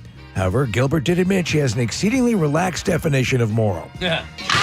Spanish singer Julio Iglesias denying allegations that he sexually abused 2 of his employees. Iglesias took to Instagram explaining, quote, "We Spaniards are by nature a passionate people who sometimes rub you with our junk." Poof. And that's your Hollywood Trash. Yeah, we're going to see if somebody knows the answer to this question. Who came to Jerry Blavitt's house to watch the movie Deep Throat? And we're going to go to Derek and see if we can get that answer. Hi, Derek. Morning. Hey, good morning. All right, Derek, who came over to the Geeter's house to watch Deep Throat? That'd be Sammy Davis Jr. The great. You got it, bud. Hang on. And you just got yourself a 4-pack of tickets to go to the Philadelphia Golf Show. It's next weekend, Friday, January 30th through Sunday, February 1st at the Greater Philadelphia Expo Center in Oaks. You can get tickets today at PhiladelphiaGolfShow.com. Now, Preston and Steve's Music News on 93.3 WMMR. I got a few things to run by you. We'll start with this one. Seven Dust has announced their 15th studio album, titled One, is set for release on May 1st. The Atlanta metal band worked once again with producer Michael Elvis Baskett on their 10-track record, which follows 2023's Truth Killer. They're not just stopping with a new album either. The band is hitting the road for a U.S. headlining tour to support the record starting on April 16th. They'll kick it off in Illinois, and Atreyu, Fire from the Gods, and American Adrenaline are all supporting. I can't stop thinking of Michael Elvis Baskett. Yes, Seven Dust is currently touring Europe with Alter Bridge. The album is available for pre-order now. A big year on the way for the band Bring Me the Horizon. They are bringing their biggest concert ever to movie theaters. The band has announced live in Sao Paulo a concert film capturing their sold-out show for 50,000 fans in Brazil. And the film will screen in cinemas worldwide March 25th and 28th. Tickets on sale February 11th. After the theater premiere, a live album of their performance will be released on April 10th on vinyl, CD, DVD, and streaming platforms. The film features multi-camera coverage, drone footage, and fan-submitted content spanning the band's career. And everyone gets a sandworm popcorn bucket. Ooh, yeah. But that's for June. I know. I don't know why they're doing that, but... So Matt Cord mentioned that he has tickets to this show. He told us about it yesterday, but if you did not hear, Blues Traveler, Jim Blossoms, and Spin Doctors. It's a nice bill. Will spend the majority of the summer touring the country together. The announcement was made just yesterday with the 90s hitmakers joining forces for a 35-track date trek that will kick off July 6th in Colorado and hit places like Seattle, London, and more before wrapping up in Michigan on September 19th. They will be in Atlantic City at Ocean Casino Resort. And ticket sale information I don't have here, so I'm sorry about that. There's going to be tickets. I bet you WMMR.com has it. I'm going to guess so too, Marissa. So anyhow, that'd be a cool bill. Blues Traveler, Jim Blossoms, and Spin Doctors. Yeah, absolutely. That's a fun night for sure. Sad news from down under. Rob Hurst, drummer and co-founder of the Aussie rockers Midnight Oil, has passed away. Oh, man. The band broke the news on social media and wrote, after fighting heroically for almost 3 years, Rob is now free of pain, a glimmer of tiny light in the wilderness. He died peacefully, surrounded by loved ones. In a follow-up statement, the band wrote, we're shattered and grieving the loss of our brother Rob. For now, there are no words, but there will always be the songs. Love always from Jim, Martin, and Pete. Hurst had been battling pancreatic cancer, so it got him after 3 years. He was 70 years old, by the way. One of my more, I think, impressive accomplishments is learning how to play this on the tuba. Oh, Yeah, really? yeah. I happened to see Midnight Oil live in concert one time. They were part of a festival show. Yeah. So they played a shorter set. But they were great. Yeah. They were really energetic. And I like this band. I was very impressed with them. So it was sad. Did they do news for them. Truganini? They did do Truganini and Beds Are Burning, the only two songs that I know those are the two songs. from the band. Yeah. All right. And then finally, and I mentioned this earlier, this is great news. Triumph coming to town, obviously, for their 50th anniversary tour, Thursday, May 28th at Freedom Mortgage Pavilion. Tickets have been selling so well. They originally were going to sell seats only, not lawn seats. Now you can get lawn tickets. Oh. That's Seems a good like problem. someone's got the magic power. That's a good problem to have. So if you were interested in getting those tickets, and I don't know for sure, but I'm going to guess lawn seats are probably going to be less expensive. That's just a guess of mine. But you can check out WMMR.com for the details. And stoked that one of our favorite bands is selling well. What's the concert date again? It will be... Wow, where is the date on this? It doesn't say. I might say it on that one. Hang on. May 28th, Thursday. May 28th? Oh, it does say here. Thursday, May 28th. I probably said it just a moment ago. I love right. that. So that is all we have in music news. We're going to break and come back and get ready to wrap up our show with the letter of the day for the Word of the Week prize. So it'll be along in just a moment. Stay where you are. Barbecue 2026, Saturday, May 9th at Freedom Mortgage Pavilion, featuring Godsmack, Alice Cooper, The Hooters, Everclear, plus Des Rocks, Cami Kehoe, Lilac, our local shots opener, The Circus Hearts, and the Preston and Steve Side Stage with live band karaoke with Sidearm. It's always an all-day party, so don't miss out. Early bird tickets start at just $35 to sit your ass in the grass. Tickets on sale now at Ticketmaster.com from 93.3 WMMR. Everything that rocks. Issues. I feel like the beach has not been overly crowded, and I wonder if gas prices or any of those things is wreaking havoc and causing issues with. Doesn't people. help, for sure. Yeah, I don't know if you've noticed, Press. If have you noticed it being a little bit quieter down there? a smidge, maybe, but not like really noticeable. But well, you do a lot of skeet shooting off your roof, so you wouldn't really even notice. Yeah. I scare them away, basically. They just run away. So give us a teasers. First, let me give you the what they judged the criteria on. So it says we judged only oceanfront beaches, no bay, lake, or riverfront on beach quality, cleanliness, crowd type and size, parking availability, and surrounding food, drink, and recreation. Gets along well with other beaches. They said we went to one beach per town. For example, Ortley Beach. Ortley was the representative for Toms River, Kathy. Yeah. And Island Beach State Park checks in for Berkeley Township. So I kind of stayed a little bit Atlantic City, like Margate and South. The ones when you think of or not Margate, but Brigantine and South is kind of what I'm kind of a novice to this. Occasionally my wife will go down for a little bit. You're not a shore guy. I'm not a shore guy. Yeah. But I'm every time I go down, I have a good time. So I might be moving in that way. But I always think of it, Preston, from Atlantic City South is the main concentration. From here, because you just take here. the AC Expressway straight out, right? And which is funny because my girlfriend used to live in Northeast Philly, and there's a town, and I'm curious as to whether or not it shows up on the list or not, Preston. But if you take 195 due east, it goes straight across the street instead of like the AC Expressway, which goes south and east. And there's a town called Spring Lake, which is one of the nicest towns I've ever been to. I had never heard of it growing up. Spring Lake? Well, it's Steve. I never heard of it. It's gorgeous. It's near Point Pleasant. It's a little north of Point Pleasant. But I'd never gone to it growing up. And yeah, Kathy, like for me growing up, it was Atlantic City and South. That was the Jersey Shore. So she grew up in Northeast Philly. I grew up in Bucks County. So we most of the time went to what we consider the shore, but we did go up that way to some of the beach towns up there. Spring Lake is actually not listed. It's not listed well on this list. No kidding. Because they said even it's the poor man's Ortley. Well, no, they said it's beautiful and the homes are beautiful, but like it's there's not much else to do. You have to drive into the town. Like you can't, if you're going to go to the beach, there's nowhere really to go get something to eat or anything like that. That's what they took into consideration on this list. Stuff to do. Stuff to do. Yeah. Gotcha. Okay. We when we were poking around there, as far north as we went was Seaside Heights. We actually went up there and looked and kind of worked our way down. And that's where Jersey Shore was shot. Correct. Yeah. All right, so let me go through a few highlights on this list. I don't want to hear this list. Number 40 is Atlantic City. Obviously, there's probably are there things to do there? There are some things to do there. It says amazing, and I'm going to read you the description from NJ.com.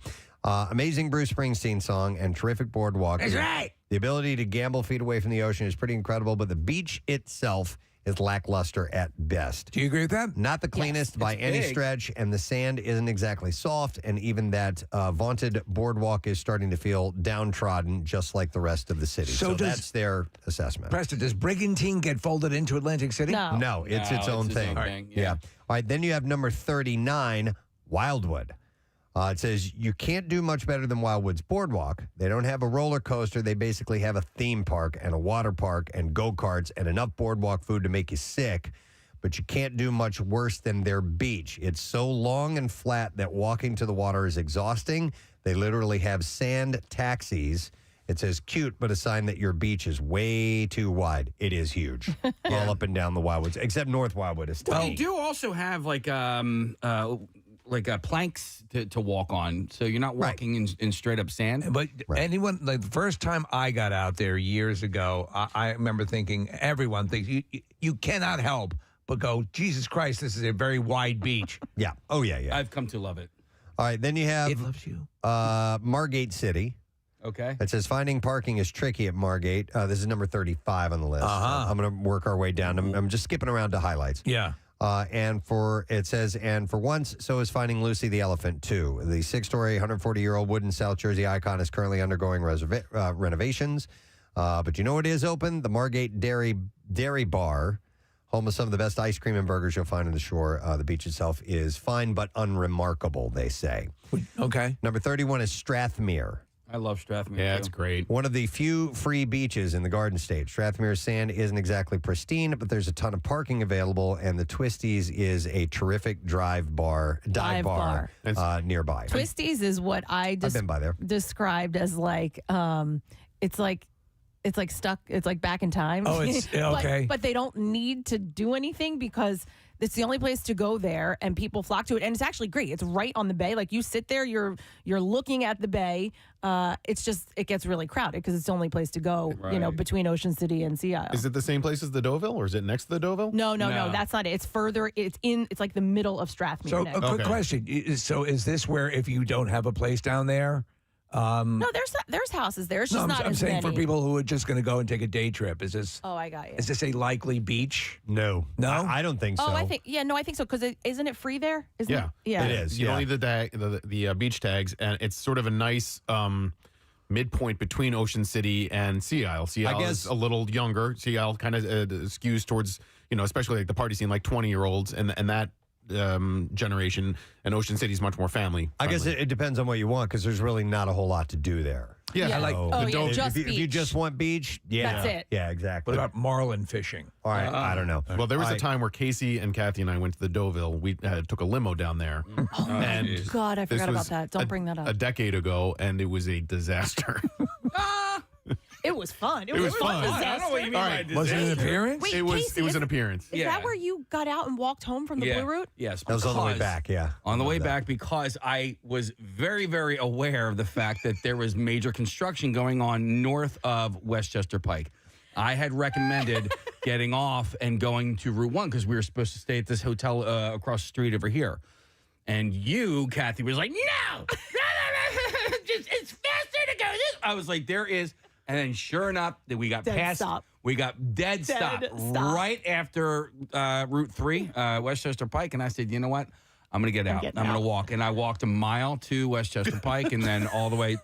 And I still beat you guys home. He did. He beat us home. So do you admit you made a poor decision? Oh, God. I think we all made a lot of poor decisions dude. that We were evening. drawing. I have to apologize. You were trying to sleep, Nick, and I drew on your face. And, sorry. He's got 32 more beaches. I got to go through these. All right, so Strathmore's number one. Santa's got to go. These are highlights. Santa's got to go. Please allow me. Santa's got to go. All right, I need you to stop talking. and talk about beaches. Number 30 is Seaside Heights, and that's the Jersey Shore. Right. And it says, it says Snooki warned you not to fall in love with the Jersey Shore. You won't fall in love with this. And gone for us. I know you got a few hours left, most likely in your day, or maybe a whole lot of hours left, but it'll move along quicker than you hope it will. And just hang in there, my friend. We have had an enjoyable day today. Some great guests on the program, and I would like to thank them. Of course, we checked in with Mike and Alex this morning. That was nice. And then we had comedian Joey Avery via Zoom. He's going to be at Helium Comedy Club for a one-night show only, 7:30 p.m. So check him out by getting tickets at heliumcomedy.com. And then we had an awesome sit-down with Nor'easter Nick today. How about that? Yeah, Nick Pittman is his name, and he is a self-started meteorologist that has his own company. 22 people work for him. It's pretty impressive. Man. Against adversity, which he felt from early on. Yeah. But he knew what he loved. He loves weather, and just a great guy. He's made it all work for him. It's super nice, and you can check him out on all platforms. Nor'easter Nick, at Nor'easter Nick on Instagram or on Facebook or on YouTube, TikTok, you name it. That's where he is. But it was cool to have him by this morning. Matt Cord, looked like you just got in from the weather. You're wearing your coat all zipped up to the top and your hat on. So we have a cold plunge in our garage. Yeah. And I don't normally plunge in the morning, and I plunged today. Oh, jeez. How you feeling? It was 45 degrees. Warmer than the outside. And it was the first time that I could see my breath the entire time I was plunging. Dude. Yeah, Okay. so I'm still pretty cold. So how often do you do that? I do it like maybe 3 times a week. Do you notice benefits? Yeah, muscles. It's just like it releases this endorphins that you don't get. Right, that you only get when you're on the edge of death. Yeah. Can you get the same thing from just walking outside in your shorts? I don't. Right now, I don't. at Then I 19 cold plunge a degrees? lot. I feel so much better after it's the hardest thing in the world getting into it. But afterwards, I feel like you're in for rejuvenated. 60 seconds. 2 minutes? I went in for 5 minutes. Wow, that's 5 minutes. Yeah, Patty Ann's more of a 2-minute person. Yeah. And she always it's like, why do you do 5? You only need 2. Are you chapping it? I mean, are you just counting the seconds so you can get the F out? Yeah, I scream a lot. But yeah, I have music on. That helps. All right. I have it because you sing along to the music. And at the very end, I put my head underneath it. And I'm done. Jesus. There you go. But I'm still freezing. No. No. Not doing it. I hate cold water. Can't stand it. Do you know what I enjoy though? What? Warm blanket on the couch plunge. Oh, that's a good plunge. It's really good. That's a good one. It's I may try that out this weekend. Just take the plunge. You'll enjoy it. Wow. I can't wait. We do the polar plunge every year in Sea Isle, so I did it with you. Yeah. This year I'm thinking, this will be easy. Right? Yeah. Right. You've been working all year for this. We all go in and come right out. I'm gonna be like, "What are you guys doing?" Yeah. I got 5 minutes. Oh, that's funny. That's great. All right, Matt. Let's get the letter. Here it is. Preston and Steve on 93.3 WMMR. Now, the Daily Letter. The Preston and Steve Show brought to you today by the letter E as in enigma. A good one. Enigma. All right, we're going to give away a pair of VIP tickets to the Tasties, Philly's biggest night in food, Sunday, February 1st. You can walk the red carpet at Live Casino and Hotel, taste exclusive dishes from the best chefs in the city, and witness a live award show like no other, hosted by Marissa Magnotta. And you'll also get access to the after party with immersive themed rooms and even more food and drinks from Philly's top restaurants, all in one night. Get tickets for the Tasties at deliciouscitypodcast.com. And if you can't make it, just tune in on February 2nd and listen to Marissa and see how she feels after that night. Because that'll be a Monday morning. Yeah. What's up today, man? Well, we have more tickets. I forgot. You mentioned this. Gin Blossoms, Blues Traveler, and Spin Doctors. I forgot we're on that bill. So more tickets for that for Lame Ass Trivia. Blocks today, AC/DC, Collective Soul. We're going to play some Collective Soul live from Pierre's Show of Life. Oh, that's terrific. Yeah, so I think it's Shine. He did like 3 songs. I forget which one. Mm-hmm. And Heart, and our vinyl cut. Pierre's vinyl cut of the day, Split Ends. Oh, wow. Great band. I Got You. Yeah, it's a great Neil song. and Tim Finn. Yeah. And then went on to do which we got Crowded House. I think Neil went to Crowded House. Yeah. That's awesome. Yeah. All right. Well, Matt Cord is going to take good care of you, my friend. So please hang with him. We're going to thank our sponsors. President Steve Show brought to you today by Dunkin'. And the President Steve Show runs on Dunkin'. Also brought to you by Acme Markets, fresh foods, local flavors, and by Faulkner Buick GMC on Street Road in Trevose. Tomorrow is going to be a fun day because Bert Kreischer is checking in. Yay. He's got a new show coming out. So we'll talk to Bert, and we're also going to have Callie Reese. She was in the most recent True Detective. If you saw that show, she was the badass on the show. She's a former professional fighter. Yeah, that's right here. And a good actress, too. So we'll check in with her, and we'll get in pre-Friday mode tomorrow because it's Thursday. Oh, yeah. I know, right? Oh, yeah. That's it. We're done. Rage on. Have a great day in the morning, and we'll see you again tomorrow, friend. Bye-bye.